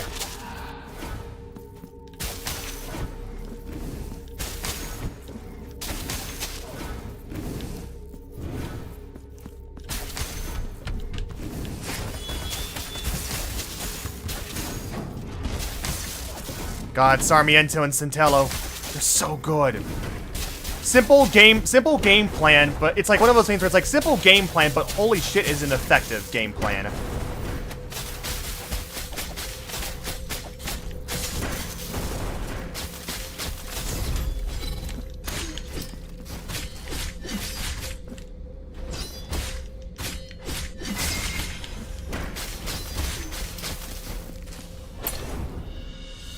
Lebesh. Okay. So it's another figure, but I think I'm missing one more figure. Now you have what you want. House of Grief and Hatred. Complete all the battle challenges. With those who think they are blessed, go forth. With those who seek forgiveness by looking out rather than in, go forth. With the falsely afflicted and the weak in faith, go forth. All right.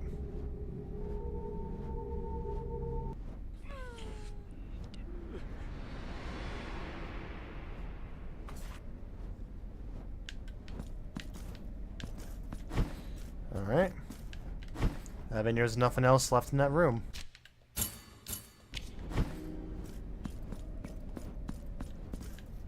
Nope. All right. So let's see what that altar piece is about. It was Lebesh. Increases critical chance. The heart above, third verse. The child made a wish. He wheeled the clouds in the sky to assume the appearance that had been insinuated to his eyes to become a symbol, a sign, an icon of the suffering that ravaged this ancient land, so everyone could bear witness to the same sorrow he experienced, so everyone could know they were not alone. Huh, so each one of the, second verse, third verse, fourth, first verse. Alright, we are missing one last figure. People are gone, yeah? They are just gone. Nowhere to be found. Okay. I want to check that door again. I want to check that godforsaken door. You may go. Open up. Alright. That very well might be hiding the last 1% that I need. Alright,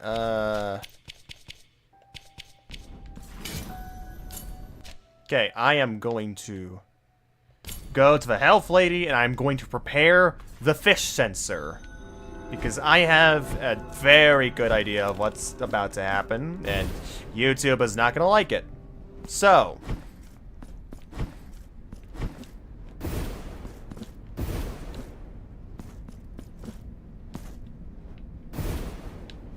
Alright. Deploying fish sensor right now. Fish, you must protect the stream's eyes.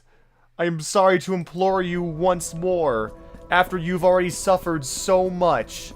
Ah, yeah, it's still just as bad. Hand over chalice. Yep. Now I shall enhance the vital light. Maximum health has increased. Although mine own blood does not cease to flow, your body can take no more of it. Hand over receptacle. Now I shall grant thee a new flask. Is it just her? No, it's her arm that's outreached. Vials in thy belt. Unlock all bile flasks. There we go. No, instead it's her arm that's outreached is all skeleton, and her skin has been flayed down to the muscle, essentially.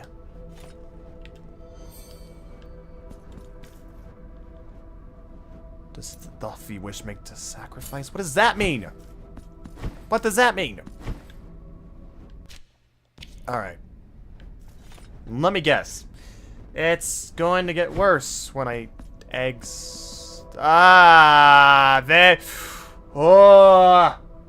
Ah.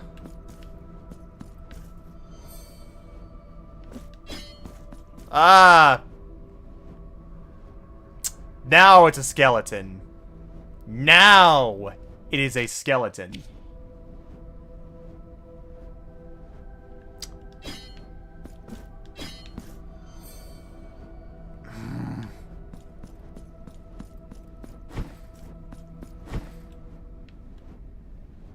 Also, what is that sound effect?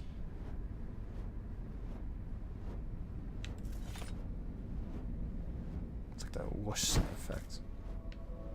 Might be from plunge attacks. Nothing. Deets, man, deets. I mean, it's a fucking skeleton. Like every, like it's a goddamn skeleton. The skin has been flayed down to the pelvic bone. It's a skeleton. It's a red, fresh blood skeleton.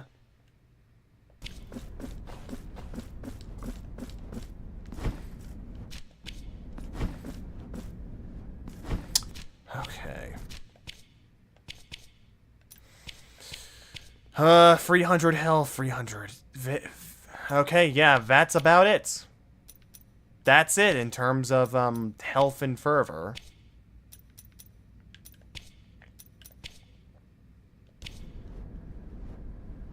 Remove the fish, please. Alright, yeah. Alright, thank you for your service, Mekon Giant Catfish. Thank you for your hard work. I am sorry you have to torment your eyes with that, but you are doing the stream a favor, and I cannot thank you enough for your penance. I salute you, Mekon Giant Catfish. Godspeed to you. Alright. I am not waiting around anymore. I want to know how to open up that damn door.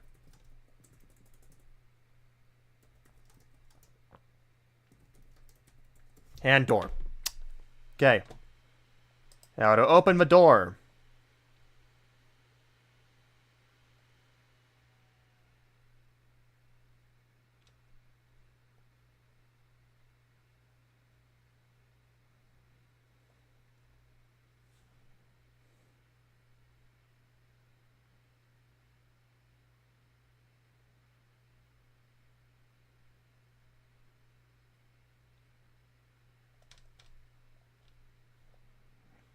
Broken key. Once you reach the final boss. Okay. Well, hey, do you know what we're doing? Do you know what we're doing? Hey, Dissy Frog. Hey, Dissy Frog, can you take a guess? Can you take a guess on what we're about to do? Huh? Can you guess on what we are about to do? Take a guess. No, come on, go ahead. Take a guess on what we're about to do. There's no way. There's no way. You're not gonna believe it. No. You're not gonna believe it. There's no way. Go on. Take a guess.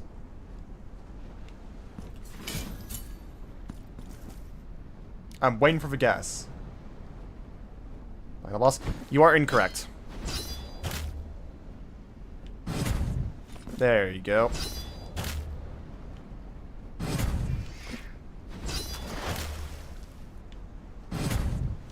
We're gonna build up that guilt, baby.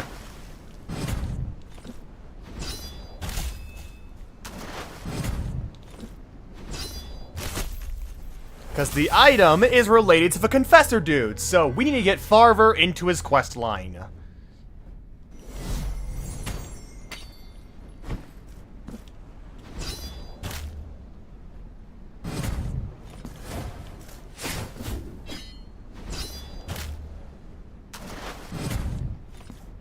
It probably takes more time each time I'm, it probably takes more time when I'm doing the dive, so I'm just gonna fall down each time.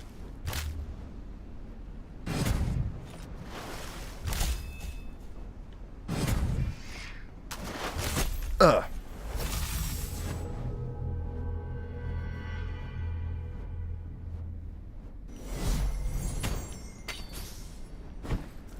Alright, no thank you, Guilt. I am not gonna get you.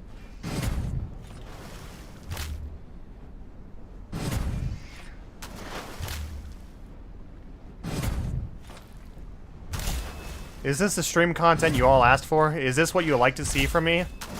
I hope so, because you're going to be seeing it for the next few minutes, probably.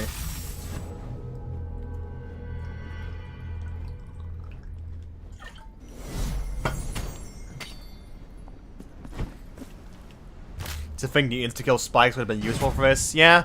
Well, oh well. This is the world we live in, so... You're just gonna have to live with it.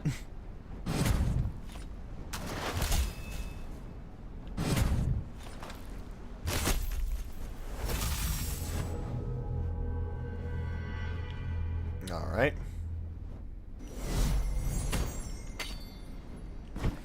Let's die one more time. I think that'll be good enough to fill up the fervor bar. I should have enough money to cleanse me of my guilt when I talk to him.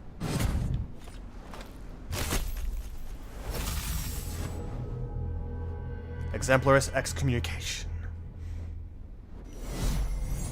Alright. Now, we head back to the Confessor.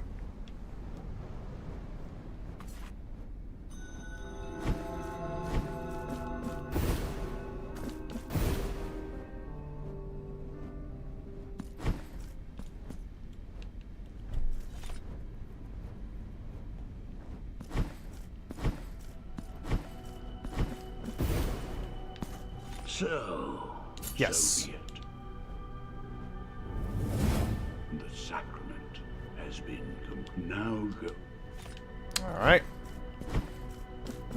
I hope that's been enough in terms of money. If not, we're gonna have to subject the stream to a small period of grinding to get the money required.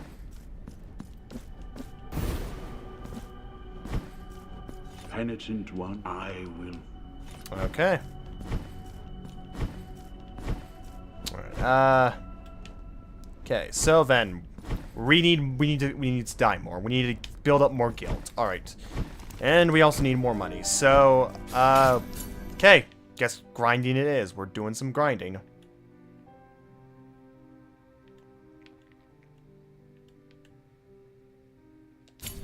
Let's do it here, actually, since it's close enough to the death point where I can keep jumping down.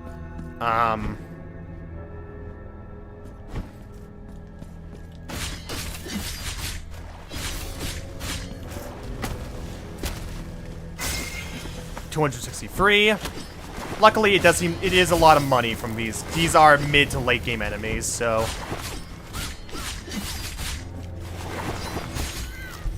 Mark of Martyrdom.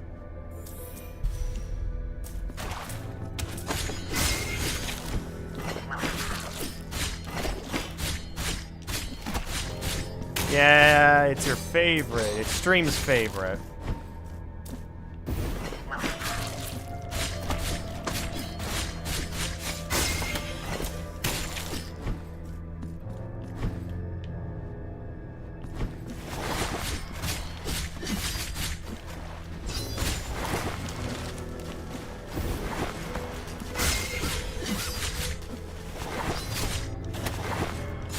Die.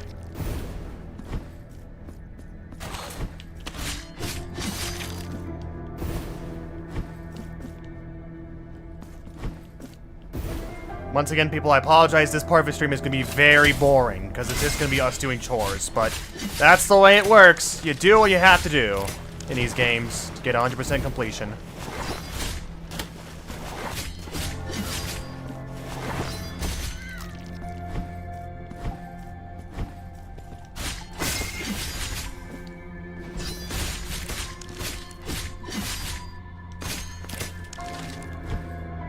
Okay, 9,000s.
Disufrua, that is G rank. That is G rank. You gain access to the Conquest War system and Solstice Wars. Again, once again, G rank in the state we played it in was where everything basically opened up. Because once again, by the end of Frontier, like the Zenith updates and all that, the developers wanted people to get to the end game content as soon as possible. So they decided to cram everything essentially into G rank and simplify and compress the grinds. Or the road to G rank. So yeah, most of the content in the game is in G rank, and that includes stuff like the Solstice and Conquest Wars. And instead of having to build up the levels, you just have 4 levels essentially for the Conquest War monsters. You have level 1, level 200, I'd like to say, level 500. I don't know, however the numbers go, but essentially you just, instead of having to level up the Conquest or Solstice Wars, you just have 4 base levels, essentially, to fight those versions of the monster.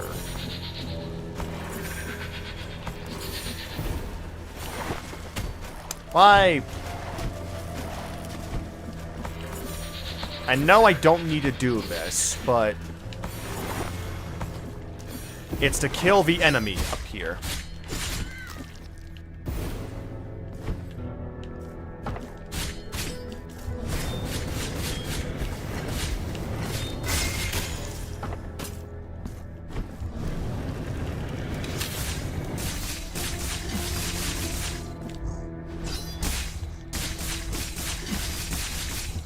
God, the hit stop on Ruego with the Blood Pact. Kind of like the Deviants with the tickets. I guess you could call it that. It's them and the Zeniths. Like, they're, like, originally Conquest Wars where you were supposed to level it all the way up to 9,999, and it would get incrementally harder. But once again, due to Frontier compression later down the life, they decide to simplify it into just 4 simple levels, set throughout those 9,999 levels. And then Zenith monsters, they just have 5 levels to them, essentially. But, they also get new moves and, like, behavior with the increasing levels.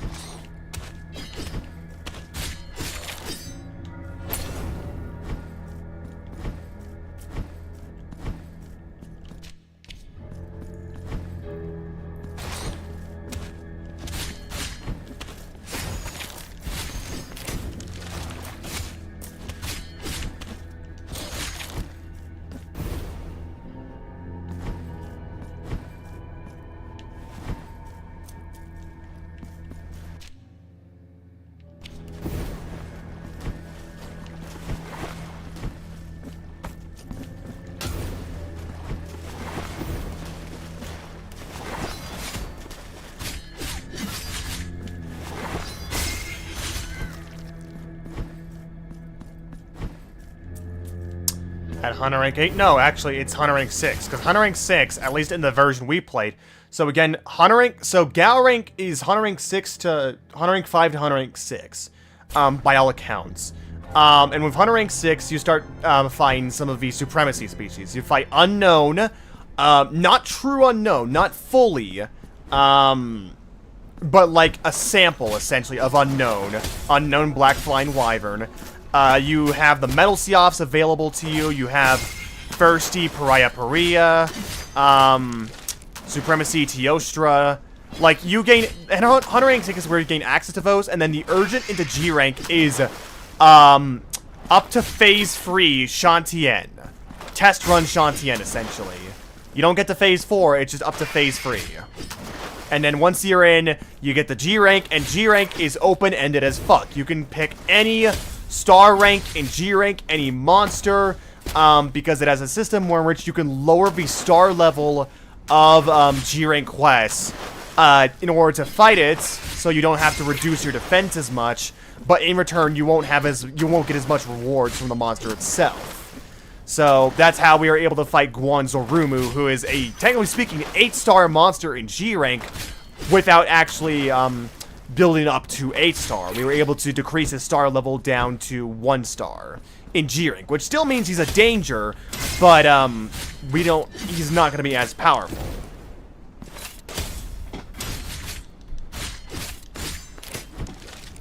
If that makes any sense. Yeah, they have a system for that in place.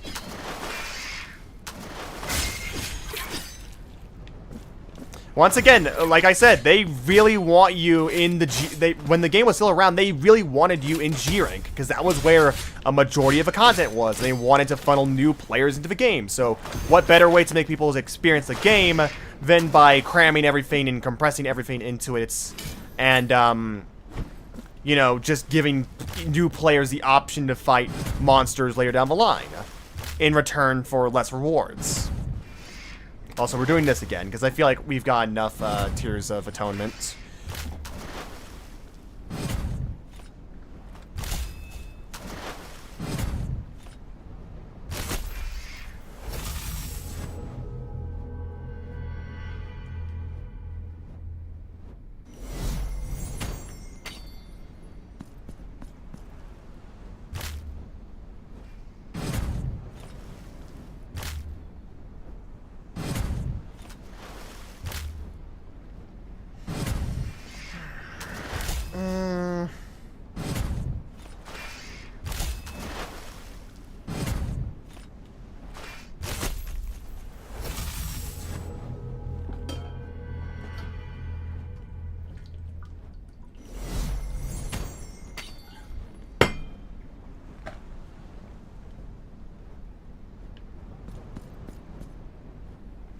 Anyway, Skull is playing the stream, I believe, today. Oh, night.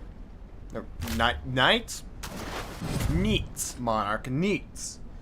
Yes, night. Yes, it is in fact night. It is in fact 4:16 in the morning, you could say.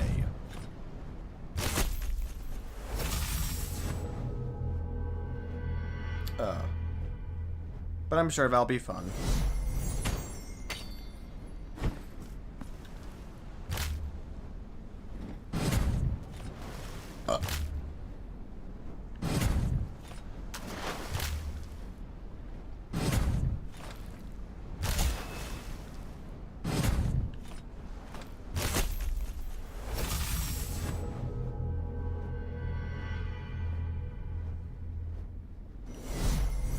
Alright, that's enough guilt. That's enough guilt, I'm pretty sure.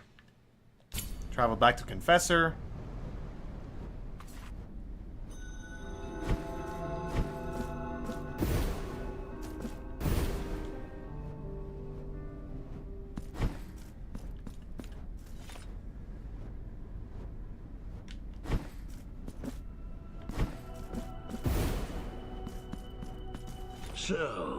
So be it.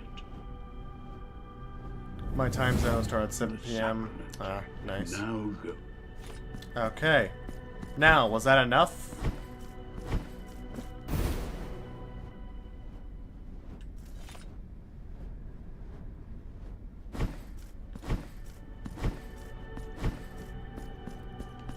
Penitent one, I will. No, still not enough. Damn. Okay. Shit. Also, how much did the did it say the key costs? 6,000. It has a question mark next to it for whatever reason in the document. Okay. Sure. Well, ugh.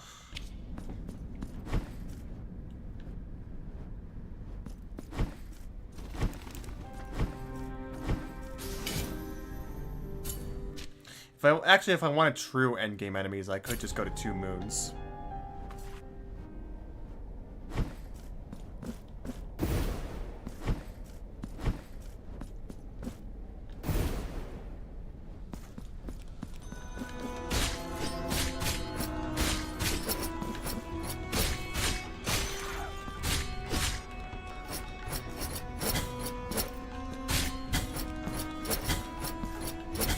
I am being sluggish.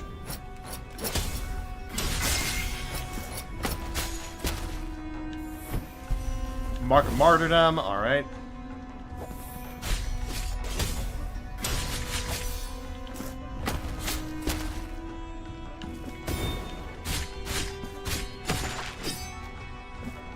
Higher price, yeah, pretty much.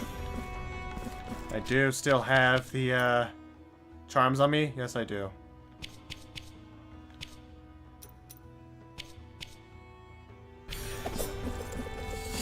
And I assume there's no third variation, because it doesn't look like it.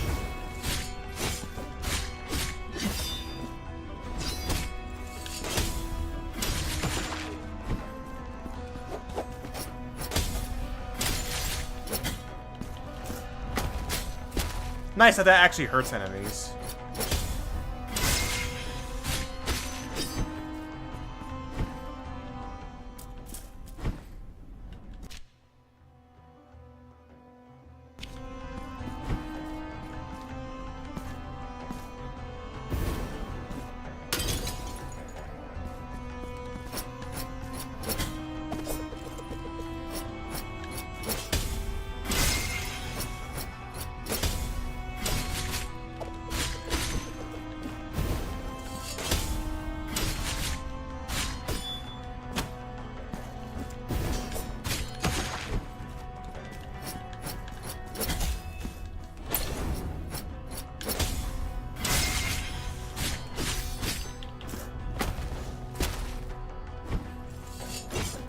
I think I earn more Tears of Atonement with an executing move. Maybe.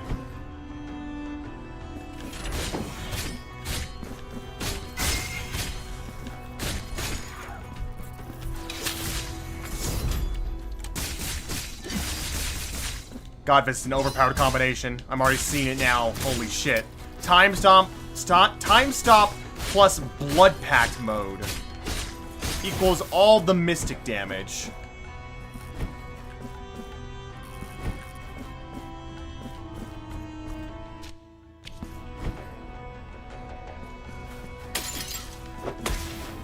Can't believe you're back from the first game and you're not as annoying, honestly.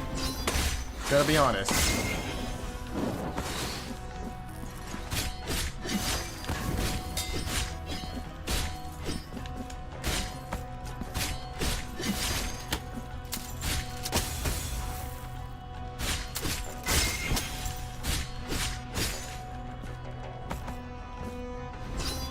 Whoa, that...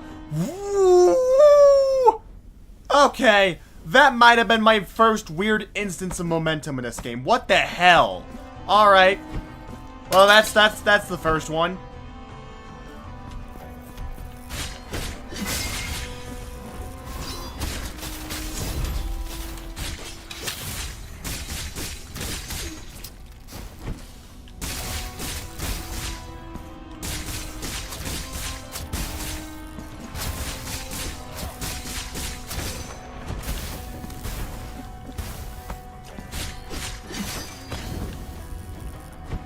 We'll be able to meet Duremudira in the corridor. Oh yeah, like the Duremudira fights themselves are still in the Sky Corridor, but like the actual content that used to surround the Sky Corridor, like going through different chambers, finding loot and all that, traps and powered up monsters, that's been replaced by the Hunter's Road system.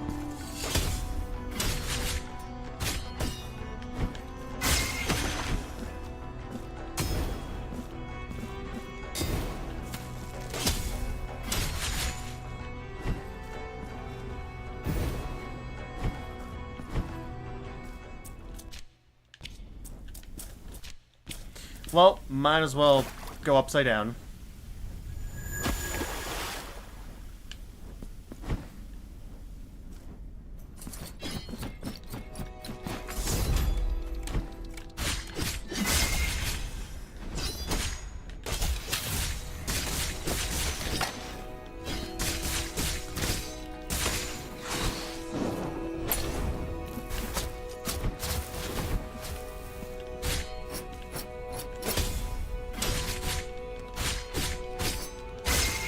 Yeah, that kind of glitch was on par for Blasphemous 1. That happened a lot to me. Why?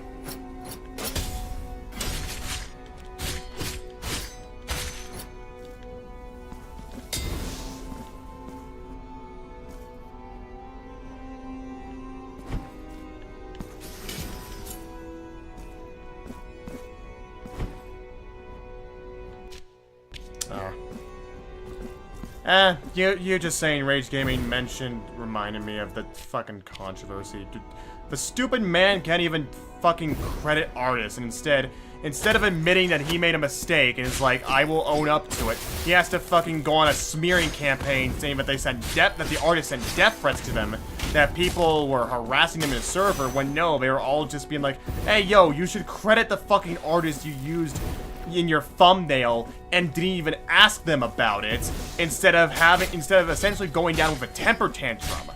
Like, is it that hard to fucking own up to your mistake and say, yes, I fucked up. I used fan art without their consent, and I apologize, and I will give credit to them in the description, or hell, just fucking remove the image from your damn thumbnail and replace it with something else.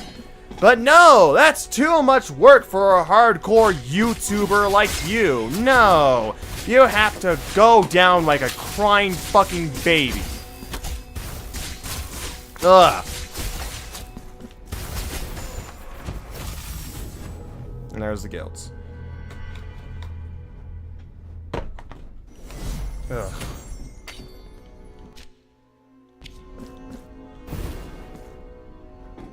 God. It's not that hard to fucking credit the artists. And I should know, like, I wasn't always perfect. I'm still not perfect when it comes to crediting everything. I certainly wasn't when I started out, but it's why it's important to take those steps of admittance and responsibility, essentially. Because, yes, it is very important to credit artists considering the work they do and their livelihoods, and how people don't realize how much of a fucking difference it actually makes when they're not credited, essentially, when nobody knows who the original artist is. It makes one hell of a difference, because people won't know.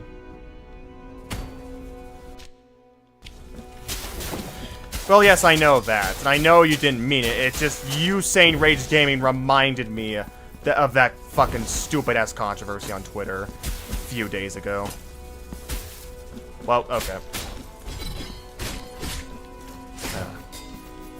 And here I was thinking the man could improve. The man could improve, and I did legitimately... I've never been a fan of his content, but I believe for the longest time now that he could have changed for better. That he could own up to his mistakes, that he couldn't fucking clickbait and create some of the worst monster thumbnails and attention drama ever. But no. When did that happen? Like 3 days ago. 3 days ago, and I can link it. I can go ahead and grab the link and drop it in the chats for you all.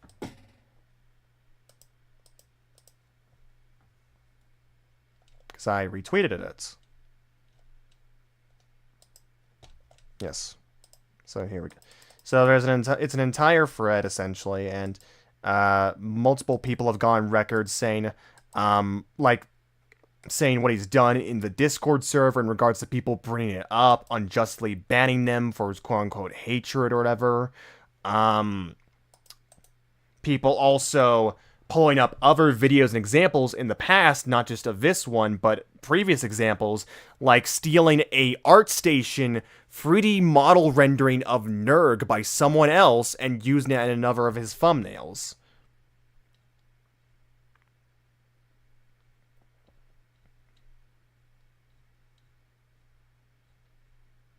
Like, this isn't just a singular case, or it's like it's an accident. No, this is fucking intentional. And he has a history of doing this shit, and it pisses me off. Because once again, I used to be like that as well. I was not perfect with crediting artists and stealing images and all of that from especially my older videos, but it's why I take it so fucking seriously now. It's why I try to credit as many videos as I can from other people and put that in a playlist and say, hey, check that out in the description below. It's why I link the artists. It's why I link the artists and images I use in my description, because it's fucking important. I want to give credit to the people who make these fantastic images, and it's why in the future, of course, when I also commission people and want to create my own avatar, it's like I'll make sure to commission them as well, because they need it, they deserve it. And miscrediting or not showing them the proper attention hurts them so fucking much.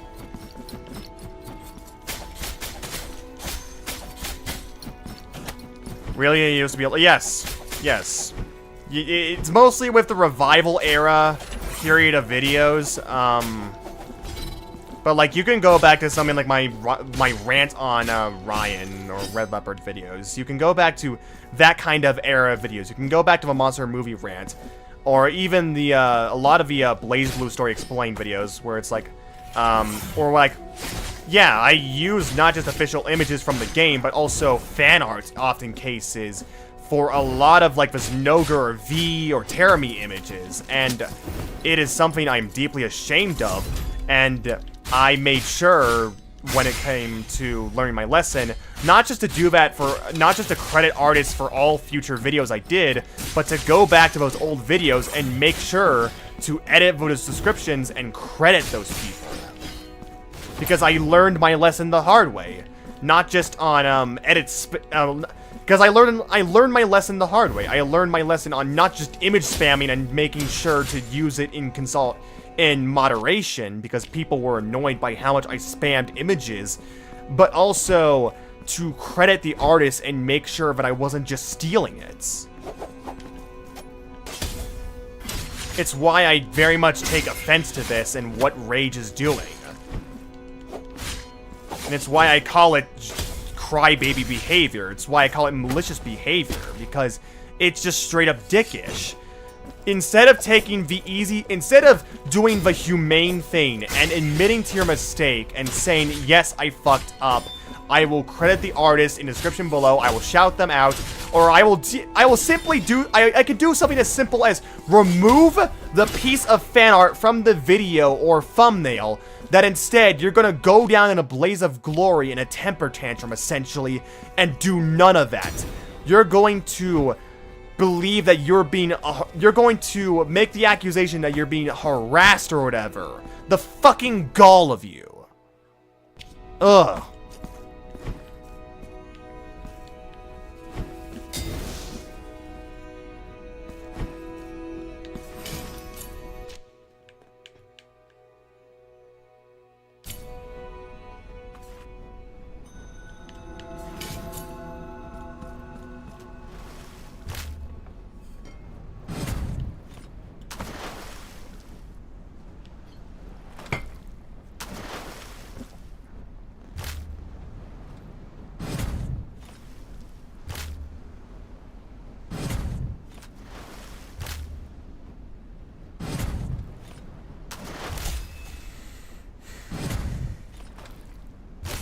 Holy shit, how's it already 4:30 a.m. in the morning? I am really hoping that we can get through this second ending without me losing steam. So I'm gonna say right now, I'm not going to be doing everything this stream. I'm going to leave a few things, a few other side quests and miscellaneous items around the map off camera. I'm not gonna dedicate any more stream time to those. I am just gonna do the stuff required for this extra bit of completion and for the secret ending. That's it. Because the stream, it's already 4:30 a.m. and altogether it's been about 6 hours or so. Yeah. No, 7 hours actually, according to the recording timestamp. Yeah, that's right. So, yeah. I've got to end the stream at some point.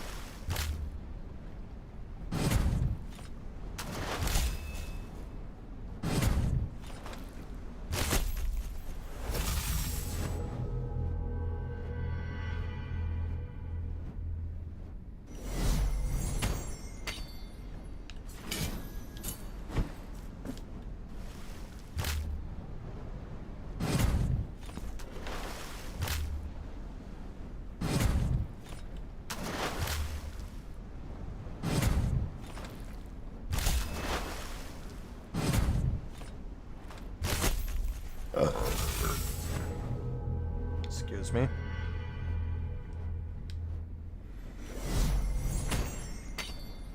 Okay. Let's go back to Confessor. This has been free 10k donations. I'm hoping that this is enough. I'm hoping this... Yeah, same. Honestly.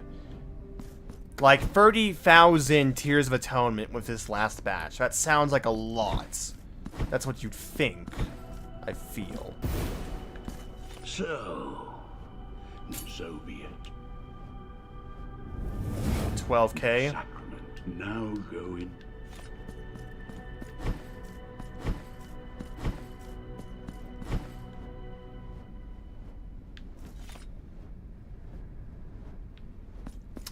Ah.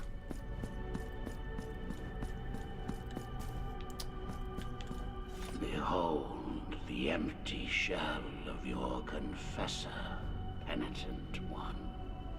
He paid the price for my liberation with his fragile flesh and withered skin. Okay. He still remains, but his voice is now mine. One last reward I offer thee in exchange for the continued satiation of your guilt. Remembrance of a Confessor. Come back when the burden weighs heaviest upon you, and then you might satiate my hunger. Okay. So I got a item, not the one I was looking for. The website did say something would happen, like, around the reach of the final boss. Come back. Am I at the final stage?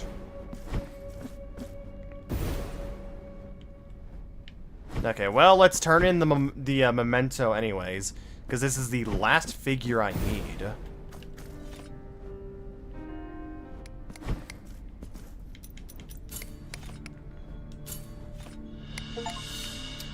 Find all the figures, bring every remembrance to the artisan, and turn them into figures. The Confessor. Allow me to...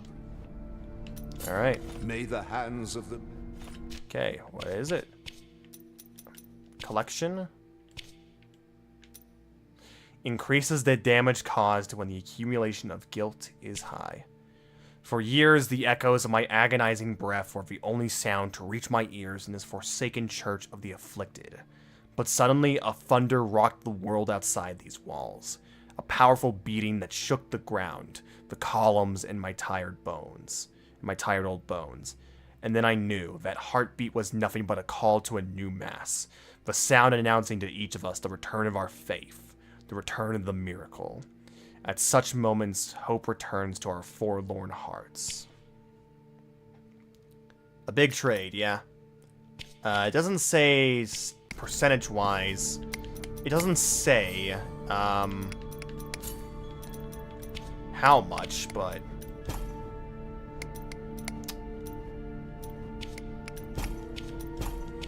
okay, now last few combinations just to see if there's anything special with Chrysanta and any combination.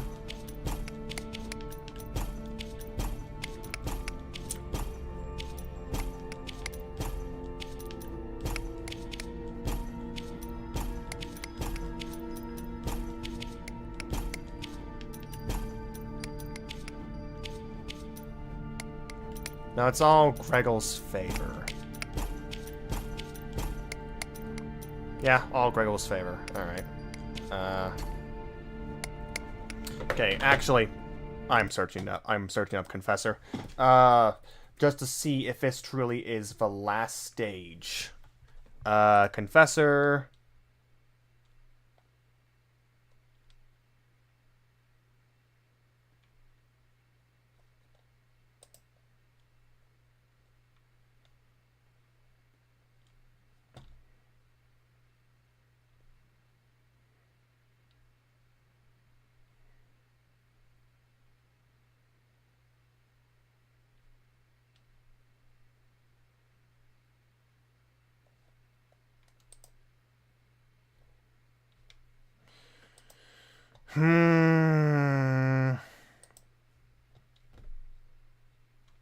Broken Cree.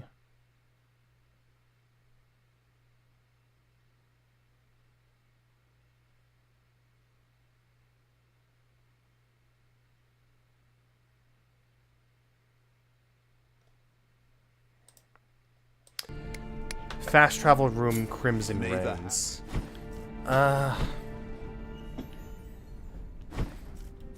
Oh! Hello? You're new. You're a new addition. Huh, what's that about? Also, I'm just wondering... Yeah, you're new. You're new to the prey to use.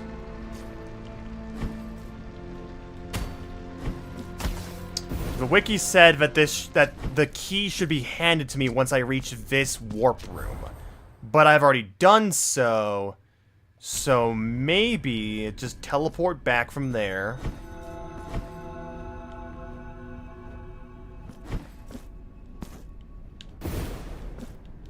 I really hope me going early or going to the at that point didn't fucking screw it over. Come back. Okay.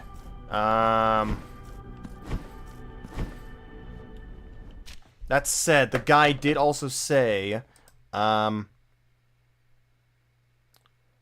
the vendor in Streets of Wakes, if I messed up a quest line. Okay.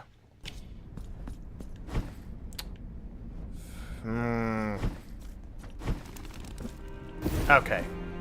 I am going to... So this is the last time I'm going to grab more money, but, I hope this is the last time I need to grab more Tears of Atonement. But okay, I'm going to grab at least above 6,000, and then go to the vendor in, the patio. Silent patio. Can you actually mess up a quest? It can happen more often in games than you think.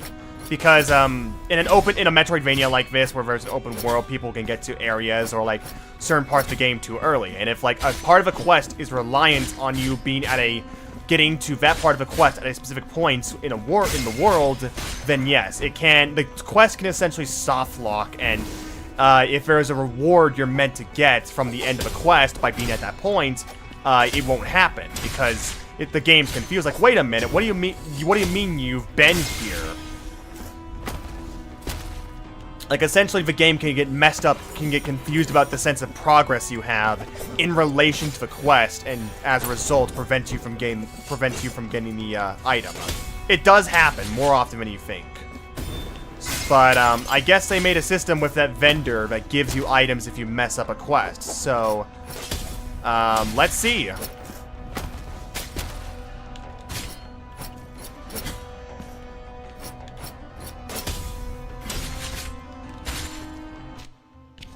The guy did seem to get new items and remembrances whenever I checked in from time to time. So maybe it does actually work. Like his system, like, hey, if you fuck up a quest, come to me for the item.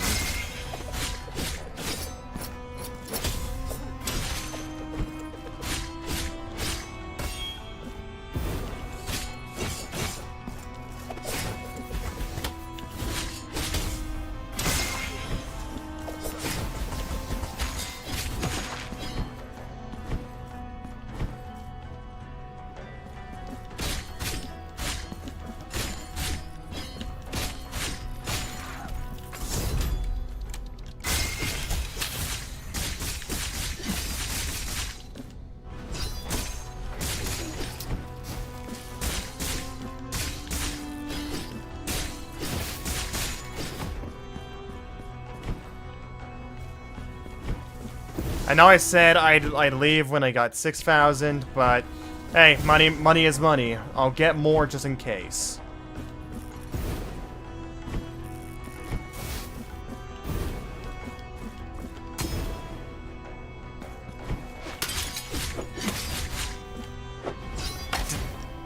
Really?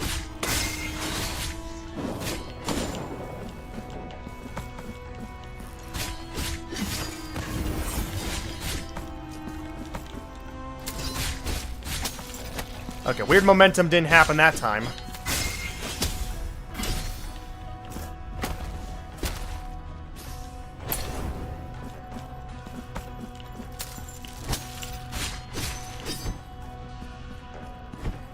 These are all just precautionary measures to be sure, essentially. Like, I don't know if this... I really want to hope that I can get the side quest item to get the true ending. I really want to hope so, because that would suck having to restart another save file, essentially. Because there's no New Game Plus at the moment.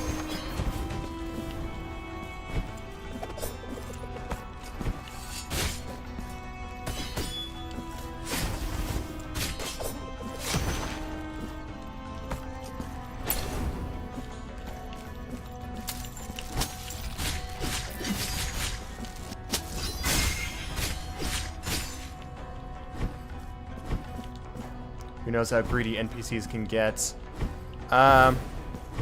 Yeah. It's extortion, you know?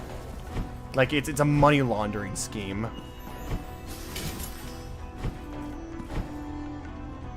The fact that there's now that confessor baby around the Prie-Dieu, though, that's curious.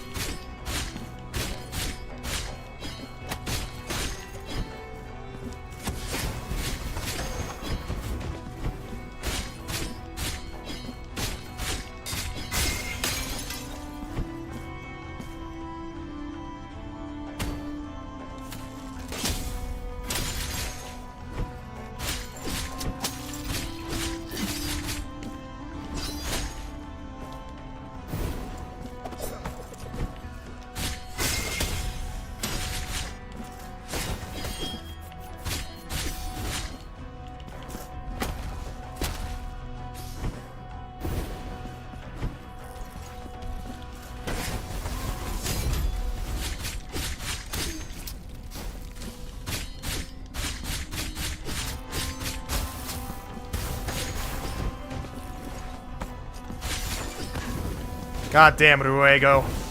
Ah, Ruego.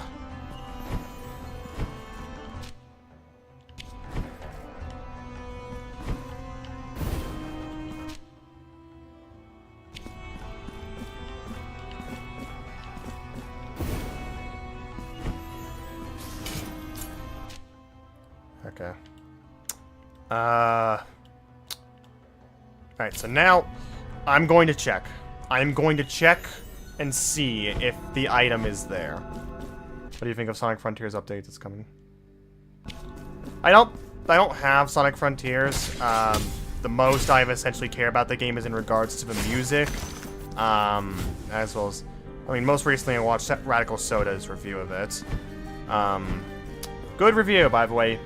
Long review, like 2 hours long or so, but good review. I'm mainly curious on if, like, all of that cut content, especially for stuff like Supreme, is gonna make it into this DLC. I may have... Oh. Yeah! He has it! He has it! Fuck yes! Okay, so this NPC does in fact work. He is here to give you items in case if a quest line fucks up.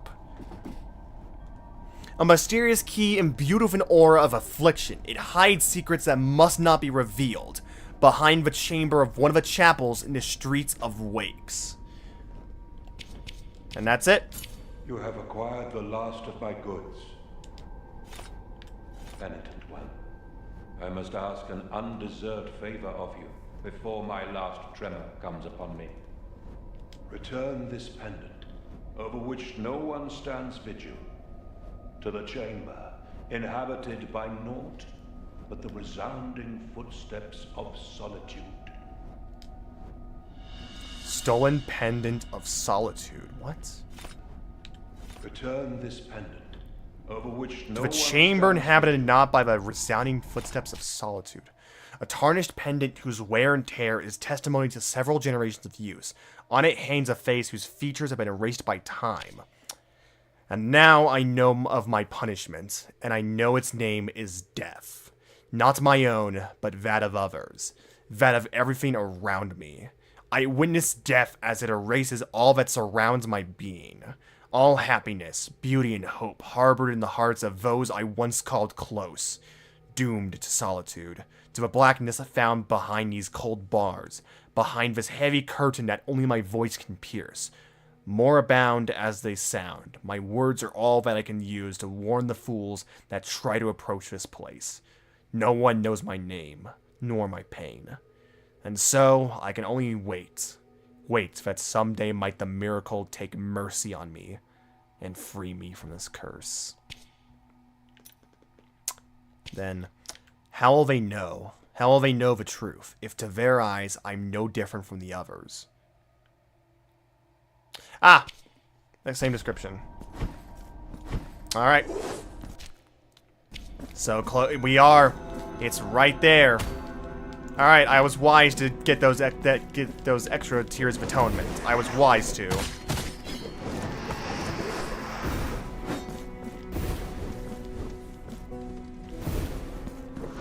Yeah. I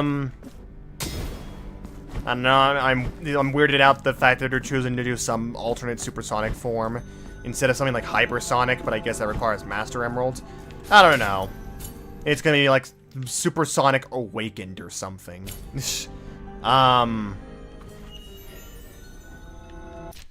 I'm mainly curious to see like how much of that missing content is going to be added into Sonic Frontiers, because apparently there's a lot of missing content and like planned stuff that was taken out of the game.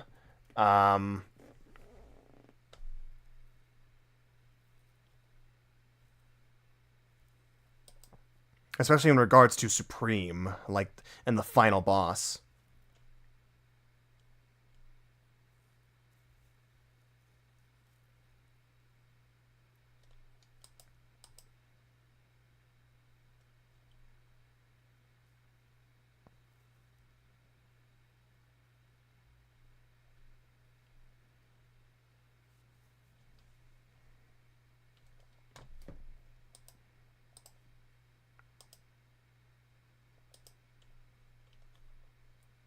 His eyes turned. Yeah, I know.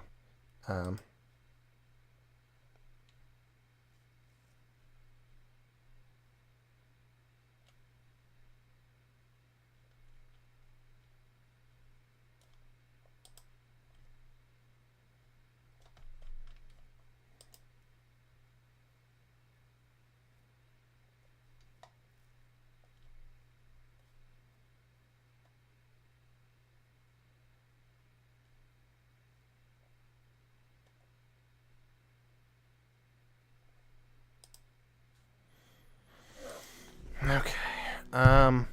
Okay. Let's, use this key. Ah, and he's gone. Ah, yep. Shh. Mark of martyrdom. Yeah. They're all murdered. Every single one of them has been kidnapped and murdered.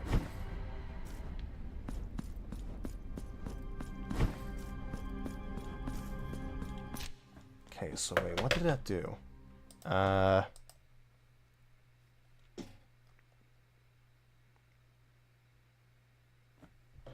You'll have her fervor maxed out.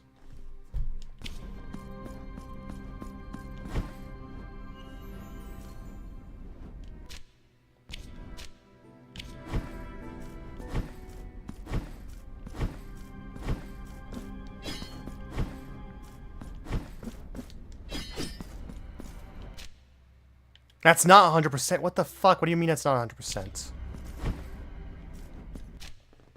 True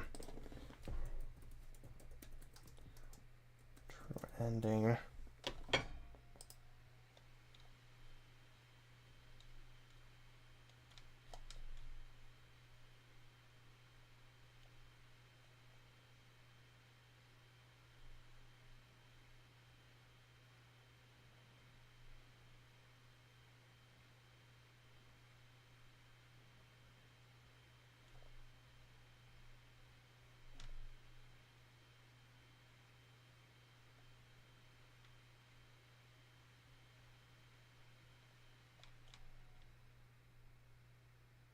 Wait, what? Okay, that's some stupid bullshit. Okay, game. That's some stupid... Okay. Alright, I just searched up the guide, because I was curious. That's some stupid bullshit. Excuse me?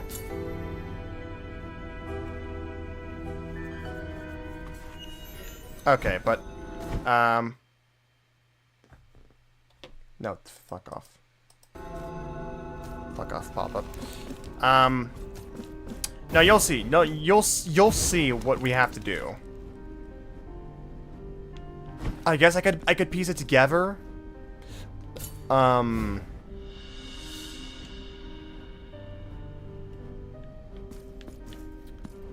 Depending on, like, based on descriptions. But alright, it's about as confusing and bullshit as I expected from this game.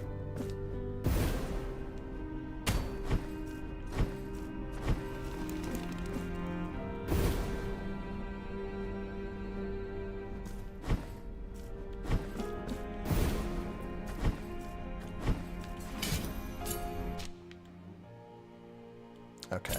Just going back here because I want to see if anything changes now that I've done his quest.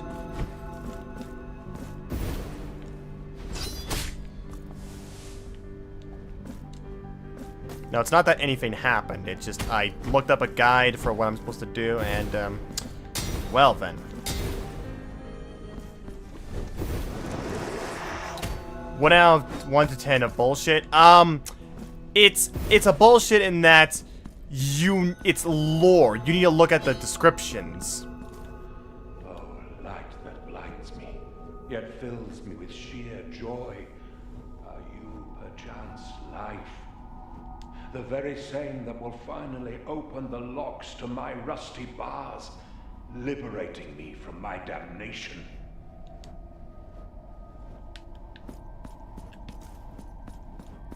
Okay, so his cell's changed.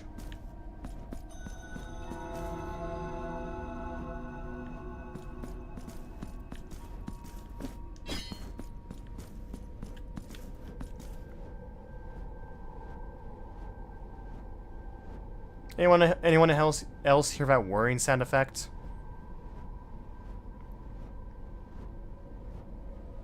I think it's in relation to the my health bar. Okay. Alright, well, I might as well show off what it is that we need to do. So, I'll just say it right now. It involves the figures. Okay, so what is it? It is...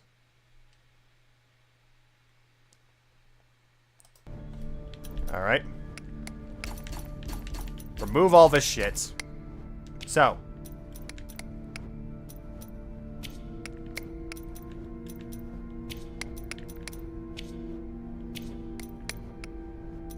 Searzo. Ah! Look! It's wood, but turns golden. Okay. Next up, Gregel. Then Lebesh. Finally, Jalok.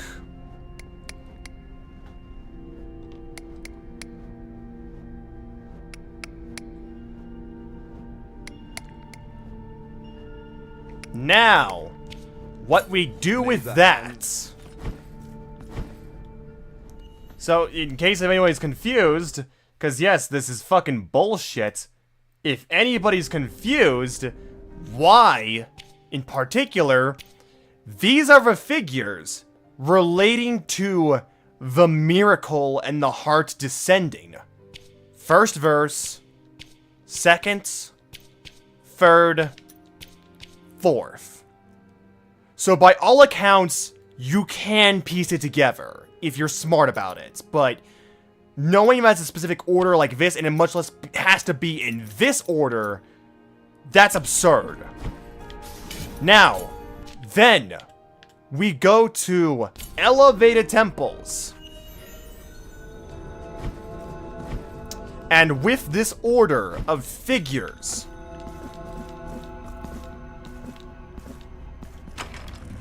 can finally open up this door. And with this, incense of the envoys. Burns figure.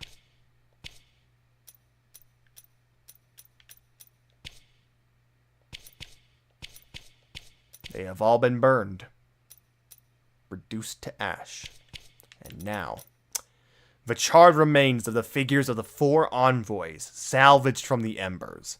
The ashes shall mark as worthy the skin of the one who performs the ultimate sacrifice, thus returning to the heavens. And we 4 shall descend, waving our immaculate canvases in the fine wind, and our blessing will then be thine. The great grace will then bestow upon thee the ultimate forgiveness, for our mere presence means absolution, and that is but the last step to walk in the way of penitence.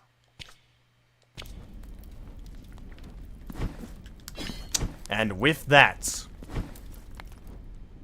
according to the guide, that is what I need in order to get the final ending.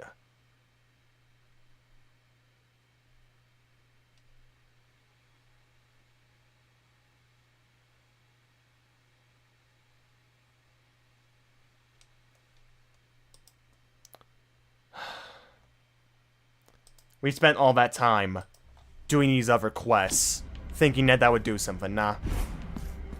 I'm sorry for wasting everybody's time like that. I just...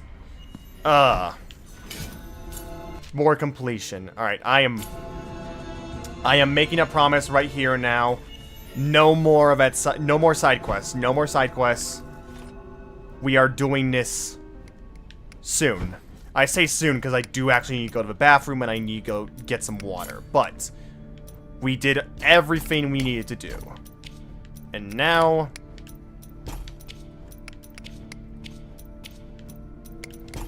Let's return everything to what it was.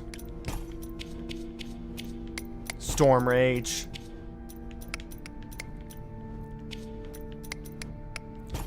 That's... Then...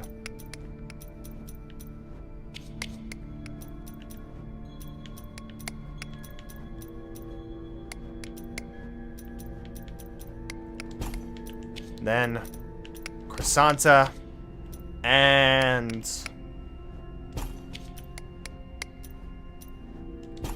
There we go, the scribe. Jesus Christ, it's like 1 in 10 chance of someone doing that in a blind playthrough. May the hand... Like, the fact that, like, you need to do all the necessary quests in order to get those figures. Because you don't just earn those figures, you have to do the quests and requirements to get those figures. Then, place them in the specific order by paying attention to the description and the lore. And in the right order, then, noticing they turn gold, return to this room and pick up the key item. Like, yeah, it's some stupid bullshit, but you know what? It's perfectly in line with Blasphemous. It's perfectly in line. Alright. So, I hate to leave everyone off here with a break, but I need to take a break. I need to go to the bathroom, I need to get some water for myself, but I promise, this is the last stop on the journey.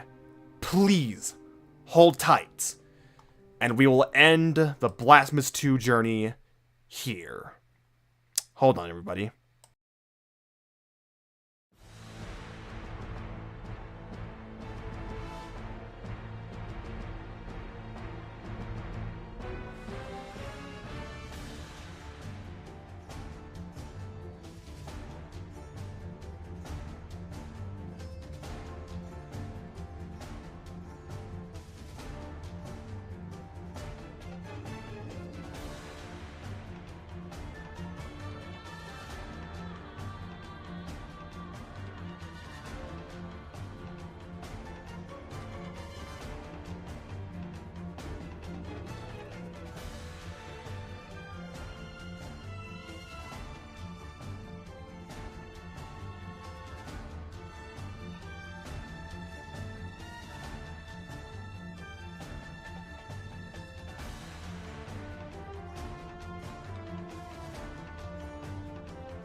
Alright. Hello, everyone. And everyone both in the chat right now and in the playback. Welcome. I'm back now. Sorry about that. I really hated doing that AFK right then and there when we were that close, but I needed to get some water. I did need to get some water, so yeah. Gotta stay hydrated, you know? Make sure to do that, people. Stay hydrated. Alright.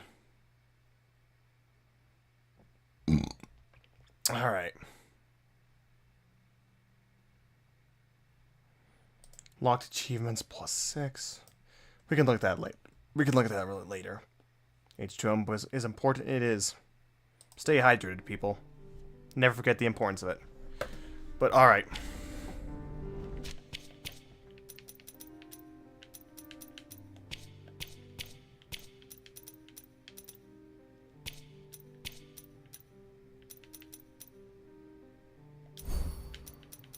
God damn it.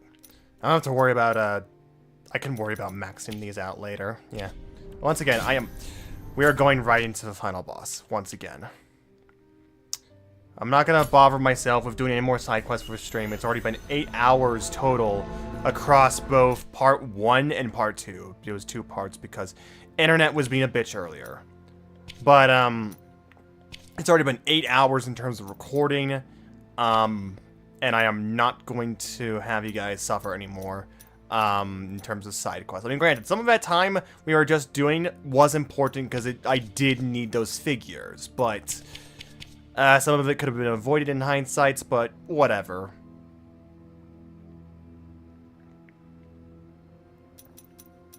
Max. You're still alive? Yeah, Winter, I am still alive, somehow. I guess you're just waking up for school? Welcome. To make a long story short, the reason I'm still alive is because I spent the last 5 or so hours looking for extraneous shit across the map. I looked for all the cherubs. I tried to fill out as many squares as possible. I did side quests. I found out the room behind here. I got key items. I got figures. And most importantly, I figured out, via a guide of course, because I wasn't going to figure it out on my own, what to do for the secret ending. So, yes, I am planning, though, on ending the stream with this last, final objective. I am going to do the final boss once more, now with the key item in my possession. And with this, we will get the other ending. I will give my final thoughts on the game once again, or anything I can say, and then I'm ending it here because I can save everything else in terms of completion and Steam achievements for later.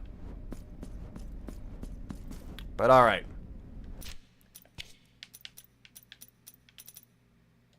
Bleeding Miracle. Got Time Stop. It's all looking good. The expiation awaits. Are you sure you want to ascend? Do you want to give incense of the envoys? Yes. Have fun with that. I'm going to head out again. I just wanted to say my surprise at the fact that you were still going. Yeah, I know. I didn't expect to be going this long either, but, hey, Metroidvanias be like that. When you're trying to get everything that you can, all these side quests and mission objectives, it does extend the time of a stream. Yeah. But, take care, Winter. Have a good day at school. Whatever else. All that. And, take care. See you later. Have a good one as well. Incorporeal and inscrutable fathers, I am the heir of your all-encompassing light. Alright. Alright. Memory.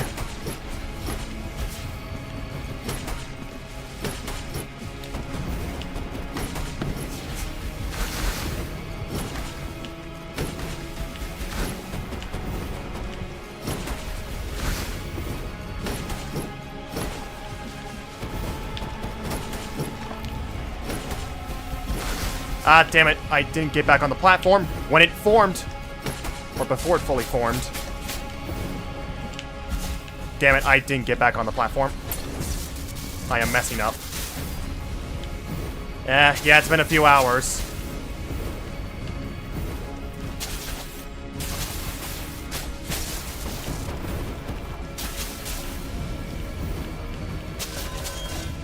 Okay.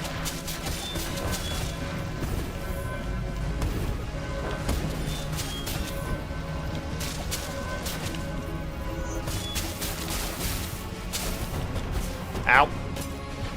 Don't choke, I'll try not to.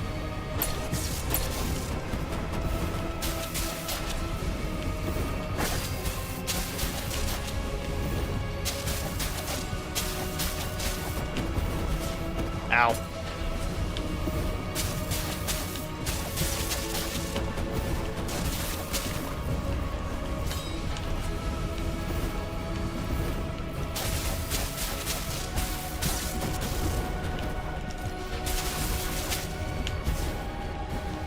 God. Ow. Yeah, that was gonna hit me. That was gonna hit me. Oh, that was close.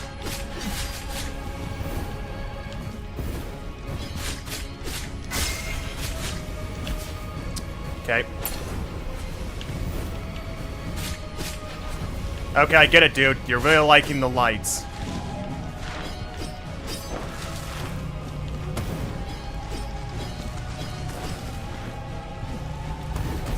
Oh.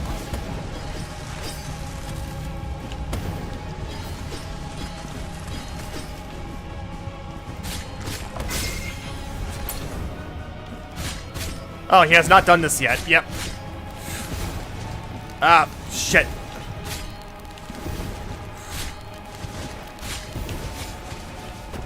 Oh, no, I'm not dying here.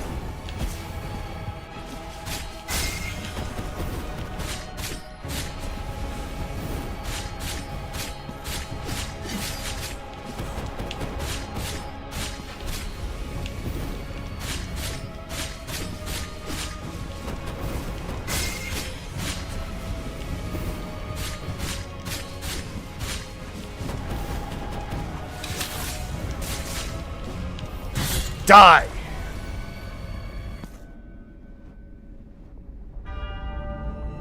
Alright. The world. Yeah, I forgot about my fervor there. I just wanted to end it off with Ruego and Blood Pact. But okay. This should be a new ending.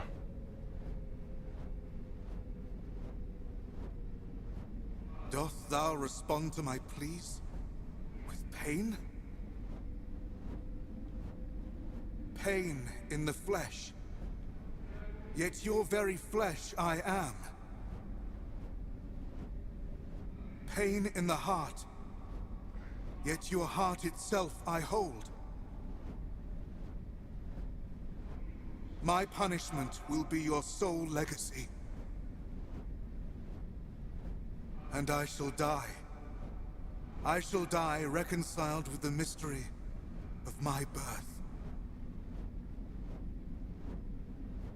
How cruel of you, Miracle. You gave birth to someone and immediately they're experiencing existentialism and questioning their birth. Was made incarnate and suffered pain. The affliction cometh to an end, for the icon falls, and with it, the miracle's designs, and its will so capricious.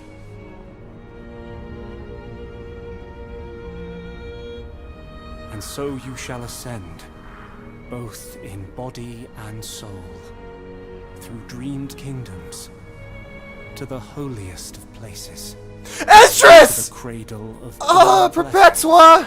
Hi, Wills. Why are they here? Under our watchful Dio gracias! And once there, you will be captured within the ancient canvas of light and time. The Twisted One. The penitence is thus complete. Canvas of light and time. Was Chrysanta there as well? I hope Chrysanta was there. I just didn't see her. Because I was surprised to see Esdras and Perpetua there as well.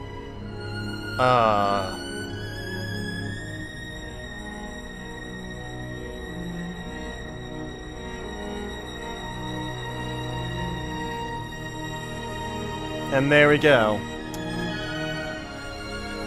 The second ending has been achieved. The miracle has been stopped once and for all. At least I hope. Until the DLC rolls around where there is something else we need to fight, or some other true ending like with Wounds of Eventide. I really want to see what this DLC is like, if there is going to be in the future. Because, God, they could do... Considering the quality of the bosses already, they could do so much.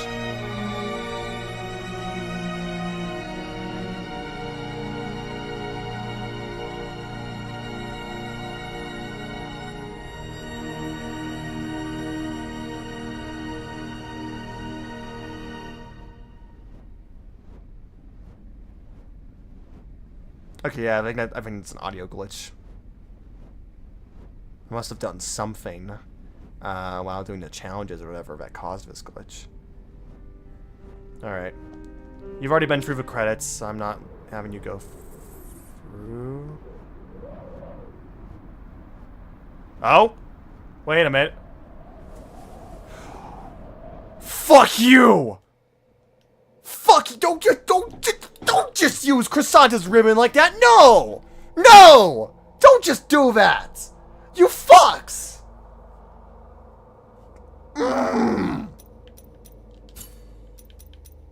Damn you! I don't know what that means! Is she alive? No, there's no way she's alive. She sacrificed herself! What is that? What do you mean?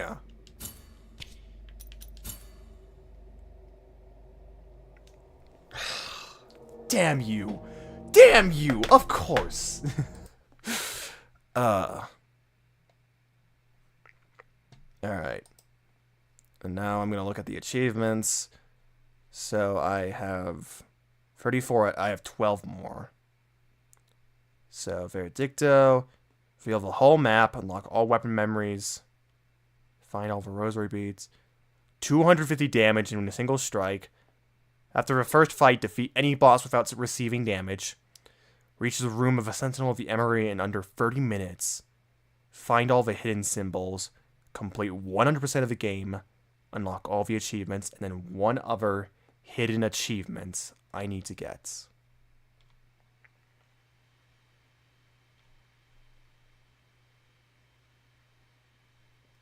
What is the rarest achievement I have at the moment? 7.8.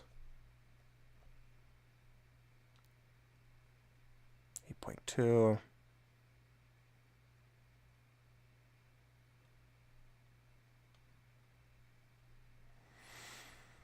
7.6. Okay. Really? That achievement? Reunite Castrula with Trifon.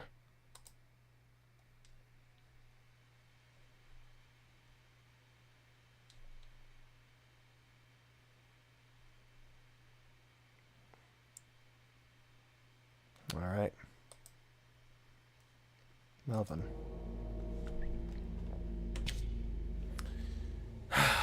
And so, that is where we shall end it. For now. If this game gets DLC in the future, especially if it's a major DLC involving bosses and new regions, you bet your ass I'm going to be playing this game again on stream right here for all of you. This has been one of my most hyped games of the year. Not just of, like, this year, but, like, ever since I played Blasphemous 1, ever since the Wounds of Eventide trailer came out, which directly encouraged me to buy and play the original. And ever since I finished up that game, did the Wounds of Eventide DLC, and all that, and ever since doing those videos, I have greatly looked forward to this game. It has been one of my most hyped games, and finally having it released this year and getting the chance to play it has been absolutely wonderful. this is in contender for favorite game played in the year. I'm gonna have to say off the bat. Once again, it fixes upon so many of the issues with Blasphemous 1, especially in regards to its bosses, its boss roster at base, and most importantly, the platforming and movement. Once again, I'm going to give credit to Blasphemous 1 in that it's very unique among its contemporaries, and it stands out for that reason. The weight, the heft, the impact of every blow, and how slow it is in comparison to other Metroidvanias, and how it doesn't exactly focus so much on platforming, and it's more grounded, essentially. That was great, but then later in the game, when the game wanted to try to be a little bit spicy, when the game wanted to do more platforming challenges, especially with the Miriam DLC, it suffered greatly. The platforming and movement in Blasphemous 1 was the worst aspect of it, and sometimes, I'm going to admit, it could feel like garbage, like, because you couldn't dodge through an attack, you got hit by something, and just like, man, it made you wish a lot of times, like, I wish the movement in this game was better, especially with the Miriam challenges and how fucking garbage that was with the pogo lanterns and the platforming and the ladders. Like, again, very unique among its contemporaries, it made it stand out, but I don't think it was in a good way. Because once again, one of the key points of a Metroidvania, and a game like this in general, is the platforming. It's the movements. It's why Dread and Symphony of the Night and Hollow Knight and games like that are so highly appreciated among other things. It's the movement. It's the freedom, the sense of exploration. Movement is very important in a game like that, because you're going to be doing platforming if they do challenges like that with level design. That's how those games work. And if you don't have good movement and platforming, it's going to feel like shit. So as much as I liked the grounded, weighty feel of Blasphemous and how unique it was, this is better in every way. Some people might call it appealing to the casuals, going for casual appeal essentially, and forgoing all that made it unique. I don't care. I could kind of see that point, but I don't really. That's a bit cruel to say I don't care, because I liked that aspect of Blasphemous 1, but once again, it came at the cost of one of the most important aspects for a Metroidvania, the platforming. So, while I would like for Blasphemous 2 to be just as grounded and weighty as Blasphemous 1, to be as grim-dark and gory and just dreadful, I don't think it would have worked to its advantage. And that Blasphemous 2 does a lot of good in removing those shackles and allowing itself to essentially be free of that curse.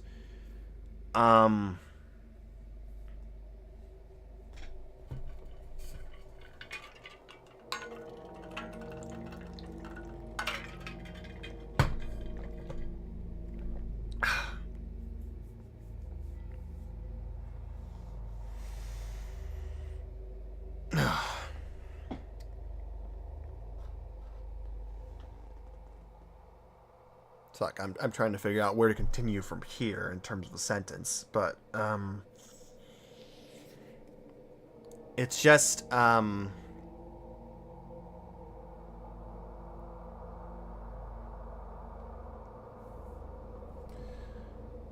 you can really tell it's that point in the night. You can really tell it's almost 5:30. We've been going for almost 9 hours. You can really tell it's that point in the night. But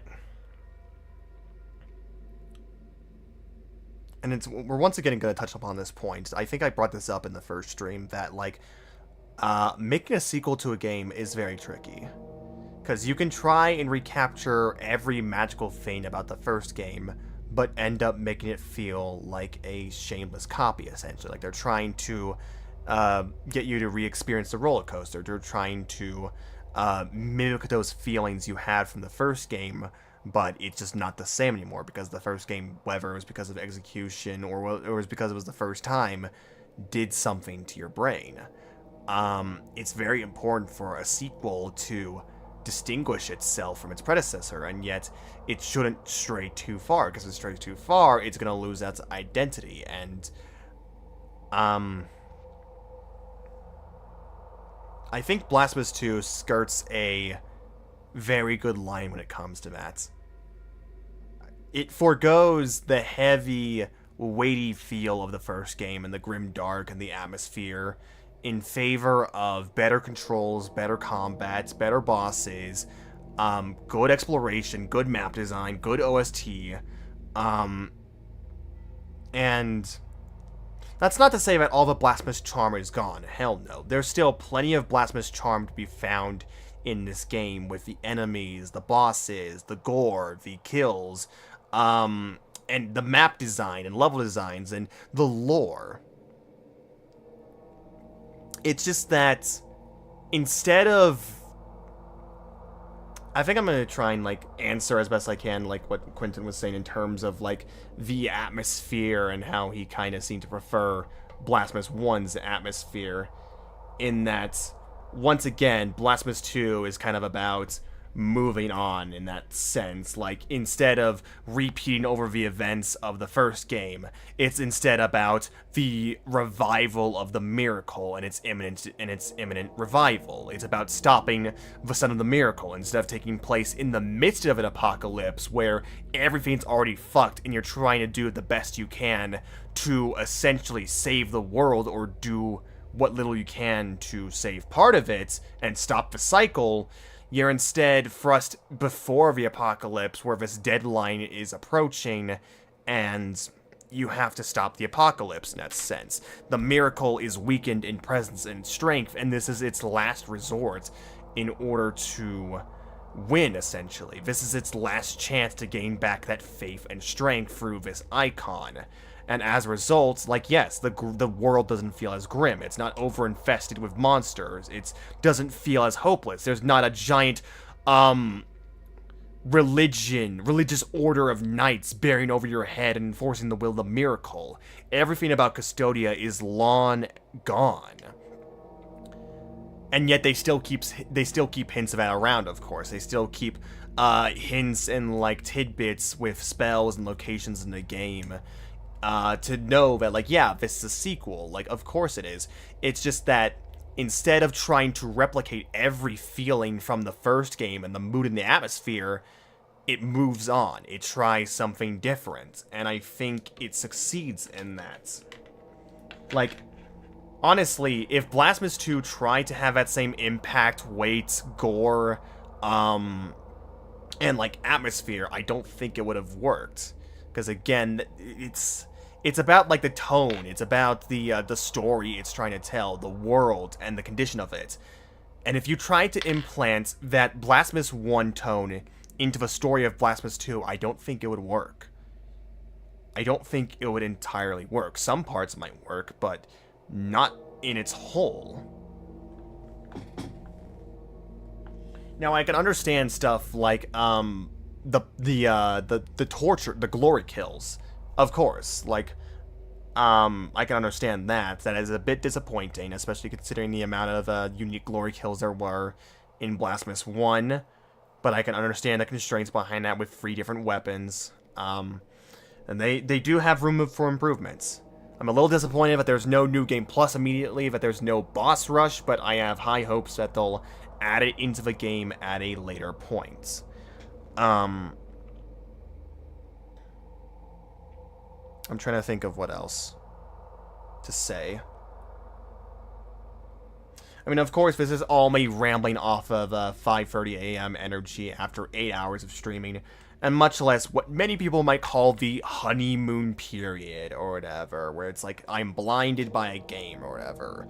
The Elden Ring effect, but I genuinely do think that even, like, let's say even if I start a new save file, like, yeah, I appreciate a lot of what this game does.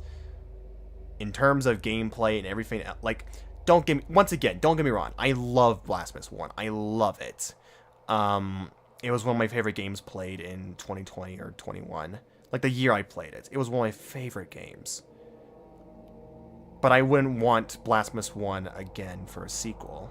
I wanted to try something different. I wanted to distinguish itself. And, it's just, I think Blasphemous 2 succeeds in that. And I think, while Blasphemous 2 obviously doesn't harness those exact aspects of, like, mood, weight, and atmosphere like Blasphemous 1, it succeeds as well, if not better, in many other aspects. It's why I can say, if I were to give a ranking of the game as a whole, I'd probably give it the same ranking as I did Blasphemous 1. Both games excel in different areas. But if there's one game I might have, if I have to choose one to give a leg up to, maybe I'm gonna say Blasphemous 2. Again, it really is the boss roster and gameplay that's carrying it for me, and the music. The music is fantastic in this game. Like, once again, Blasphemous 1's boss roster is kind of trash, not gonna lie.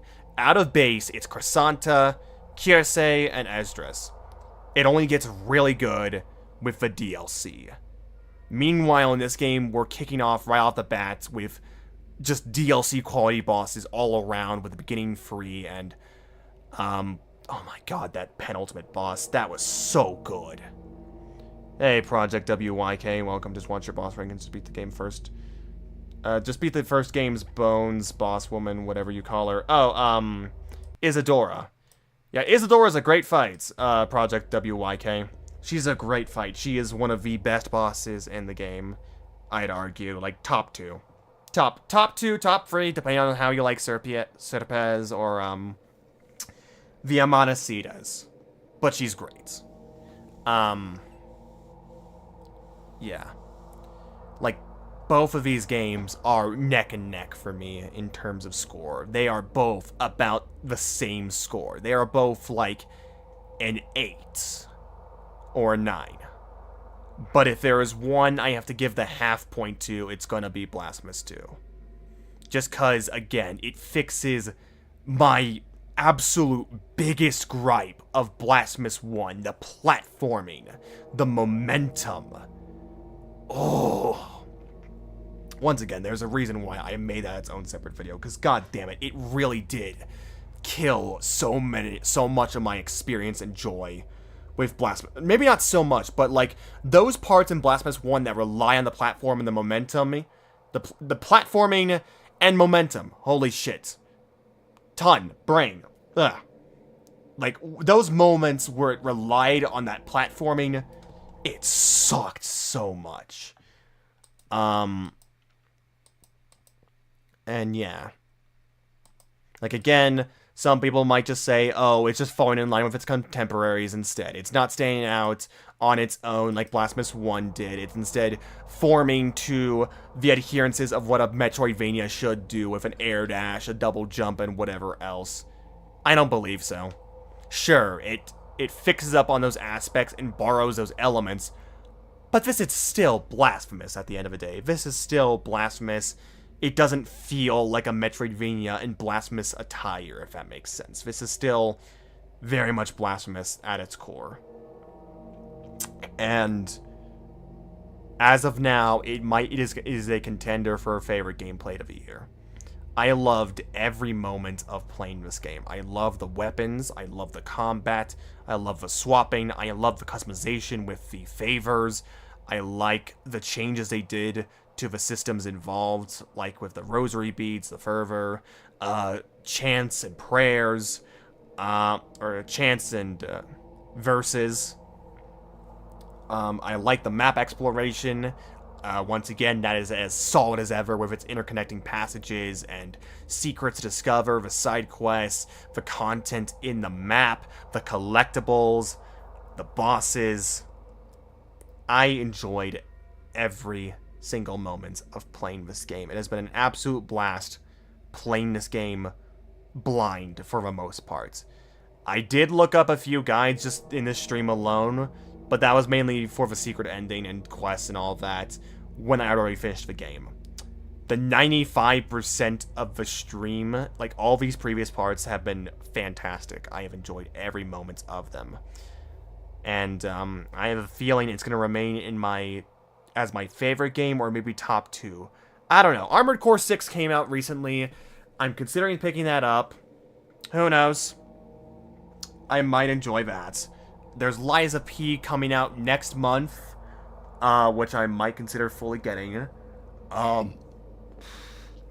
There's the Dead Space remake, which I do have for PS5, that released earlier this year, and I can very well check out. There's Final Fantasy 16 that I need to get to. Yeah, there's that. What else? Fuck, I'm trying to think back. There was what? Okay, I did play Wild Hearts. Wild Hearts is another of my favorite games played in the year, but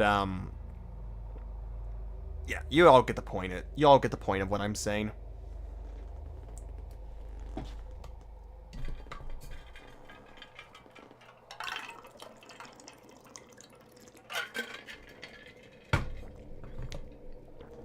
You can't wait for FF16? As in, like, you're waiting for me to stream it? Like, if I do stream it? I don't know. That might be a game I save for off-stream. I don't know, because I have a few hesitations about a game being super long, essentially. Like, a JRPG like that. Especially if I try to save content purely for the stream. Because that's what happens with Monster Stories 2. I ultimately burnt myself out on Stories 2 because I kept sticking it at the ass end of streams. I kept being distracted. I kept doing all this other shit that wasn't relevant to the quest or the main plot line. It's an RPG, and so I just never got around to making significant progress. And that ultimately burnt me out on the game, and it took until last year for me to say, fuck it, I'm playing this game off camera. I'm going to play this, and I got back into enjoying Stories 2 fully, to the point where I finished the game. I beat the final boss. I beat Altura. So I have a few trepidations about streaming a long game like that. Unless if I know I've played a little bit of it, or I know I'll enjoy it. Or much less if I don't restrict myself to just doing content on the stream. I'm a little bit wary about doing long games. Because then it could just extend on and on and on and on and on. Sometimes never making progress or going the way you're supposed to, yada yada yada. Yeah. But who knows? Maybe I might play a part of FF16. Play a part of Final Fantasy 16 and decide to stream it. Who knows? And I know, Disfro, you asked if I have any plans in the future. In terms of general content, I am working on the Hades Infernal Arms ranked worst to best. That is the current big project I am working on in the background. I am in the editing stage. I've gotten 2 major sections mostly done in terms of editing. Each of those sections on average are like 5 minutes long. So this is gonna be a long video perhaps. And it's gonna take a while for me to produce. But I'll let you all know when, and I hope to release it some point soon, or eventually. As for whatever else, I have the other free Wild Hearts videos to upload onto the channel. They're uploaded, but to make public, essentially. And again, I'll try to space those out in the wait till Hades Infernal Arms. Outside of that, there's the inevitable Sunbreak tier list and Sunbreak review on the horizon. But those are going to take a while to produce. So they are not immediate, but they are goalposts in the distant horizon. Outside of that, I had planned to do Ultra Kill Prime Sanctum 2 before Blasphemous 2 came out. That did not happen because I did not play Ultra Kill before then. But now that I'm done with Blasphemous 2, I can put that back on the checklist. So The next stream I probably do will be back on Twitch with us doing Prime Sanctum 2 with Sisyphus Prime in Ultra Kill. That'll probably be the next thing I do. I still have all the DLC monsters and Wild Hearts to finish off. There, Azdic. Of course, yeah, of course you come into this part of his stream just when I'm talking about my plans and all that, because Disufura asked about it. Of course you come into this part of his stream. Whoa.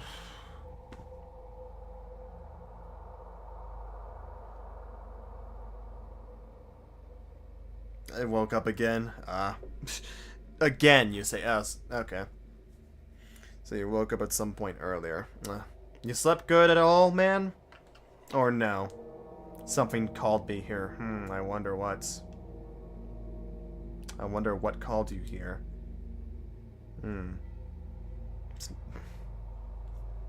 It's maybe as if you heard the forbidden words as what do I plan next time or next stream or in terms of content, and it's like something in you woke up. The shoulder is killing me. Damn. Just like a cramp from working out or moving around. Working out. You're working in airports. I don't know, moving around your job, I assume. Who knows? Maybe also awkward sleeping position that can do it to you. But yes, I know you want the Calamity Mod stream. Maybe not just a, you say Calamity Mod stream, do you mean like a whole series on Calamity Mod with us doing it? Or like a single part? I can't move my head too far to the right. Oh. Ha! Probably like a cramp or whatever. Might need to get that checked out like a chiropractor. Probably work and sleep, yeah. Cramp, strained muscle, whatever else. Sorry to hear about that, man. It sucks when that happens. But yes, full Calamity Madness. Oh god, it's like a full playthrough. Oh god. Could we do any content off camera? Like building up, essentially. Like, could we do miscellaneous shit, building up resources off camera? Because if we do only on camera, you realize it's gonna take forever. Yeah? Okay. Alright, that's fair. Okay. That's completely fair. Bosses? Yeah, okay. Makes sense. That would be something fun to do. Yeah.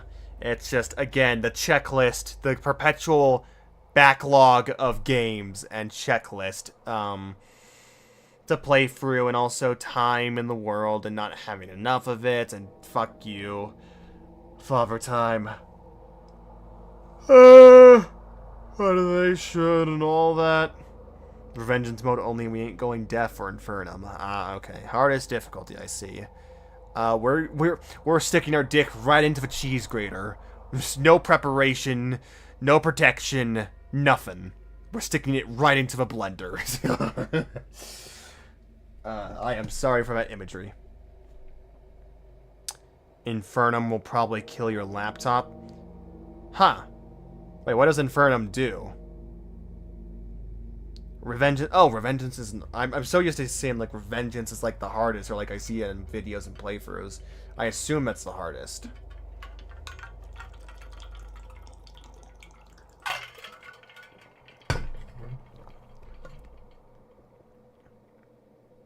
I mean, yeah, but that's also gonna be like, before we go about doing a Calamity Mod playthrough and like multiple streams, I am going to have to test how the mod works or runs with my setup and computer, with my internet, because depending on internet and if my computer cannot burn while I'm playing, then there might be a chance. But if it ends up faltering or being a little bit shaky, we'll see though. Because yeah, I know. I promised this to you a long while ago, and I'm sorry to keep leaving you on a leash like this.